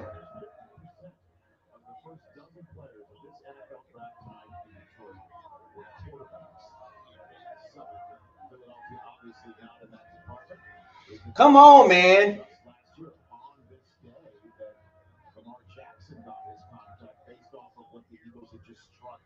With Jalen Hurts. So we will see what the Eagles are going to do right here. We're expecting it to be on the defensive side of the ball. Who knows? There's still some terrific wide receivers out there if they want to do that. But they extended A.J. Brown to the tune of 3 years, $96 million today, and obviously did the same to Devontae Smith a couple of weeks ago. So here is the commissioner of the NFL. As I've been, honestly, I've been the tap dance kid for the last 60 seconds here. Waiting for the pick to come in. Thanks so much. Here comes Roger Goodell with the latest Eagles pick, and then the Jacksonville Jaguars right after that. From 275,000 people here in Detroit tonight. The NFL has gone global. This past year, we played games in front of amazing crowds in London and Germany. This upcoming season, we will play our first ever game in South America, in Sao Paulo, Brazil. And we will be coming to more markets on a global basis soon. The NFL's International Player Pathway Program helps foreign born players. Okay, skip all this freaking commercial. Come on, man. Let's stop this. They're dragging this out for real. Jesus Christ. Come on, man. Dragging this out, man. Okay, man. They need to cut this out.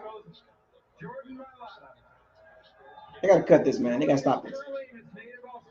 They got to stop this. Of a new NFL academy for high school football players. To make the Eagles selection, let's join Jordan live from the They're taking too long. in Burley Beach, Gold Coast, Australia. Take it, Jordan.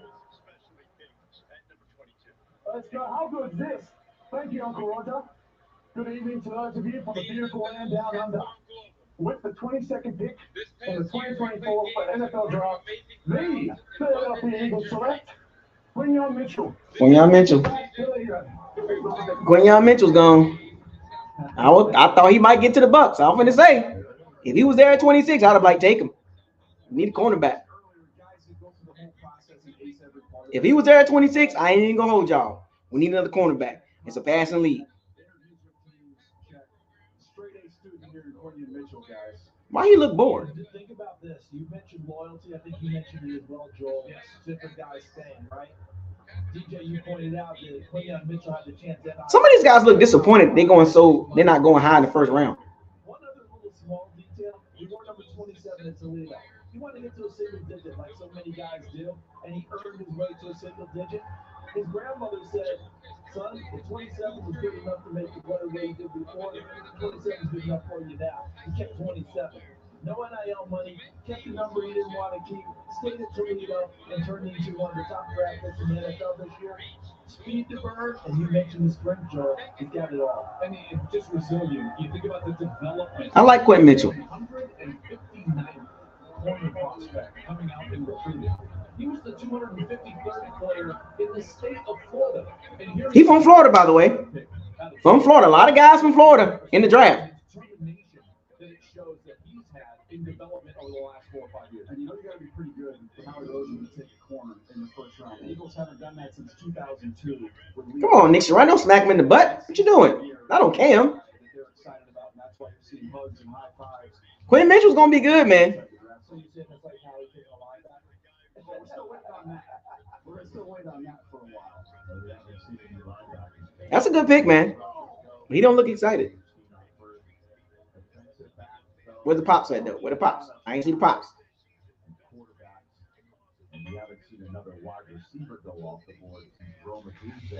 Okay. Well, Quentin Mitchell, man, he's going to be good. If he was there at 26, I would have been like, yep, take him. Bears fans are out of their skulls excited about what happened tonight. Haley Hartung is with Quinyon Mitchell. Quinyon, when you went to college, you told your coach He's from Florida. you wanted to be coached hard. Now you're Toledo's first round pick in 30 years. What did that university give you? I mean, they gave me a lot of loyalty, a lot of love. Just coming out of high school, I had some great issues, and they just stuck with me through the whole process. So I have to give my thanks to them, give my thanks to God. What are you going to tell your coaches in Philadelphia that you need? I need to be coached hard, harder than ever. So yeah. There are two women in your life, your mother and your grandmother, who you have credited as being very influential. Oh, he ain't got the pops. He ain't got the pops there, man. Powerful woman, showing love, showing tough love, and just being up for me. I can't think of enough, man. I'm just speechless. Right? Where's the dad? Where's the dad? Think about him as a player. Jair Alexander was my comparison. The speed, the 40, all that stuff shows up on the tape. It's very impressive. I think we're going to get our guy, folks. As well as stop and start. His ability to do that is off the charts. Here he is in off coverage. There's a lot of man-to-man. Here he is in off coverage, reading the quarterback, driving on the football. He's going to make his living with that burst and that speed to be able to drive, attack, and finish. That was a game we had a ton of production back in 2022. Goes to the Senior Bowl. He was the best corner there, and it wasn't close. Just blanketing dudes all day long. He was challenged by Mike Tomlin after the first day and said, hey, this Roman Wilson from Michigan's been awesome. Why don't you try and test yourself and go up against him? He line counted the next practice and went up against Roman Wilson every single rep. So that speaks to how competitive this kid is. Do you remember how he topped it off? Yeah, I saw that King Cook. I know. Like, they just never existed. Your grandma and your mom, like uncles and dads, they didn't even ask about them. Granddad didn't say nothing about that. He called out Roman Wilson. and they went one-on-one. So that challenge by Mike Tomlin was not unnoticed, and he matched it and went out there and did it throughout the practice and at the end. Tough and reliable. 40 games, 40 starts, didn't miss. And he was also a staple on special teams. So you're getting a guy that was great in the locker room, was loyal. He talked about the grade issues. He gray-shirted early. You know, that means that you get there and you're not on scholarship early, Rich. You don't go on scholarship until the spring. So he overcame a lot. He's going to be 23, a little bit older. I really like this. He knows what it's like, Northern Illinois. He got a 4 times in one game. The Jacksonville Jaguars were on the clock. I like Quentin Mitchell. Traded down as Tony Khan becomes the first ever NFL executive in a draft room, shaking off the effects of a pile driver he received on national television in a wrestling ring the night before. What? Such is life when you mix AEW and the NFL. Tony Khan, hang in there, buddy. Oh my gosh. Some of these guys that own these teams are so like ridiculous. Yeah, and if they like the pick in the room, fist bump, okay? Nothing else. Fist bump. The commissioner just had back surgery. Tony took a pile driver, from Jack Perry. Mission the ragdoll. Jesse Latham. All right, here's the commissioner with the Jaguars' first pick here in Detroit. With the 23rd pick in the 2024 NFL Draft, the Jacksonville Jaguars select Brian Thomas Jr., wide receiver, LSU. Okay. Well, they go to Pops. Yeah, they go to Pops. So Jaden Daniels' 2 prime targets are now out of the green room, and I guess he's entering the teal room now in Duval County. Brian Thomas Jr. out of LSU is going to go catch passes from Trevor Lawrence. Out goes Calvin Ridley, and they replaced him via the draft here with a very explosive, high-flying receiver, Brian Thomas Jr. That LSU offense, we talked about Jaden Daniels, we talked about Neighbors. This dude's no slouch now. He put up huge numbers, and most of it deep down the field, a true vertical weapon. See him walking towards the stage here, Joel. He was 17 touchdowns. Yeah, All right, so it wasn't all just because Malik Neighbors on the other side. This kid created as well. And loves football. He was an all-state basketball player in high school and actually gave basketball up wide for his first love, which is football. And that obviously catapulted him in the recruiting ranks. And yes, did he benefit a little bit from having Malik Neighbors on there? Sure. Boy, some good players on the board, boy. God. Boy, can't mess this up, boy. Can't mess it up.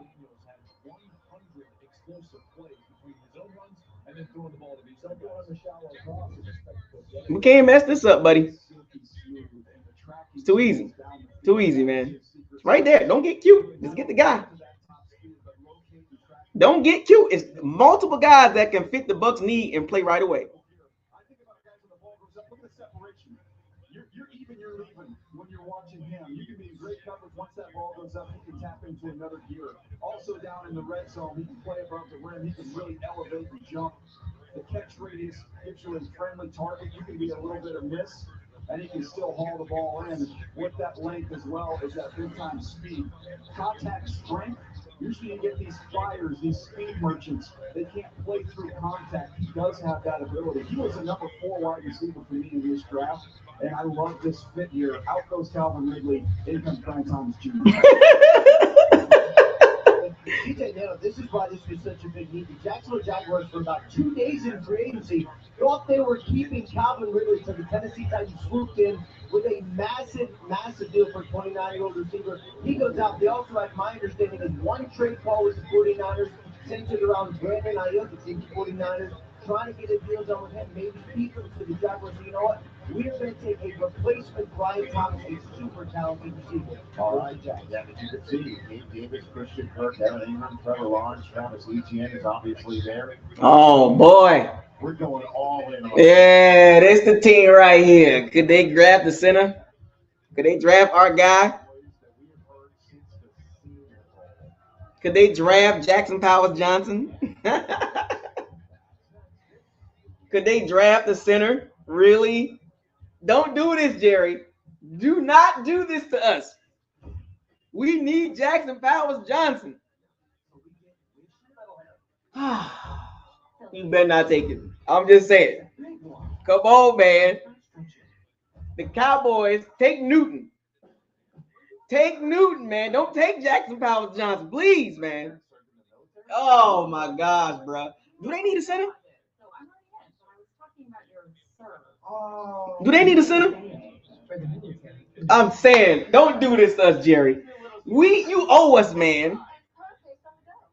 We need that center, man. Come on, don't do me like that.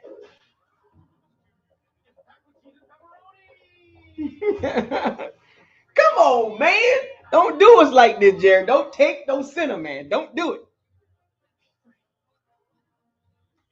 Don't do us like that. Don't do me like that. Come on,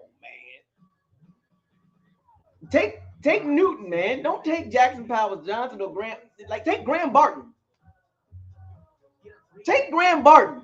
Don't take Jackson Powers Johnson, man. We need him. We need him more than ever. We need you more than ever, Jackson Powers Johnson. I don't want to see Robert Hainsley at center again. I really don't want to see him at center. You're getting ragdolled.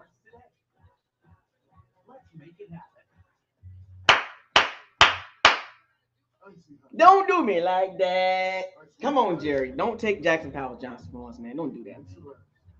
Don't do that to us like that, man.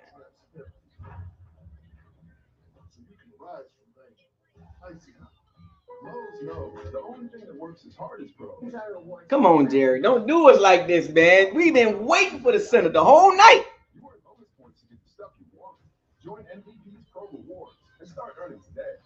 Don't do us like this, Jerry. Don't. I'm gonna be highly upset. I'm nervous right now. I'm doing what I used to do as a kid. I used to rock when you get nervous.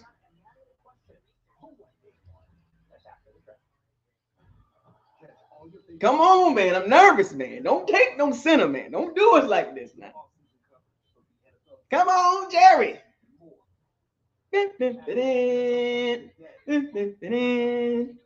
Go get Xavier Worthy. Go draft anybody but Jackson Powers Johnson. Please don't do us like this. Please, baby. Please, baby. Come on, man. My stomach bubbling.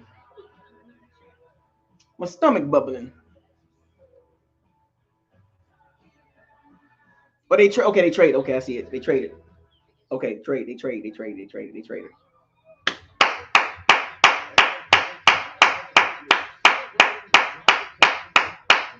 We getting our guy. We good. Bucks fans. We gonna get one. We good, Bucks fans. We good.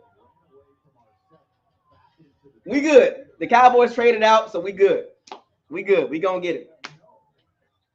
We good. They traded. We good, folks. We getting Jackson Powers Johnson. We good. We getting Jackson Powers Johnson, folks. I'm 1 for 1. 1 for 1, baby. My mock draft, 1 for 1. We good. Well, they've done a ton of work on corners. When I talked around to a lot of the college coaches asking who's done the most work at certain positions, the corner position, they said everybody clap it up. We're getting Jackson Powers Johnson. Everybody clap it up. Jackson Powers Johnson at center. Goodbye, Robert Hainsley.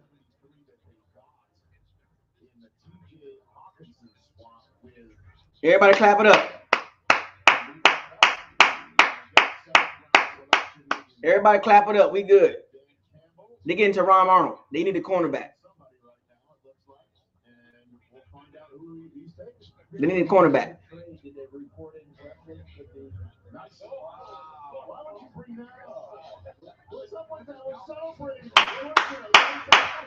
We good. Everybody clap it up. They're going to get a cornerback probably. We good, folks. We good. Everybody clap it up. We good. We getting that center, baby. We getting that center, baby.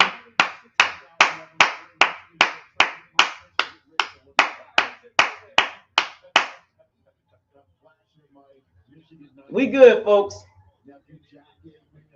Ooh, she cute. Ooh, where's she from? I need one of them cheerleaders from Detroit. We good, folks.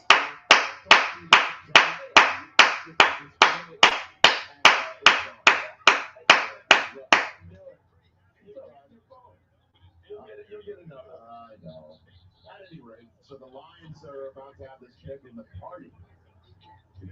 We good, folks. Clap it up. 75,000 fans, many of them underneath these, as you can see, drones spelling out Lions over the city skyline here in the Motor City First. Wow, drones doing that? The Rey Mysterio? They took the camera off him. And thank goodness GM Brad Holmes did not trade out of the first round. Remember, he was joking. Hope they'll forgive me if we didn't trade out in the first round. We good. Everybody clap it up. Everybody take a woo-side moment. Everybody relax. Goodbye, Robert Hainsley. Goodbye.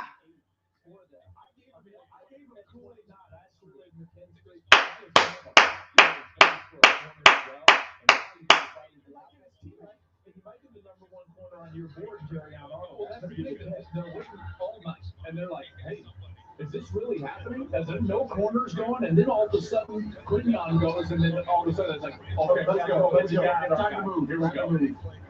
So here comes Roger Goodell. We good.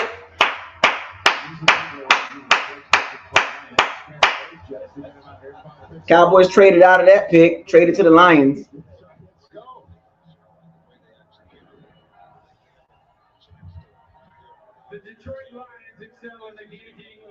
Why they keep doing this to us, man? All this extra stuff, man. Joining me on stage are girls flag football players representing the first four schools that competed in the Michigan Girls Flag High School Football Okay. League and local high school football tackle students. Why are they doing this to us? These young men and women embody NFL values of respect, integrity, resiliency, and responsibility to their teams. Congratulations on your accomplishments in your academic and football career. Now to make the selection, please welcome Ellie Fagley. Why? Who cares about flag football? The 24th pick to the Detroit Lions. Yeah, Brent, it's weird. In the 2024 NFL Draft, the Detroit Lions select Terrion Arnold, defensive back, Alabama. I will not let my daughter play no flag football or no football, period. It's too masculine. My daughter would not play no flag football, period. Yeah, I said it. My daughter is not playing no flag football, no tackle football, period. I want my daughter out there doing that stuff. He dropped pretty far. They had him in the top 12. Now here comes Terrion Arnold out of Alabama, putting on a Lions hat, and it will be quite the moment when he hits the stage. There's guys that like football, there's guys that love football, and then there's Terrion Arnold. I mean, he has got so much energy, so much juice, so much passion. So they got Brian Branch, and then this year they got Terrion Arnold. They're going Alabama secondary.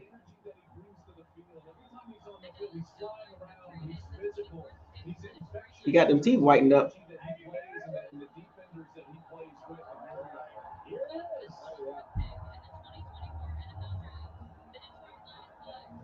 He got them teeth whitened up. Come on down. I like what the Lions doing, man. Brian Branch, Terrion Arnold.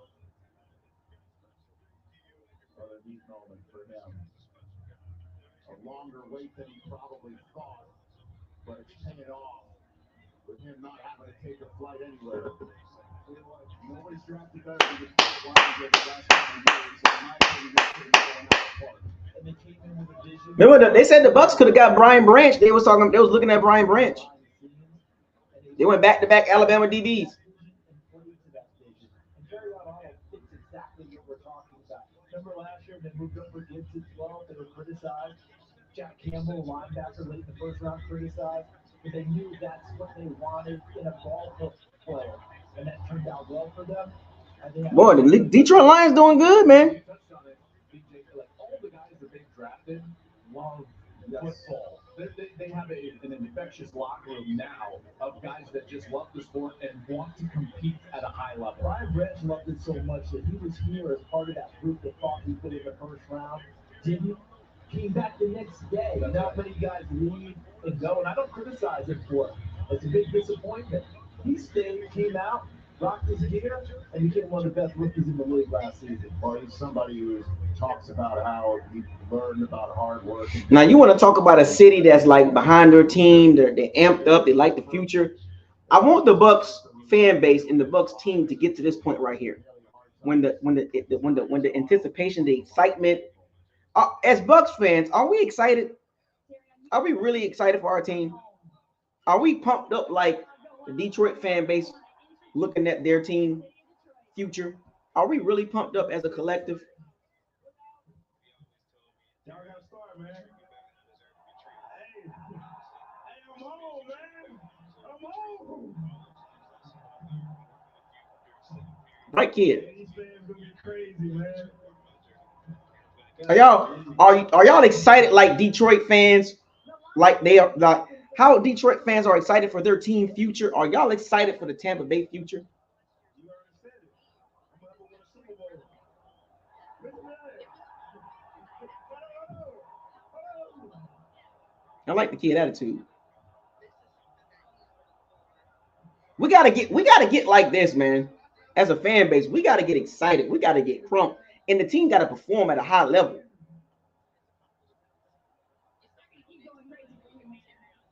Like the Bucks, as an organization, from the stadium to the training camp, they gotta put out a better product, man. That's a great future, man. They got the right coach. He got cojones. They got a lot of young talent. The city's backing them. That's a big city. Like Tampa got to get it right, man. We got to get it right.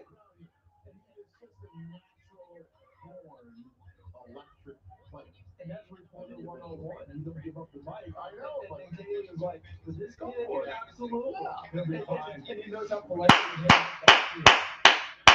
And then, of course, you could see how it immediately changed to focus when the Packers go on the clock. You're in Detroit, man. Like, hey, and it's just switched right up. And he lives hard, okay? He lives hard. So let's talk about Terrion Arnold, the player, and what he thinks. Yeah, I think he's the best corner in the draft. Fluid and smooth. Reminds me a lot of Jalen Johnson. The testing numbers are very similar. Jalen Johnson just got $20 million a year during this offseason. Press man, here he is working against McConkey. You see a lot of big-time wideouts when you're playing in the SEC. Fluid and smooth. I asked him about this particular reception. He said he picked up a tip from watching tape during the week. That's why he was able to undercut that ball, drive on it, and pick it off. Very physical. Shows up in coverage as well as against the run when he's a forced defender. Some of these guys pick and choose. They're buffet tacklers, not Terrion Arnold. He wants to get in the action every single time. Very physical, very aggressive. But Joel, we've talked about it through this whole process. Are we next? Here we go. Big energy coming to Detroit from this. Hey, look. Y'all know what time it is. Jackson Powers Johnson sitting right there. I mean, don't mess this up. I mean, don't mess this up. I mean, the guy's right there. I mean, let's not get cute. He right there. Don't mess this up.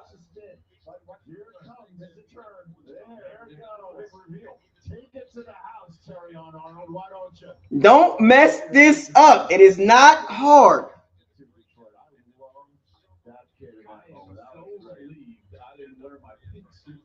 I'm just saying, it's like a no-brainer. It literally is a no-brainer. Get the guy that is going to impact the trenches.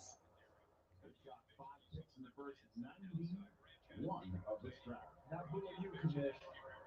With the 25th pick in the 2024 NFL Draft, the Green Bay Packers and hosts for the 2025 NFL Draft.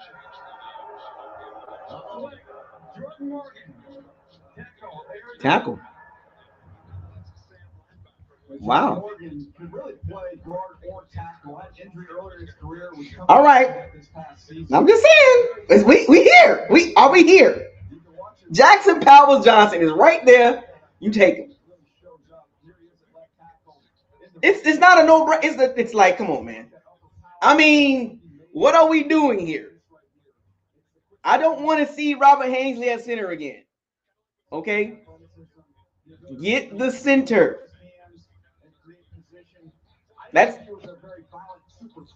I'm just saying, get the center. I mean, it's right there. You know you need a center. You know you need the interior O-line is terrible.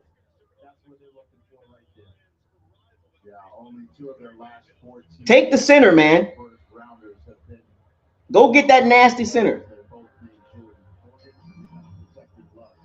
The pick is in. They ain't take long. You see that? They know what time it is. You already know. They ain't take long. They got the pick in already. Stop playing with me. They ain't even take long. They already knew what time it was. Come on, man. What we doing here? They ain't even take long. They was like, oh, let me get my guy. They ain't even take long. They ain't even take long. They already, you know, they're getting the interior guy. You know they're getting it. You know what it is. The pick was in right away. They ain't gonna play no games. They ain't gonna take no whole time. This is set up perfect. You can't mess this up. Go get a center that can play at a high level. It don't even take this long. It's a no-brainer. Don't mess this up. The pick didn't even take that long. They already knew. As soon as that happened, they was like, oh, we good. It didn't even take long. It was, oh, we got it. Okay, we good. I'm telling you, it didn't even take long. Day one starter, whoever they pick, Jackson Powell Johnson. Don't nobody spoil the pick for the people in the chat room. Some people are behind. Don't nobody say nothing about the pick. Be quiet. Be quiet. Quit trying to be first. Be quiet. Don't say nothing in the chat. Don't be trying to tip picks. Oh, they did this. The Bucks did. Be quiet. If you're watching Twitter, don't say nothing. Let everybody soak it in together. And then after this pick, we'll open the chat room. We'll open the locker room up. You know what I'm saying? We'll open the locker room up. Once the Bucks pick, we're going to open the locker room up for a discussion as we, in this first round, 3 hours in. So I'm ready to get this over with. So we're going to open the chat room up. Open the locker room up for the next 30 to 45 minutes so we can, you know what I'm saying? We can talk about our pick and keep it moving, right? You know what I'm saying? We'll have more conversations tomorrow about it and stuff like that because we got second round and third round, stuff like that. But let's get this over with. Don't say nothing. Be quiet. Be quiet. Hey, we here, baby. Hey, the draft felt kind of weird. Like, so many quarterbacks went and a lot of players fell down. Don't say nothing. Don't say nothing. I haven't seen the pick yet. Don't say nothing. Be quiet. Don't say nothing. If you know what the pick is, I want y'all to catch my reaction straight up. Don't say nothing. I want y'all to see my reaction live. You know what I'm saying? I want y'all to see. I'm not even gonna look at the chat. I'm gonna get rid of the chat. I'm not even looking at the chat right now. I don't want to see the chat because y'all be talking too much. I want y'all to get my reaction live and uncut, not premeditated or none of that. I'm gonna turn this up real quick. Oh boy, I'm nervous, guy. Oh boy, we just get the guy. It's right there. Don't do me like this now. The guys are there. Don't mess this up. It's right there. Let me turn this up. I'm nervous. Let me get my blanket. Woo. Come on, man. I'm nervous, man. I'm good. I don't know what to do. Boy. Let me get my blanket. I'm nervous, boy. Boy, come on, Tampa. Let's go. Hurry up. Jackson Powell Johnson, hurry up.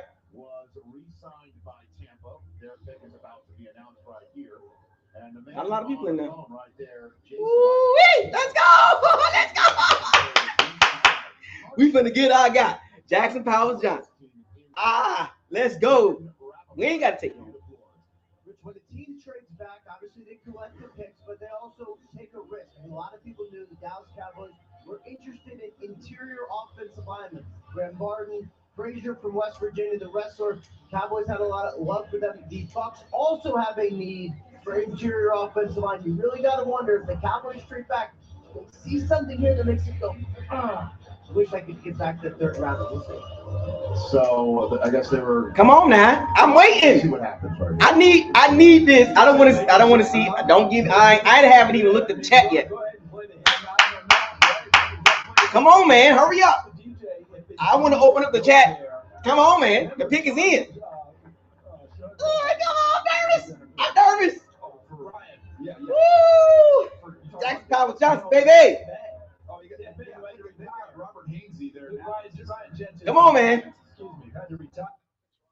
Jackson Powell Johnson, baby. Probably gonna have to retire. That's a big time need, and that's probably what Ian is.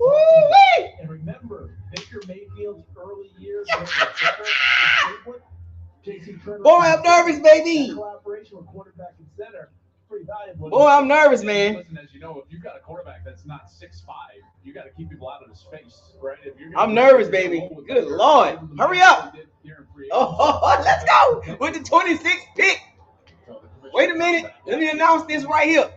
Live reaction 2024 NFL Draft.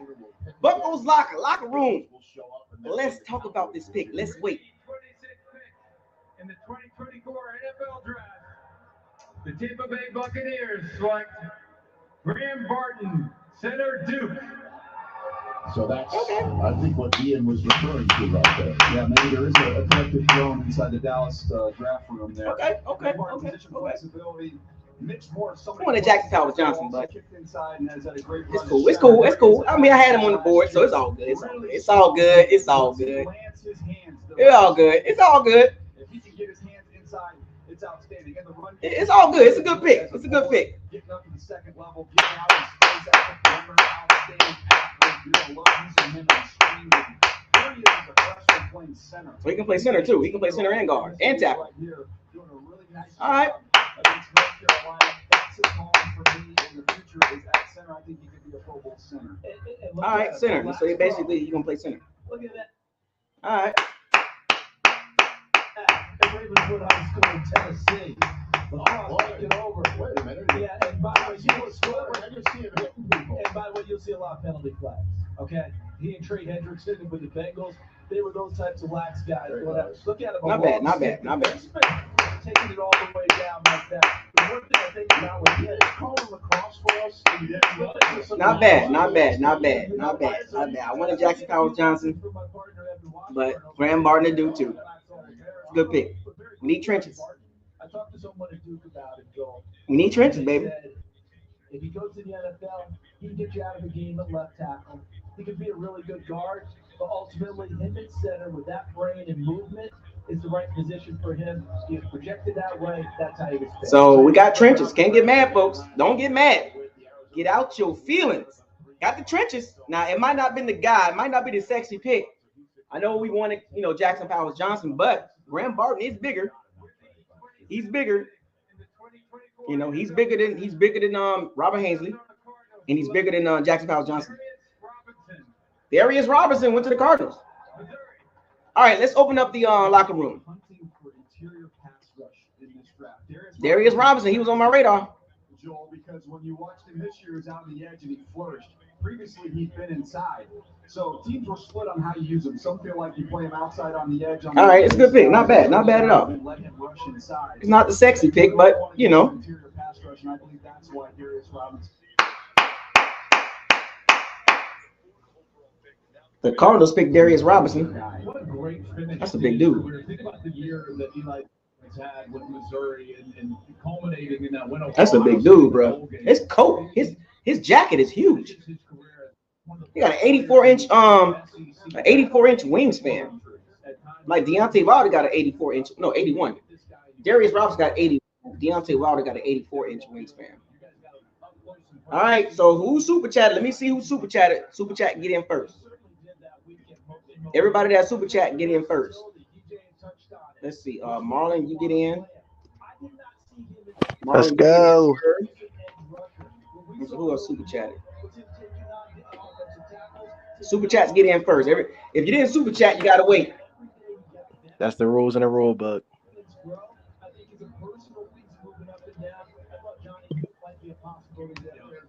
How you feel about that pick, Bucko? Hey, Newton falling.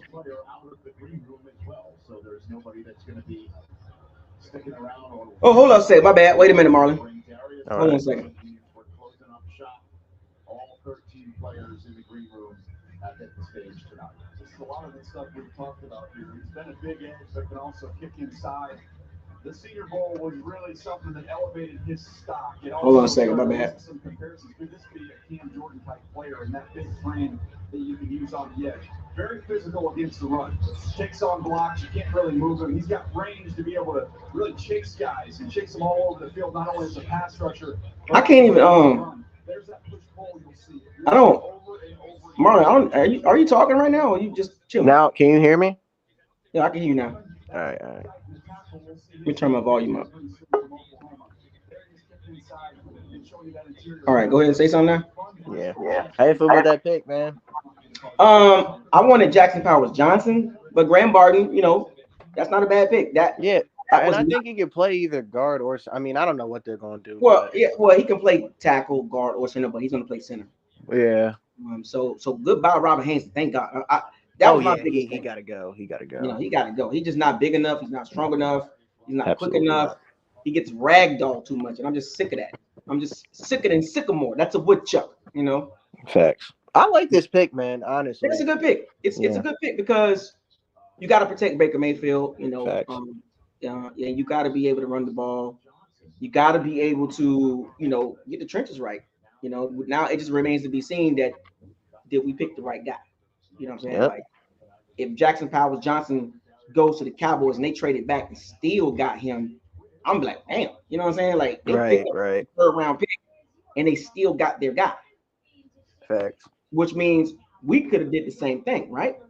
Yep. It's starting in the trenches.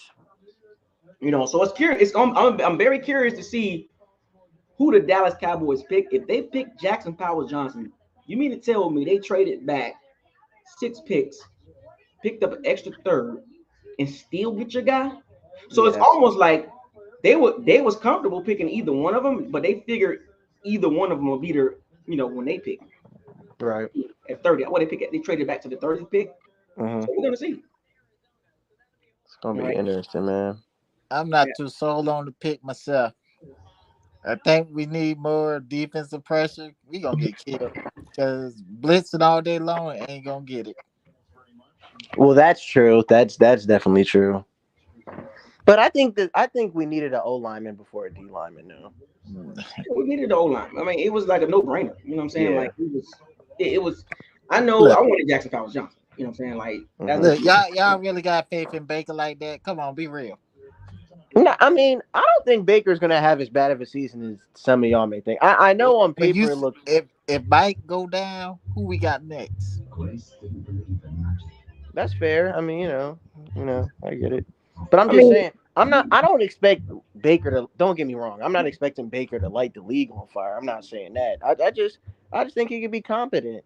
Just pretty solid. No, Baker's not going to be. Look, Baker's not going to be terrible. He's not going to be really, really great. Yeah. He's going to be, what he is. He's the average at best quarterback. He'll have some. If Mike go down, he will be terrible. Like I don't think so. He has his moments. Like the touchdown to interception ratio was pretty good.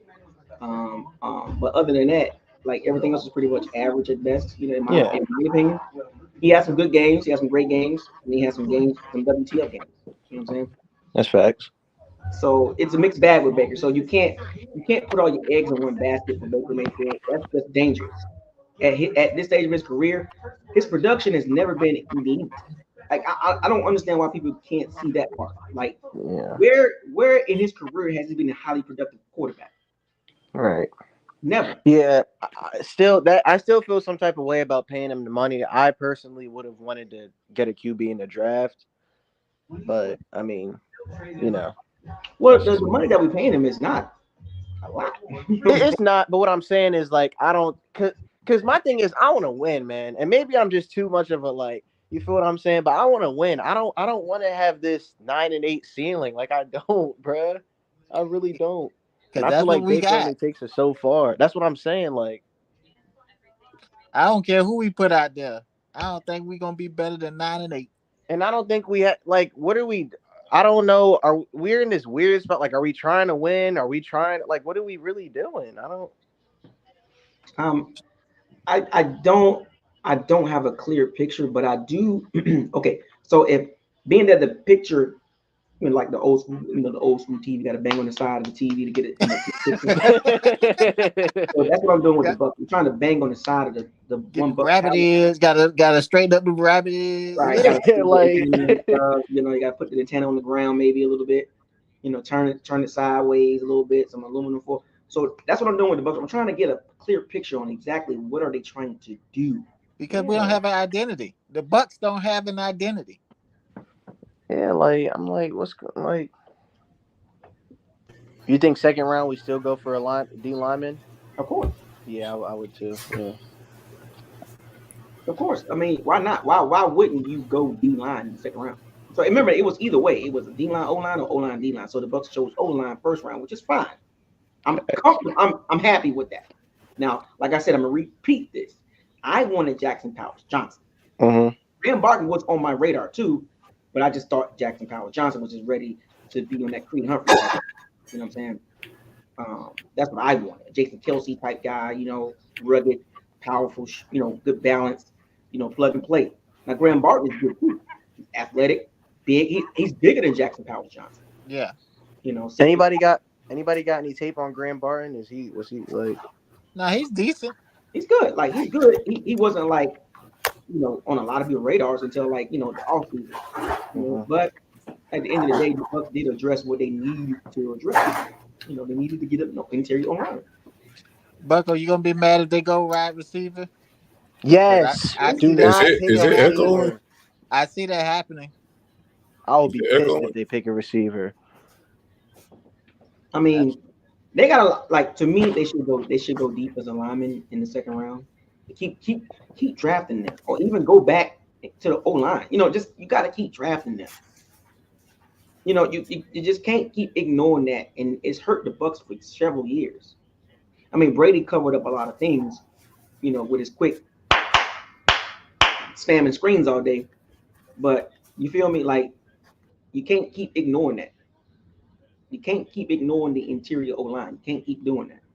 You can't keep ignoring the D line. Keep drafting. It's not going to hurt. You know what I'm saying? It's not going to hurt if you keep drafting D linemen. The Chiefs got Xavier Worthy. Oh boy, that's Didn't I say the Chiefs going to end up getting him? Didn't I say that? That's a good pick, man. That's dangerous. Wow, that's a good pick. Didn't I say they were going to get Xavier Worthy? I literally called that. That's scary, bro, because that boy fast.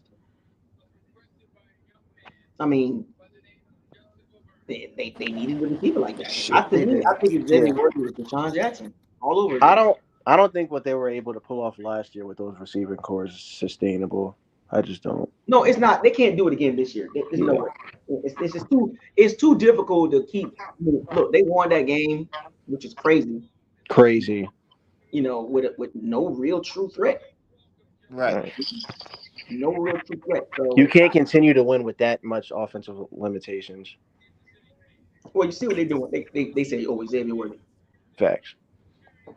they weren't even gonna mess around with that. You know what I'm saying? It was like they was as the draft was the way it was going, people were looking like, well, we don't want to wait till the end of the first round to get him. Mm-hmm. So yeah, they knew what time. They knew what time it was. Yeah, go get him, and they didn't have to go far to get him. This is like a Tyreek Hill, like somebody said it in the chat, like Tyreek Hill all over again. You know, it's the same. It's pretty much the same player. You feel me? Like, and you know what they're gonna do with him. Yep. Bombs away, as you like to say. Yeah, and, you know, Patrick Mahomes will throw that thing. He bombed that bit. Only quarterback to do that.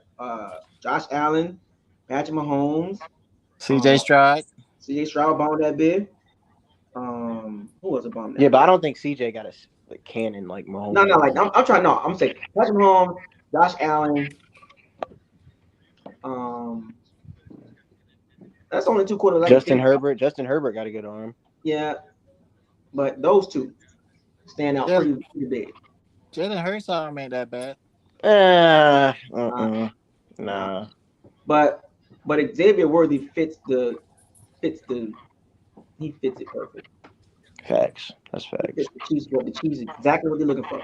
You put that dude in that offense. Think about it. The Chiefs don't win double digits anyway, right? Oh yeah, they the Chiefs double digits anyway. So, and they've proven that they can win without a true receiver. You know what I'm saying?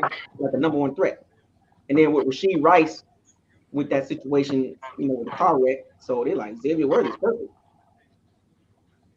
Yeah. I like the pick from Chiefs. I like it. You know, that's a great pick. That's a great pick for them because it fits exactly what they need. But back to the Bucks. Look, you weren't too happy about that, Bucko. No, because I wanted Jackson Powell Johnson. I mean, the consensus had them back to back in the rankings. I think the issue with Jackson Powers, did you see? So I just did some research while I was trying to swap over.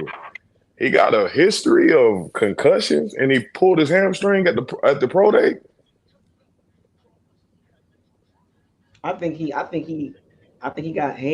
that Creed Humphrey impact right away. Now Graham Barton, I mean, you know, I like the pick, you know, but it's not the pick that I wanted, but it still fits what I was asking for, if that makes sense. So you can't really get upset at the pick, you know what I'm saying? So can y'all hear me? Y'all can hear me? Yeah. I'm just curious to see, did Dallas pull a fast one? Did they really trade back and still able to get Jackson Powell Johnson and pick up a third round pick? Did you hear what I said though about his medicals a few days ago? Yeah, that's fine. I'm still pro Jackson Powell, but I'm saying what would allow you to get him later. No, that's what I'm saying. It's cool, you know what I'm saying? That's the guy I wanted for the Bucks as far as like plug and play right away. You know, like I was looking at like a super impact. Now Graham Barton, you know, he's good. That's a good pick. He's very versatile, scheme versatility. You know what I'm saying? He play a lot of, you know, 6'5". He'll probably fill out to about 320, 325, 330. So that's a good pick too. It's just I had my particular guy. He did damn near get Lincoln Riley killed. that's just my personal, you know. Nah, it's mine too. I mean, it's mine, but I'm gonna be honest. Them two dudes, the favorite gonna be JPJ, but I mean, them two was kind of going back and forth. Yeah, so it's okay. You know, I'm not tripping like, oh, what the, you know. But he didn't reach. He didn't go to a small school. No, thank God. He didn't go to a small school, and he clearly knows Ainsley ain't gonna cut it, and this whole Cody Malk might could be our center thing probably ain't gonna work neither. So yeah, I was curious too. If I remember when Jason Light mentioned that, would he move Cody Malk to the center and put Graham Barton at guard? Yeah. Well, he finna make everybody now battle for that guard position. That Opeta and all that other dudes. So if the draft card is right for this Graham Barton dude, we should be all right. We should be all right. We should be fine. We'll be fine. He ain't a favorite. He's not a favorite, but he is one of them dudes. As far as because it was really only 3 players that was actually considered that can actually play that at the top level. Him, Powers, and I think the other dude you get like in the third. I can't think of his name right now. You probably grab him. I like the Bortolini. Yeah. Exactly. So he at least listened and addressed it. So I cannot. This should be an A for him addressing the need. They could put it. Yeah, they could put an A plus if they want. If there's some Duke lovers, but it is an A. Right, because he actually, picked a position of need and is not from a small school. It's not from some rinky-dink random school. Now here's what I do like. I'm gonna be honest though. Here's what I do like. This draft going so dirty with these run on quarterbacks like it did, we definitely getting a receiver. Tomorrow we can get a receiver. Isn't Adon Mitchell still on the board? Yeah. Yep.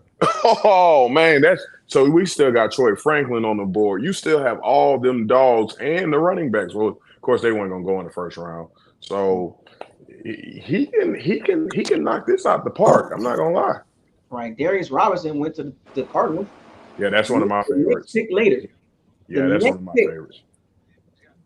That's one. I'm surprised Cooper G. John still was on the board. Yeah. He kind of got to the process late. And Wiggins, because they had him linked to the Eagles. It's been some bounce arounds, man. I'm not gonna lie. Because of the quarterbacks, man, and that's the reason why the draft went the way it went. Look at that. Jackson Powers right now is now projected at the 34th pick. He's at the 34th spot. They picked Tyler Guyton, the tackle. They picked the tackle. They didn't pick Jackson. So they were able to get a third round pick and still get their guy. So I wonder, could the Bucs could have did that? Yeah. I don't know. I think they would have had to been I think it's looking rigged this year. They might have made a phone call because apparently the Cowboys wanted the Barton kid, or I don't think it was Jackson Powers at all. It was the Barton kid, but you could have got him, but you traded back. And they was able to get a tackle, which they did need to. They need to. Oh, they definitely need, because they lost Tryon Smith. They lost that Tryon Smith dude. It's interesting that the Cowboys were able to go back and pick up an extra third round pick. I'm just curious, could the Bucs could have did that too? I mean, I'm just curious. I think they could have did that. They could have went back a couple picks and still picked up Barton or Powers. I mean, here's the crazy part. We picking. I mean, Orlando. I know last time I looked, we got smashed on. Is anybody keeping up on that right now?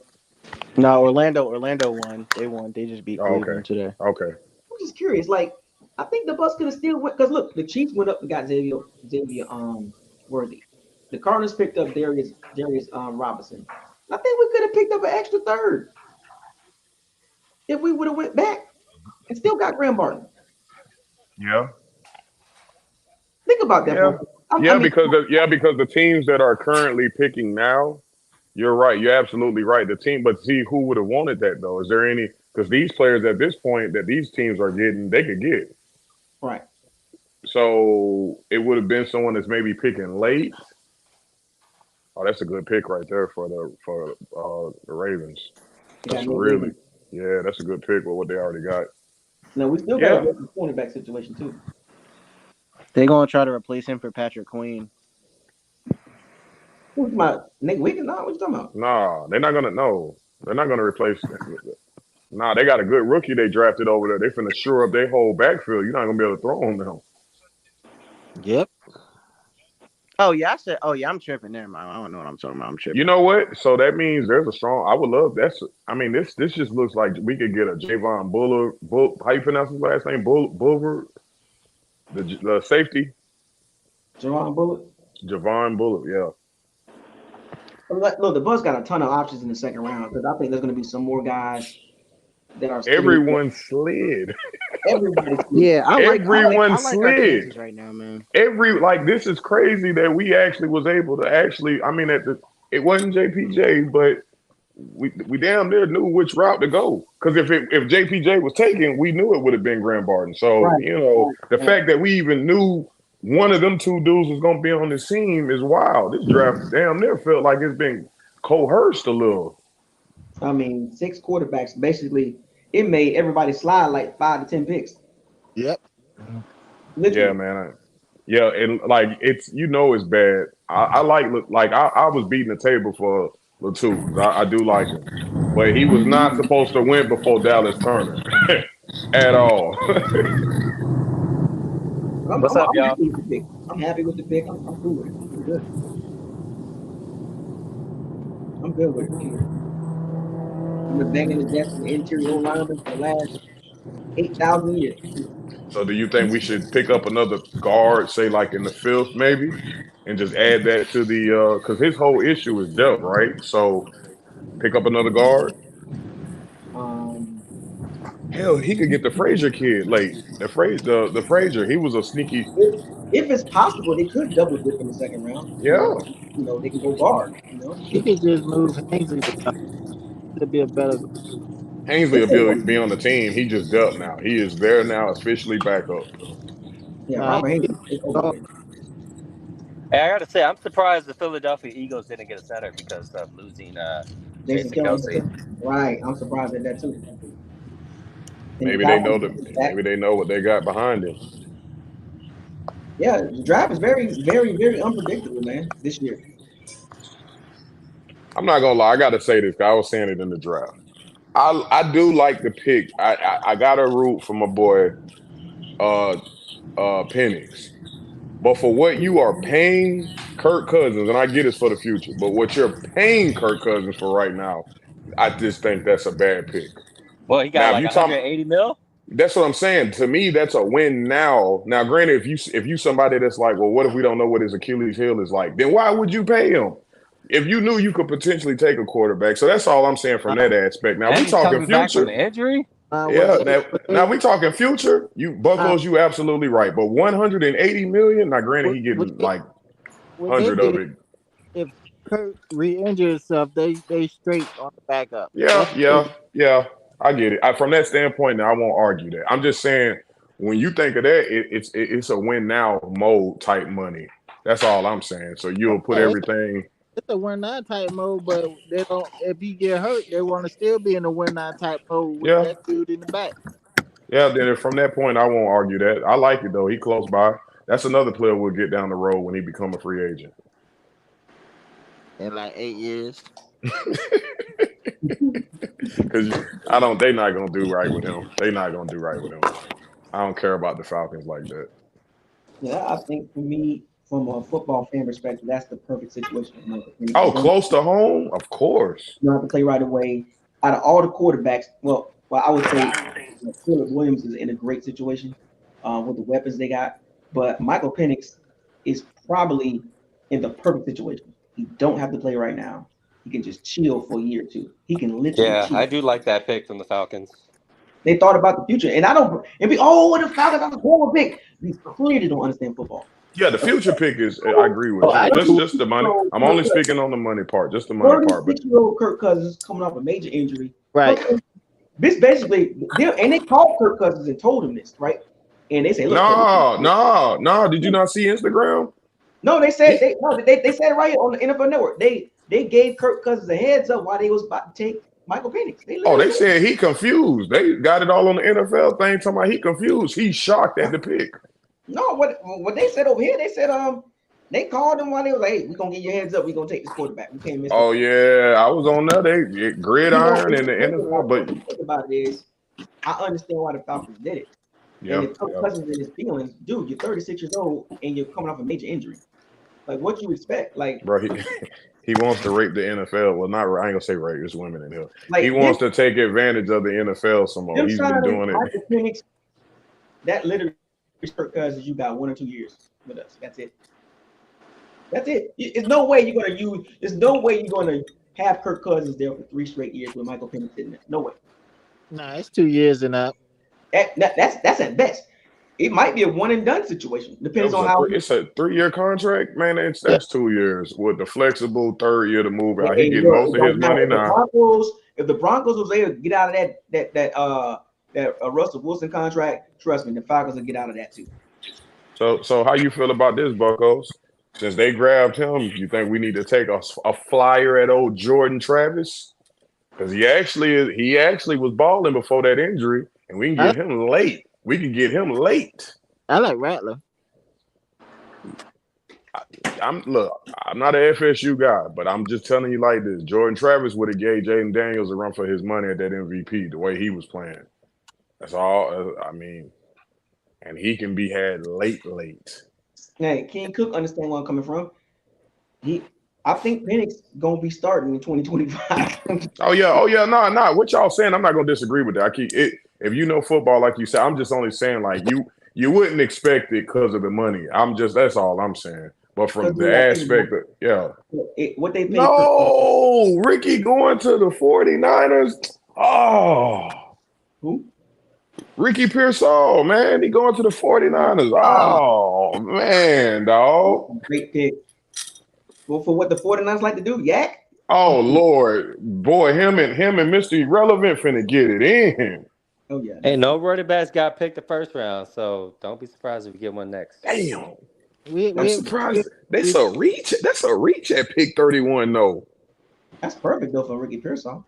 Yeah, but you still got Adon Mitchell. I mean, you still got Troy Franklin. No. Kyle Shanahan know exactly what to do. Oh yeah, I ain't gonna argue with him. Now this, you right. He ain't Todd Bowles. Productive, and with the Brandon Ayuk situation too. Brandon Ayuk, Christian McCaffrey, Debo, and George Kittle. And you throw Ricky Pearsall in there. Oh Lord. Yeah, that's gonna be we already got problems with them. You imagine the zones. Let's grab a corner, bro, the next round. We can get the running back in the third or fourth. You know, it's one of those things when you look at us, like let's just look at our division and what our division did in the first round. So the Falcons the Falcons went Michael Penix. So that's the future, right? And then the Saints drafted a tackle, left or right tackle, right? Panthers traded their pick just now. Right. And we drafted Graham Barton center, right? And then the Panthers, of course, didn't have a first round pick. So, they'll have the top of the second. I'm not worried about the Saints anymore. I'm literally worried about the Falcons for the next 3 to 5 years. That's where we're gonna have the back and forth. Yep. In my opinion. If you being truthful, we had this talk when Kirk Cousins came over. Like, if we had a problem with Desmond Ritter, you cannot. I don't like them, and I'm not worried about them. But if we being honest, bro, that team a problem. Bijan, we ain't even seen Kyle Pitts yet. Drake London, the defense already. Jesse Bates playing lights out. They like that team, and we don't know what Raheem Morris like. He out for blood when he play us because of how we did him to begin with. So we struggle with Arthur Smith and Desmond Ritter running the show. So Kirk Cousins is an upgrade over Desmond Ritter, and Raheem Morris, in my opinion, is an upgrade of Arthur Smith. So you share that with the Falcons, what they coming into the season with a top 10 defense and a top 10 run game and a much better quarterback. I mean, I'm gonna tell you something, bro, and I ain't trying to wish this on us, but it's gonna be just our luck. Kirk Cousins gonna get injured right before they play us, and guess who finna have their first NFL start? Oh, Penix. Yeah, ain't gonna do 500 passing yard. Like Lord have mercy. On that toilet bowl defense that can't get pressure. Y'all gonna see what I mean when they draft the defensive line. I agree with you. But that pick you could have went different ways. We're not disagreeing with you. I would have preferred something on the edge, especially when Penix got selected. But we also know we need something for Baker Mayfield so he can do his damage on that side of the ball as well. And this might help the run out. So we ain't disagreeing with you. They could still get somebody in the next one. And get somebody in the next round. The Falcons literally did what the Chiefs did. What you talking about? Patrick Mahomes? Yeah. Yeah, they literally did. They're doing the same thing. It's a quarterback that and then they Alex Smith in his 30s. They drafted Mahomes. People was like, "Why would you do that?" And some of the goofy Falcon fans don't get it from a football perspective. They just in their feelings, right? So there's no rush. It's literally going to be a year or two, and that's fine. And quarterbacks need to be in situations like that, right? Instead of getting thrown to the fire, let him sit for a year. He's going to be your starting quarterback for the franchise. That's your franchise right there.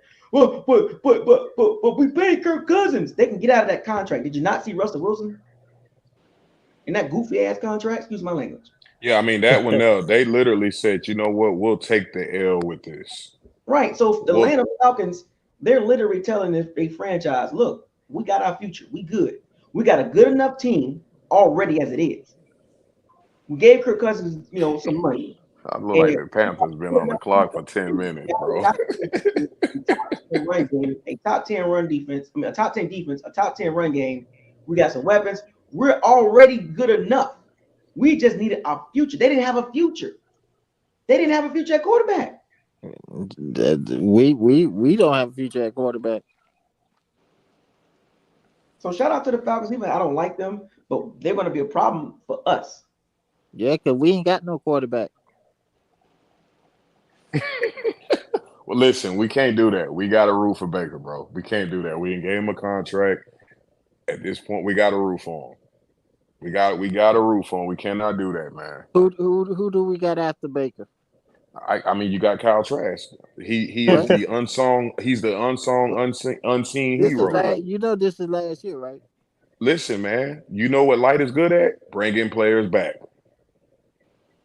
You really think they like Trask? Ask yourself that. Nah. Oh, South Carolina just selected Xavier Leggett. That's a good pick. I don't know what that's going to do for the quarterback. Xavier Yeah, the South Carolina receiver. That's actually one of my favorite receivers in the draft. He's nice. I'm not sold on Leggett, so No, I like him. Nope. What do you think we should do for the second round? I don't think he's a good route runner. And No, he's not a Macau. I mean, Malachi Corley and Ricky Pearsall, those are my guys that are. This dude here just big, man. He like they say there, AJ Brown with upside. He like your Debo, AJ Brown. But that Malachi Corley, we can grab him later. He's a beast. And Troy Franklin in there still. That I don't know that. I guess they trying to get big players to help out Bryce Young. I guess that's a wasted pick though. They'll deal with that later.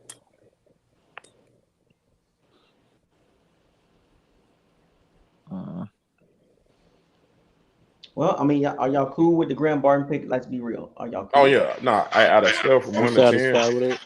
Yeah, scale from 1 to 10. I'm gonna give it 8. I'm not cool with it because I'll tell you like this. I don't think it's gonna help our offense at all. Oh, we needed that pick, baby. That was perfect. I'm gonna be honest. Hold on. Somebody phone echoing. This is the thing, bro. You got to go back and go look at him. He is nice. As far as centers go, I mean, he was ranked the highest, right above Jackson Powers. We just like Jackson Powers better. So as far as centers go, he plays that position pretty much the best coming out of the draft. Mopar, did you see that Nick Saban came out and said that pick we just took, that kid rotated between center, left guard, and tackle. And Nick Saban said he potentially could be a Pro Bowl for the next 10 to 12 years. Yeah, nah, bro. He's good at that. He wants to see the defense. He wanted to see something on the edge. I don't have, but this is the thing. We know we have holes on both sides. He's going to give you what you need most likely in the next round. I'm sure Todd Bowles wants a toy high up at the end of the day. But we know it for what we have. What's more important, though? I would much rather get the O-line, if you sit back and think about it, get the dudes that's proven, because we we got a new OC, bro, and it's still Baker Mayfield. So give them I mean, I'm going to just be honest. You kind of got to you kind of need to give Todd Bowles a little leeway. Let's just be real. I don't know what the highest number of total sacks was, but we got to be in the top 10. I get it. Y'all don't want to see the rushing, the blitzing. But, I mean, it's 47 sacks without a pass rush off the edge. I mean, let's just be honest. I mean, that's you don't want to see it the way we do it, but he is getting pressure. So Todd Bowles know what he's doing on the other end. We don't know about this new dude right now. So we struggled a lot when it came to, getting the ball upfield in regards to rushing the ball, getting up through holes and everything like that going upfield. Rashad White, I think this pick is going to help Rashad White grow. And I think another big thing I took away from this is we got a really good, active young line now. So keep addressing it, and I think we'll be fine. But I honestly, man, I give this pick an A+ because all we kept talking about this offseason before this draft was we need to address the trenches. We even said it Jason Light has to kill this draft. And right now with that pick, he's setting the Yeah. tone, bro, because he's addressing the needs. And the thing is, he didn't trade up. He didn't waste anything to go get anybody. Because I ain't gonna lie, I wanted Verse and I wanted Latu. Those were my two. And once they went off the board, I was like, okay. Now you got Yeah, you got that center, exactly. you got that center from Oregon. But then my buddy actually texted me. He's like, "Pay attention to that boy from Duke." And I was like, "Man, what?" And then he hit the board. And I was like, "Let me go look." I watched some of that tape, bro. He finished just through that whistle, bro. He got that dog in him, and I'm that's gonna what tell we you. I'm need. gonna tell you So why it's a good pick. I'm not I'm mad gonna at tell it. you why it's a perfect pick. If this draft would have went like it was supposed to, we weren't even supposed to be getting him or JPJ. Them dudes supposed to have been gone earlier. They were supposed to have been gone. That run Been on gone. quarterbacks made these players drop. We weren't even supposed to have been sniffing none of those players.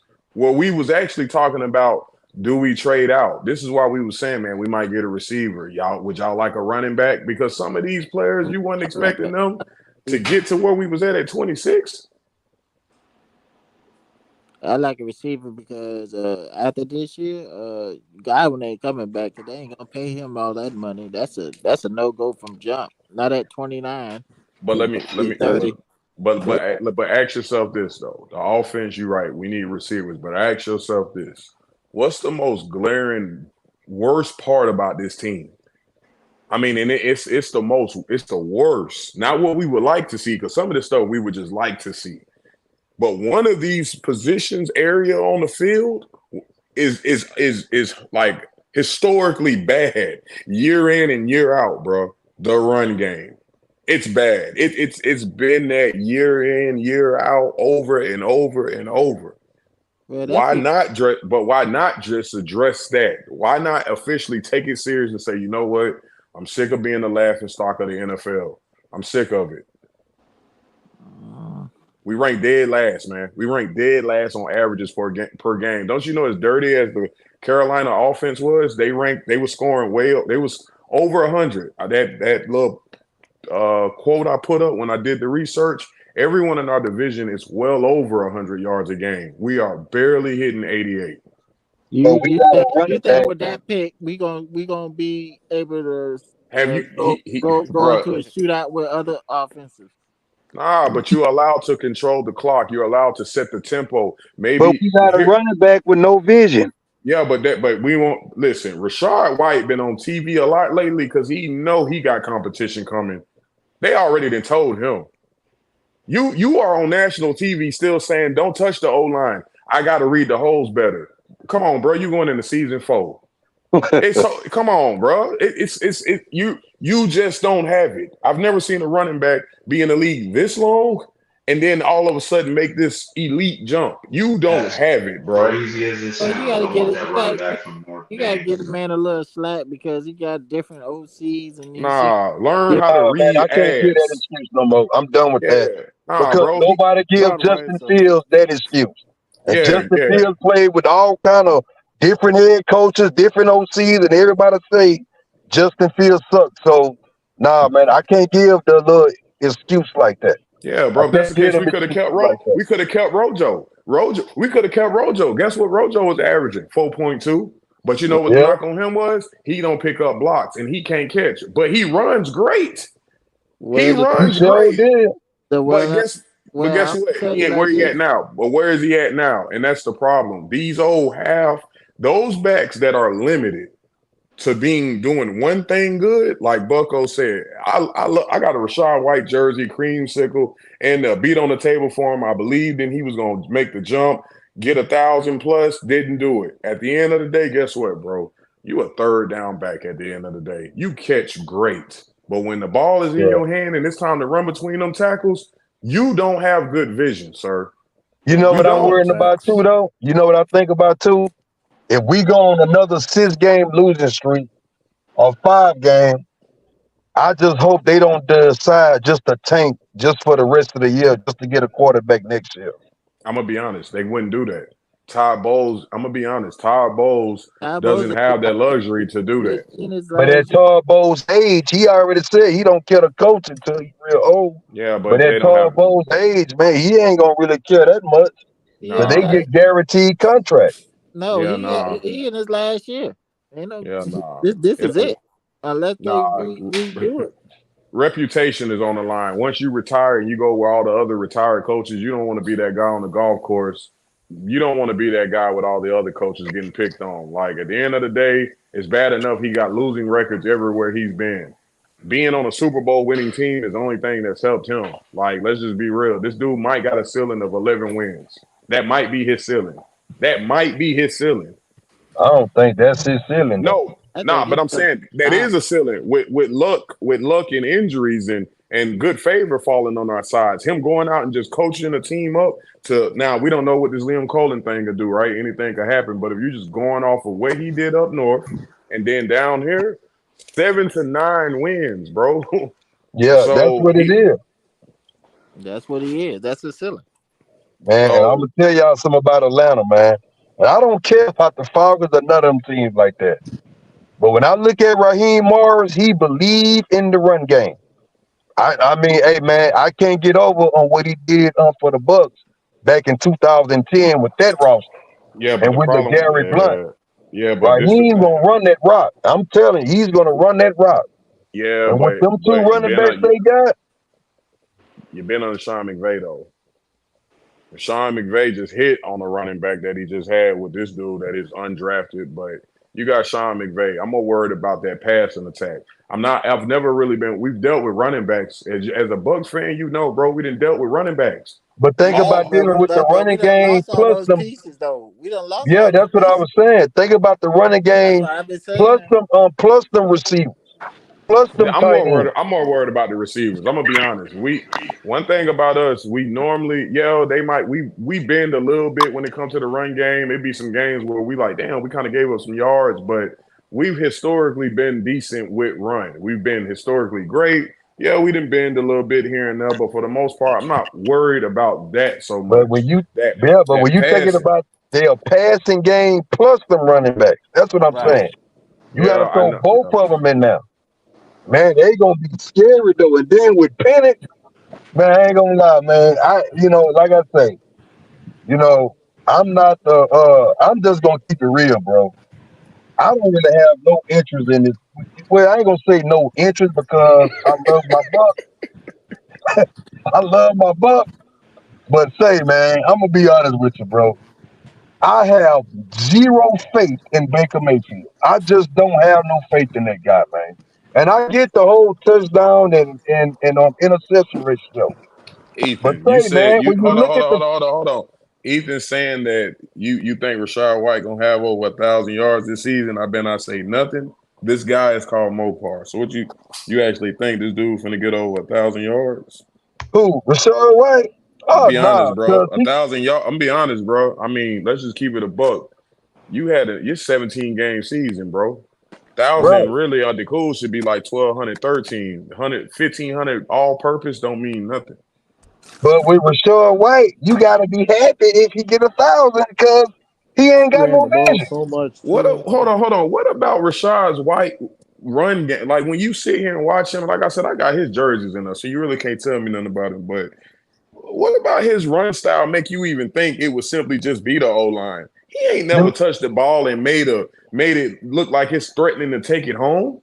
That's what I mean. But see, He don't. here's the deal. And this is why, and I know everybody probably finna crucify me, but that's why when I look at man, I went back and watched all them Bucks games, bro. And I seen where one cut onto the inside, he can get 8 or 9 yards. One cut to the outside, he can gain yards. I can't keep blaming this O line. Now they ain't been perfect, but I can't keep blaming them as if it wasn't no holes there. I'm No. He said that I'm they looking got at the holes. they pulled the tape up. They actually pulled the tape up, and there's many games of Hainsley literally running dudes out of the field. And this dude you didn't run that way. You ran the other way. That's what I'm saying. I just don't. I don't. Now, granted, the O line still could be better because at the end of the day, we Yeah, still got yeah, right. it's They a can Way be bit better. deeper. better. But it looks the tape proves it's Rashad White and he's admitting to it. It's come on, bro. We're going into season 4, bro. I've never seen a dude. I still can't read holes. Damn, bro, you don't know how to read ass. You're reading ass. You don't know how to watch hips and ass. Come on, man. Excuse my language, but that's what it is. And he's about to go into a whole new offense, and you think he's gonna be able to read? No. Yeah, I ain't trying to knock the man. I was rooting for the man. I love when we drafted him, but this ain't it. So next year, so let's say next year's draft. Man, I'm gonna be real with y'all. Y'all don't kill me for this, but hey, man, I don't want to hear trenches no more.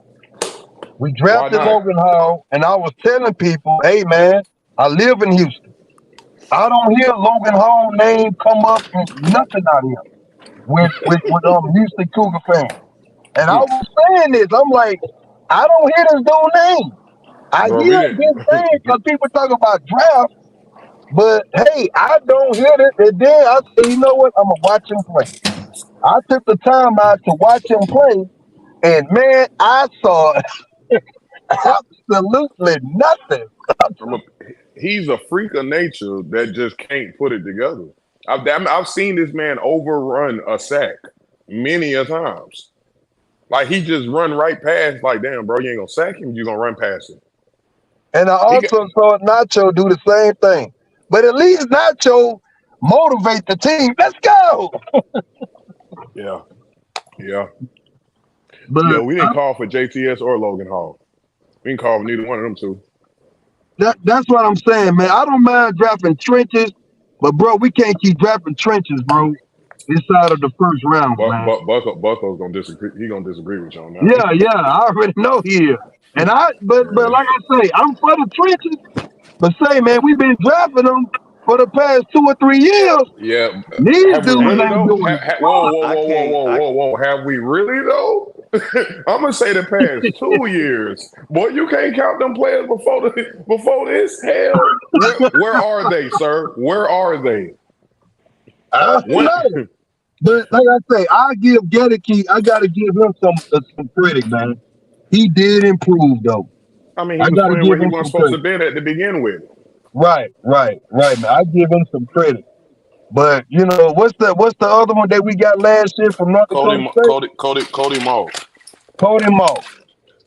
You know, I'm gonna give him a chance though, because sometimes it takes these guys. It takes some people longer, and sometimes, man, we just have to be patient with these guys too, and give them a chance. But like I say, man, you know, I don't want to see trenches next year, unless it's a no-brainer. But I wouldn't have mind the other guy from Oregon though. He was a little undersized compared to the guy we took, though. If you look at the size and the metrics, he was a little undersized compared to the guy we took, though. I'm more But Kelton was also considered as undersized. Kelton was also considered as an undersized center. And here's my thing, but here's my thing too. That center from Oregon got the most hype, but he didn't even go in the first round. The most hype out of all the centers and all them offensive linemen. For the past 2 weeks, that's all you kept seeing on the boards when it came to offensive linemen, outside the 2 dudes that went before him with the Saints that got that Samoan boy out of Oregon. The center from Oregon was a guy that was projected higher. And we ended up taking a dude from Duke that's just bigger in stature. Honestly, man, I think this helps Baker. To be quite frank with you, it helps Baker a lot. Yeah, he got a tone setter, bro, which is really what you need. Hainsley ain't no tone setter, bro. Right. And I know we've been real critical about keeping Baker and running with Baker, but we got to get settled in. Baker got signed for the next 3. He here. So he here. So now we got to put some stuff around him to make this work. And the next move is, in my opinion, we got to get another running back behind Rashad. Go get the guy from Wisconsin. I like that boy out of Notre Dame, but then what's that running back out of is it Tennessee? Wisconsin? No, there's a running back out. I think it's out of Tennessee. He fast as hell. Hold on. I think he out of Tennessee. Hold on. What's the edge rusher? This Ethan dude must be one of them dudes that be projecting we're gonna go like 13-0 and lose 2 games. He out of Tennessee. He talking about right. Oh, okay. You're probably not even a fan of us, but I got you, bro. I got you. But I'm just saying, man, you know, and I know we stuck with Baker Mayfield. I just know it's gonna be the same thing. You know, like I say, Baker Mayfield interception and touchdown rating. I think because you look in the 49ers game, he should have had 5 picks. And I'm talking about where he throwing the ball and hitting the man in the hand. I mean, throwing That's the why ball you go get. directly to him. That's why we need to go get Trey Benson. All right. Hey, I Motor get Dog, I'm him not running mad back. at Benson. I'm not mad at Trey Benson. I'm And not then mad at that. we cycle in Rashad White when we third and maybe third and short or something, and we catch him off guard with the screen. And yeah, man, let that man do a competition battle at the end of the day. Trey Benson need to be on his team. Somebody that could put their foot once they hit that cut, there's a possibility that thing going to the house. What is our next pick? 57. 56 or 57. Oh, you think And Trey then Benson gonna still be there? of course. Did you not see all the receivers that's been slid? So it's No, still that's true. it's still some D linemen and the quarterbacks going like they did. Yeah, this whole Hey, but what draft out about of the whack. D lineman that got in trouble? That's from Texas. Sweat. Mm-hmm. Man, if he Hey, there, I'm drafting him. Nah, I I got don't a care question. about that because he got caught breaking a bill. Hey, I'm Hey, I got a did question. drafting somebody him. I got a did question for y'all. I somebody got a take question for y'all real Newton? Did quick. somebody I got a take question. Newton? I got a question for y'all no. real quick. That quarterback out of Florida State that got hurt. I already said that. I've already I'll said it drive earlier. him. Okay, Joey How old I is he Travis. jumped in though? late. I didn't know if y'all touched on that. I jumped Yeah, in late. not Y'all grab him? But how old is that dude? huh? Huh? But how old is he? 35? What difference does it make, He man? ain't Chris Wanky. At 35. He ain't Chris Wanky. He 35? He ain't a Will Levis. I think Will Levis was up in age. What, he knocking on 30 almost? Like, come on, man. Like, Y'all nuts, man. Jordan Travis is like, Jordan Travis is How old not. is old school? Old school almost ready for his social security. he got about 2 or 3 more years for his social security. I think Jaden Hell, I Daniels didn't up in know. age. I I think didn't know Jaden Michael Daniels Penix up was in age. that old. I didn't know Mike Penix was that old. Yeah. You got away Michael Penix bill? How old is Shit, Penix? I can say But here's my thing. A Boy, Tampa you boy talking don't about? really on age. I don't know what the hell Atlanta was thinking doing that, but I'm okay with it. That was a I'm good. okay. That was Yeah, a good that's pick. all out. That's That was a all I good was pick from saying. Atlanta. It is for the because of how we think and how we operate. We never want to. We seem to can't draft a guy and mold him and have our future. So I do agree with it from that. I was on the contract part though. Man, you giving that man $100 million guaranteed. That means you want to go deep into the playoffs and But possibly they don't most care of about that Lombardi. money no more, man. You know what, See, man? I've learned that. They do not care about, man, they'll eat that money nowadays. I'm you telling ain't you, got. I believe Raheem. it. When Deshaun Watson got his contract, I knew. I believe you. When he got that money, I knew it was over with. So, and then the So way what they've been about the paying these guy that got receivers. caught? So what? So what about the guy that got caught drinking a Bud Light? Now I'm gonna tell you, I heard y'all talking bad about him, but Sweat. say, man, I'm to the point now. I don't care how bad them dudes is. I mean, you know what I'm saying? Not no felonies though. Don't get me wrong though. Not Did he no get a felonies, but DUI? hey man, he drunk a little old bill.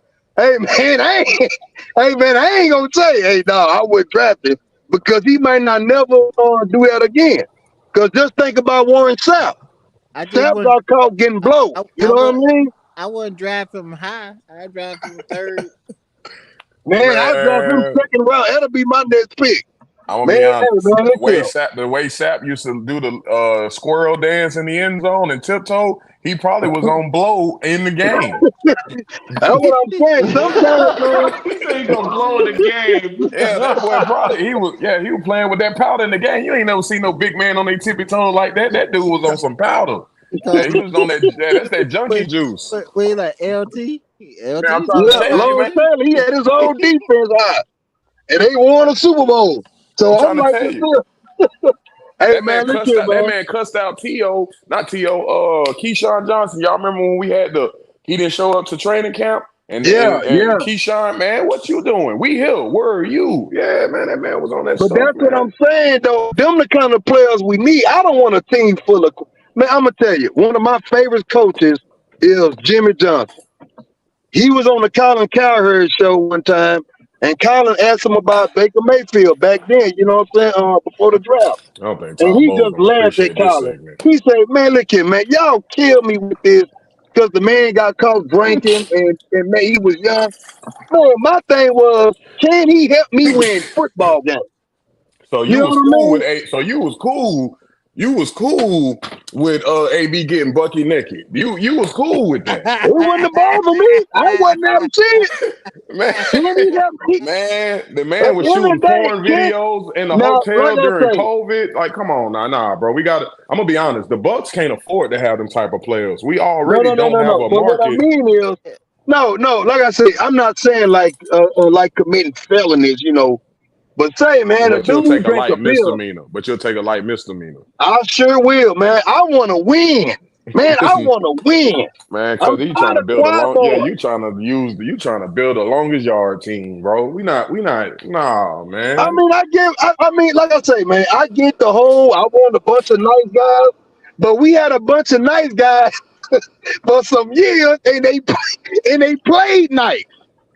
You had Jerry McCoy, and I like McCoy, but he helping Big Ben. I'm Yeah. sorry, man. Okay. I'm All sorry, man. I'm hearing is the bunch of complaining. Hey, real quick, Bucko, real quick though. Hey, this boy is 6'5", 300. Oh, Right. I'm happy with this pick. I'm Oh, happy yeah. with this pick. I'm happy. Enough with the complaint. Let's talk about the draft. Nah. Oh, So, my bad. so I'm going to reel it back in because I'm just hearing too much whining and crying. It's annoying. I I'm get just having fun, man. Go ahead. I get annoyed by it when it's doing too much of that. So with day 2, the targets for the Bucks should be right back to the trenches, right? Possibly, if the board falls the way it could fall, we don't know, but the draft has already been weird, so it could fall to the point where some receivers could be sitting there. But I'm sticking with the trenches for me. That's just me. But the possibility of some guys sliding because the quarterbacks literally messed up. Well, not saying messed up in a bad way, but it literally pushed everybody back that where they were supposed to go in the first or second round, even third round. It done pushed guys back even into the third round. So that That's why means their faces was mad. That's why when you said everybody was looking crazy, that's so really the look. there's going to be guys that were first round talents going into the second round.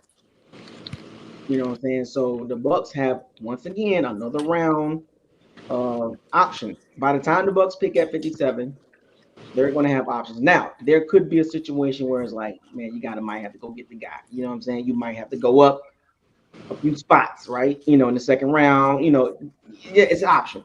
The Bucks do have options. I'm just saying, but if they sit tight, it's still going to be some guys there at 57. So it's a win-win situation for the Bucks. And to say it in a good way, thank God that 6 quarterbacks were in the first 12 picks. You know what I'm saying? Which allowed us to get, a Graham Barton. Because if the draft wasn't so quarterback heavy, it'll be a lot different, right? You know what I'm saying? I think teams will be a lot more panicked because you notice not a lot of trades. You notice that, right? Right. Because teams are like, Yeah. what am I trading? I don't need to trade. The guy gonna fall. You know what I'm saying? Like, I mean, the first defensive player went pick 14, 15? To the Colts. Right. So there was no panic for no teams because they was watching the board like, well, number of quarterbacks and tackles going. Yep. So But if that what's his name? The one you want, Bucko? What's his name? Austin Powers. If he there, I get him. I get that dude and just go ahead and just solidify the O line. I go and grab him if he there. I'll move up to get him if he's there though. I think the second round is going to be similar to the first. Like there will be no panic from now. I think we'll probably see a couple more trades because of how the first round went. Because now like, oh, that guy's available. I got to go get him. Because it's going to ramp up because so many good players dropped to the second round. So now I don't think I think he'll do it with that third, Buckos. I think he'll grab one more of his guys because, like you said, everybody dropped. But getting that Carlton Davis pick probably finna gift us again with how this drafting slid because they messed this up. Not like he said, not in a bad way, but all them quarterbacks that nobody was doing that on no mock. It benefits the Bucks because there's so many guys. Think about this. The second round start at 33. We pick at 57. So you mean to tell me between 33 and 56, all the guys that we could possibly get gonna be gone? I mean, come on, man. I think it's still gonna be there though from Oregon. If he there, I'm getting.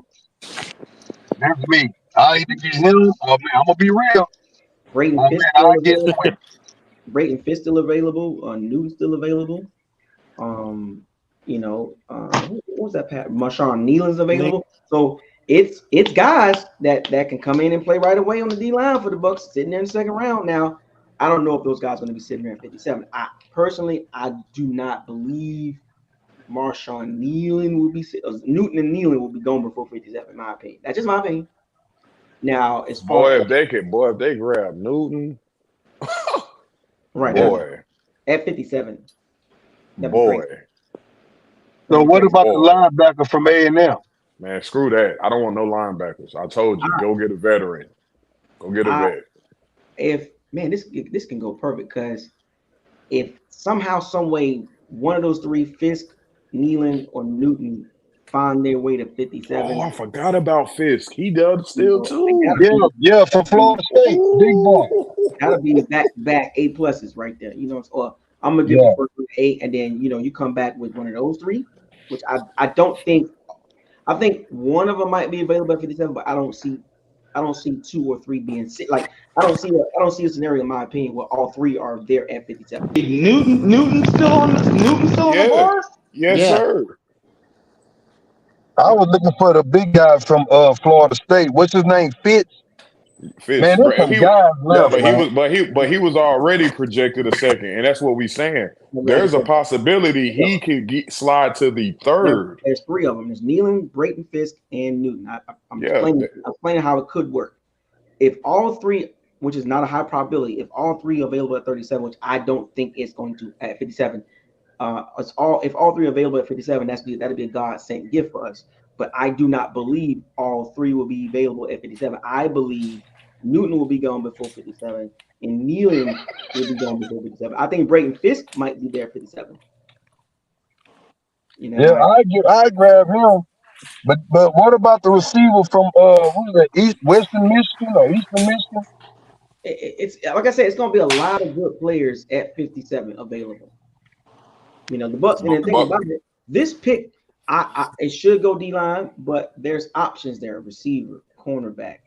That's what I was thinking about. You still got Adon Mitchell, Keon Coleman, Troy Franklin. That's what I'm saying. You got Lad McConley, Xavier Worthy. Like, come on, bro. Where'd they go? He was the Chiefs first round. Oh, he did? Okay, I didn't even see that pick. Okay. Mm-hmm. Man, just don't draft nobody from a D2 school, man. Nah, that's the only thing about Jason Light. Yeah, but he didn't do that with this pick. He did right. That's what I'm saying. I think he realized the right. He looked like he might be getting better with his drafts and his selections. He might be. It took too long though because it cost us some seasons, but it looked like this pick was in as soon as it said it was on the Bucks. It was already in. Already in. I like there's a D lineman out of Oregon, Brandon Dorless. Yeah, him too. I think he'll be available around the time. He's more of a third-round guy. I mean, remember this is a good draft though, man. This is a good draft though. They got 2. So day 2 is what, round 2 and 3, right? Yeah. Right. So it's perfect. It's almost like the first round set up the Bucks. As far as the teams that picked before the Bucks, it's set up perfect for the Bucks for round 2 and 3. Yeah, bro, he could grab Christian Hayes probably like in the damn 3rd now. No, he can. Now it's so many. So we got 3 of the next 70 picks. Let me rephrase that. We got 3 of the next 80 picks. You mean to tell me we can't get 2 out of the 3 starters? You know what I'm saying? Like, come on, man. Like, bro, we need to get Trey Benson. I ain't gonna lie. Like I said, you don't like Ray Davis? You don't like Ray Davis out of Kentucky? No. Here's the problem. I never said Ray Davis' name because I never expected to be able to get this guy. I don't mind Ray Davis. I know Ray Davis is fine. No. But what if Fitz is there though? Yeah, but this is what I'm saying. Ray Davis is fine. He's fine for if for what I like him for. But where the draft has fallen, I don't even have to mention his name now. Yeah, Trey Benson and them two different. Bro, Trey Benson is like another Gibbs.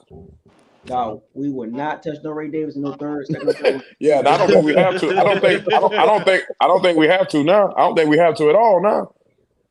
But if Fish is there, man, I say they ought to go and get him, man. Man, go get that boy that big run. boy Go get there, that boy that run that 4-3. I decided I want Brandon Dorless out of Oregon next. That's what I want. I ain't thinking about no Ray Davis. I'm thinking about D-line and possible because him and Kansas on the side of each other, him and Fish and Kansas on the side of each other, man, that'll be a nice little match, man. And then guess what, Buccos? We could for sure. I like Cade Stover. I've been beating on the table for him. I've been saying him since we started talking the draft. We could definitely get him. My homeboy, big old Ohio State fan, Cade Stover will really, man, we get a running back and a tight end like that with what we have. And then the O-line we got, come on, dog. Who did Cooper Dean go to? Yeah, I want Brandon Dorless. This boy here get off this block. Woo! Yeah, I'm watching a little bit of highlights of him, man. You put him with Yaya coming off that edge, boy, with Kinsey and Van right there. Yeah, hey, trenches, Isaiah, trenches. I'm standing on that. Trenches. Standing on business. This draft is deep with it, boy. God. No, you can't mess up though. Going on the cool, like we don't do it enough. They don't do it enough. I know dude was just saying he don't want to do it next year, but if you notice, that's what all the teams do that are good, and they have a rotational guy come in. He ends up becoming the starter. All the teams do it. You can never have too many because that's the heart of the game. I just say not in the first round every year. Now I'll take the second round. He don't do it. He don't do it every year. That's why we have the problems we have. But with Logan Hall, he went in the second round, but that was our first pick. Then you got JP. You talking about as a whole? I thought you was No, I was just talking about as a whole. Then you got Kalaz Kansas, which I like him. I do. I'm watching this Dorless, bro. I'm watching these Brandon Dorless highlights. He just hawked Shakur behind sideline to sideline. He just hawked Shakur Sanders down. Kool-Aid McKinstry available still, and Rakenstraw Jr. still available. Jackson Powell John still available. Zach Frazier still available. Braden Fitz still available. I know Kool-Aid hurting right now, and Nate Kool-Aid hurting. Corley available. Marshawn Nealon available. Max Milton, my guy, available. Chris Jenkins available. Mike Sanderseal, Mike Sanderseal still available. Tyler Newman still available. Chris Braswell still available. Blake Fisher, Chris Jones, Marshawn Lloyd, Jonathan Brooks, Roman Wilson, Jalen Pope, Javon Bullard, Cole Bishop, Mason Smith. I mean, sheesh. So who y'all think gonna be our starting center? Ain't no who. We just drafted him. I'm talking about Cody Mop gonna be the starting center. Since I heard y'all say, hell no. Light was talking about he can play center. We just drafted him, man. Graham Barton. It's Graham Barton. Jason Light said at the press conference he's gonna be playing center. Okay, so they gonna put him in center. Man, we gonna need a guard though.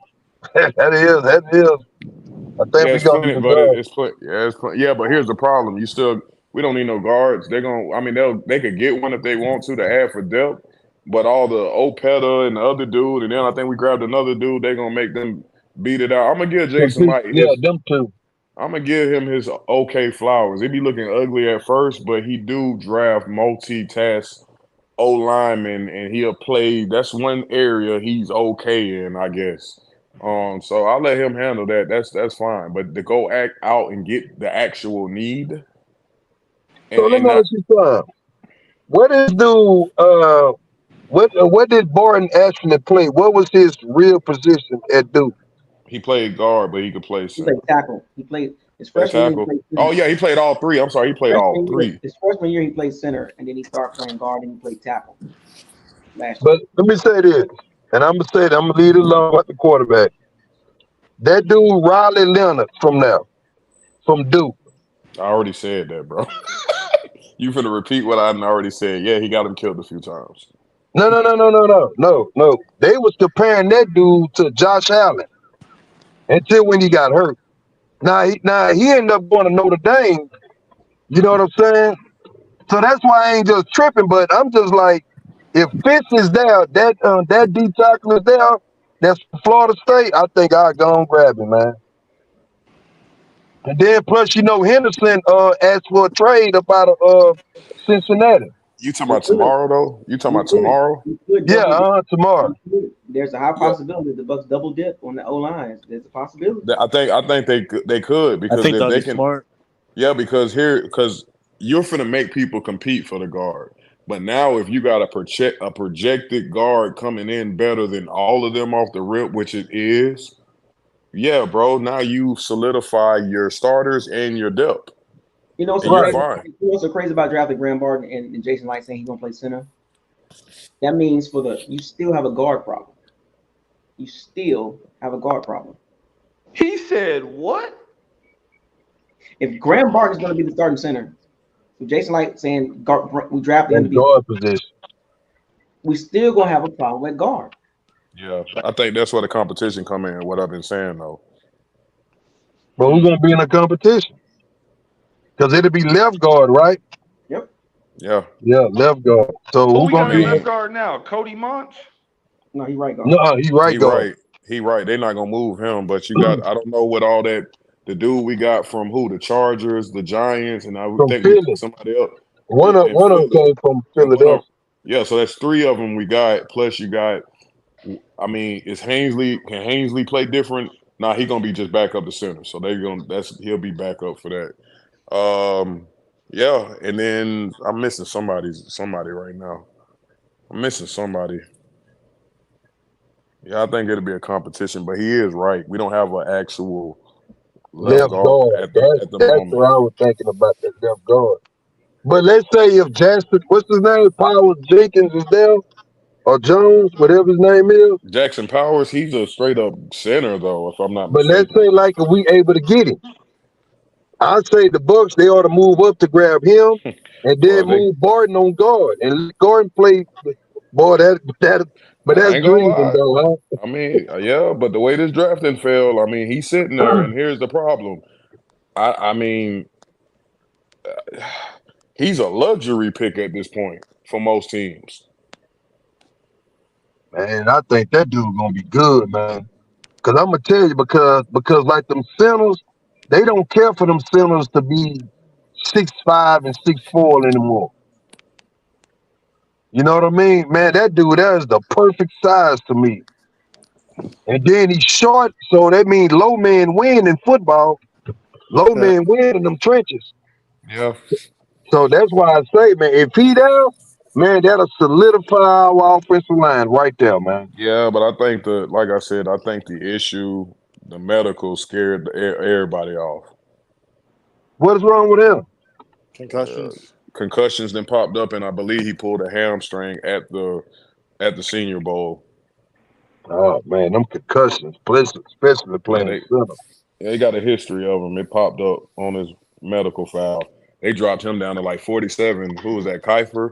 He dropped him down to like 47 when that stuff came out a few days. So what about the dude at West Virginia? What about him? He's still on the board? Yeah. Hey, so we got we got 3 picks coming up. Out of the 3 picks we got coming up, how many of them you think need to go to the trenches? Potentially at least 2 more. 2 more? I mean, 1 more guard at least, and then an edge rusher. Depending on who there with guards. Because if that West Virginia center is there, yeah, I'll go and grab him and just go ahead and solidify the line.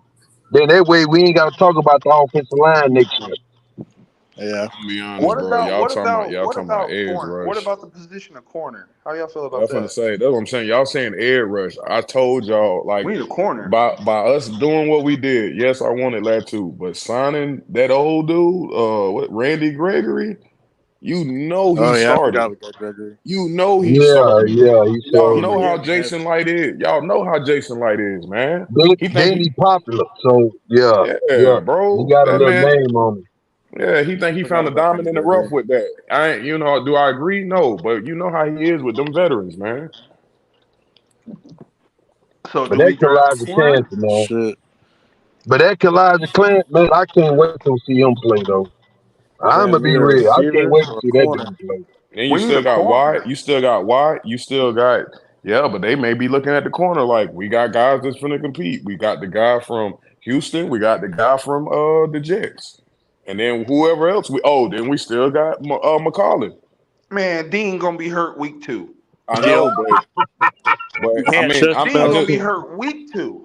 but I Somebody just got got to to play Hold up. corner.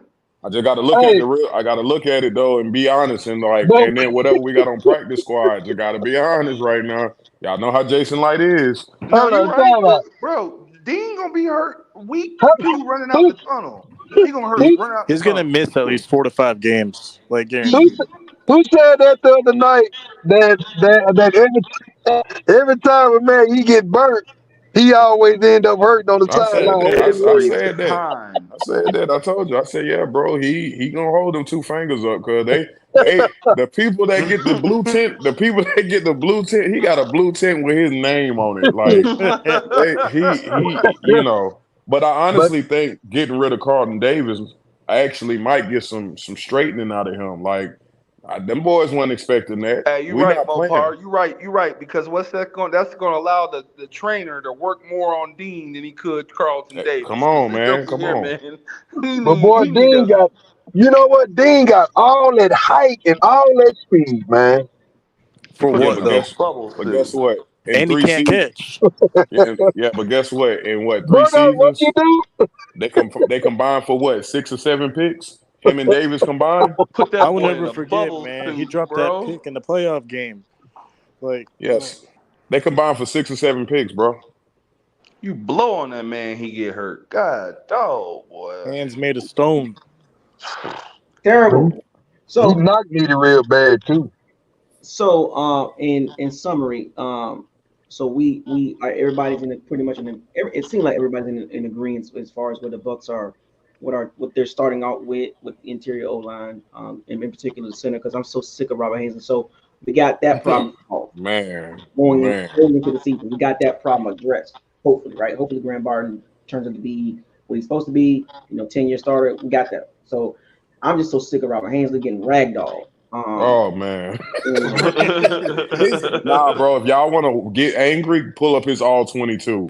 Like you think you see it in the game, pull it up on all. It's bad. I know. It is bad. I know. Trust me, I know. He got some little Oh, I know ladies you. Oh, too. I know. Oh, I know you know Buckos. You watch all that, but like if y'all never got on watched all 22, man, it's bad, man. But I went back and watched some of the games though. I've been going back watching the games though. The games we lost, really mainly them. You know what I mean? Hey, you know what I've I, been meaning to ask real quick though before you jump, Bucko? How y'all feel about our middle linebacker position? that's what I Nobody was saying. likes it. Nobody likes it because I brought it up and everybody was like, well, nah, we don't want to talk about it. So that's cool. All right. I like the guy from A&M. And Mm. West Virginia, they got a good middle linebacker. I forgot that guy's name though, but he good though. I made that video. I made that.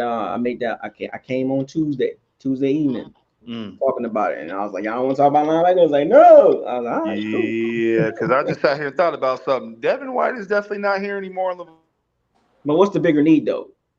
If you had to choose between cornerback and linebacker. Oh man, that's hard. That's hard. Because linebacker, man, we gonna need them linebacker. I know, and like I say, that dude from A&M, man, that dude tough, man. That dude can play. If KJ, Brent, and Levante David are playing, who backs them up if David goes down? Yeah, but KJ Britton, he only played good. I mean, he only played a few games though. We don't know what he is a full season. Where's Dennis? And Dennis, I don't know what he is. I don't know what he is. That's scary to think about, bro. Hey, we really ain't got no other middle linebackers. Hold on, man. What are we talking? We're gonna have to draft one. Hey, we talking trenches. Hold on. Sebastian Dennis. Ain't he coming off an injury though? Still. He kind of was almost like a red shirt year for him anyway. What's the linebacker name from West Virginia, man? I'm not even looking at it right now. I'm ready to That roll. joke, man, because they were saying he was gonna be like one of the top linebackers coming up. What's the dude that's at Clemson? What you call his son? Jeremiah Trotter Jr. But we'll talk about this stuff tomorrow on day 2. We're gonna have plenty of time, and day 2 goes by pretty fast, so we'll have more time to talk about round 2 and round 3. I believe that's tomorrow, round 2 and round 3. So we'll be able to kind of talk through both rounds. I'll probably be in and out because I'll do like the Bucks pick 57 and they come back at 80 was it 80 something and then 92, 89 and 92, I think. So I'll do the 57 pick and then I'll drop and then I'll come back before they pick. I'll come back at like 80, and then we'll do 80, 89 and 92. And then we'll talk about rounds 2 and round 3 because I think those time frames are like I think 7 minutes and like 5 minutes. Like they just quick, so it won't be like the first round, 3 hours. Jesus Christ. So yeah, tomorrow will be a lot quicker and we'll have a lot more time to kind of like, analyze because I think it's gonna be a lot more movement tomorrow, in my opinion. Yeah, I do too. It's gonna be like, oh, I gotta get my guy. Yeah, I think so too. That's why I think I don't know, man. But I'm just ready to go ahead and just solidify this offensive line to be done with it. Yeah, most of us are ready for that to be solidified, but Jason Light got to stick to the script. He's doing a good job so far. So started out round 1 good. So gentlemen, it was great having y'all in the locker room. We addressed the major need, interior O-line, particularly in center. Let's see what they do tomorrow. Gentlemen, any closing remarks before I get up out of here? Love your channel, boy. That's all I have to say. Always fun talking with you and talking Yeah, Bucks for ball, real. Bucko, man. It's so much fun. Absolutely. Same black channel, same black time, right? Yeah. So shout out to all the Pirates students. Shout out to everybody that joined this live stream in the chat. Shout out to everybody that came in the locker room. All right, we got an A for today. And tomorrow, A+, man. Get that man that plus, man. Give him that plus. A+. He got the highest grade. We have an A. And tomorrow, hopefully, we can keep that A, for rounds 2 and round 3. So with that being said, fire those cannons, seize the day, raise the flag, hashtag get out your feelings, hashtag facts over feelings, hashtag what are we doing? I know what we're doing this draft. Trenches. Starting out already. Hashtag why, hashtag what is this? What is this? Hashtag don't get mad at me. Get mad at those GMs making those picks and those trades. Everybody keep your head up. Everybody stay with a smile. We gonna be all right. I'll see y'all tomorrow. I'm out.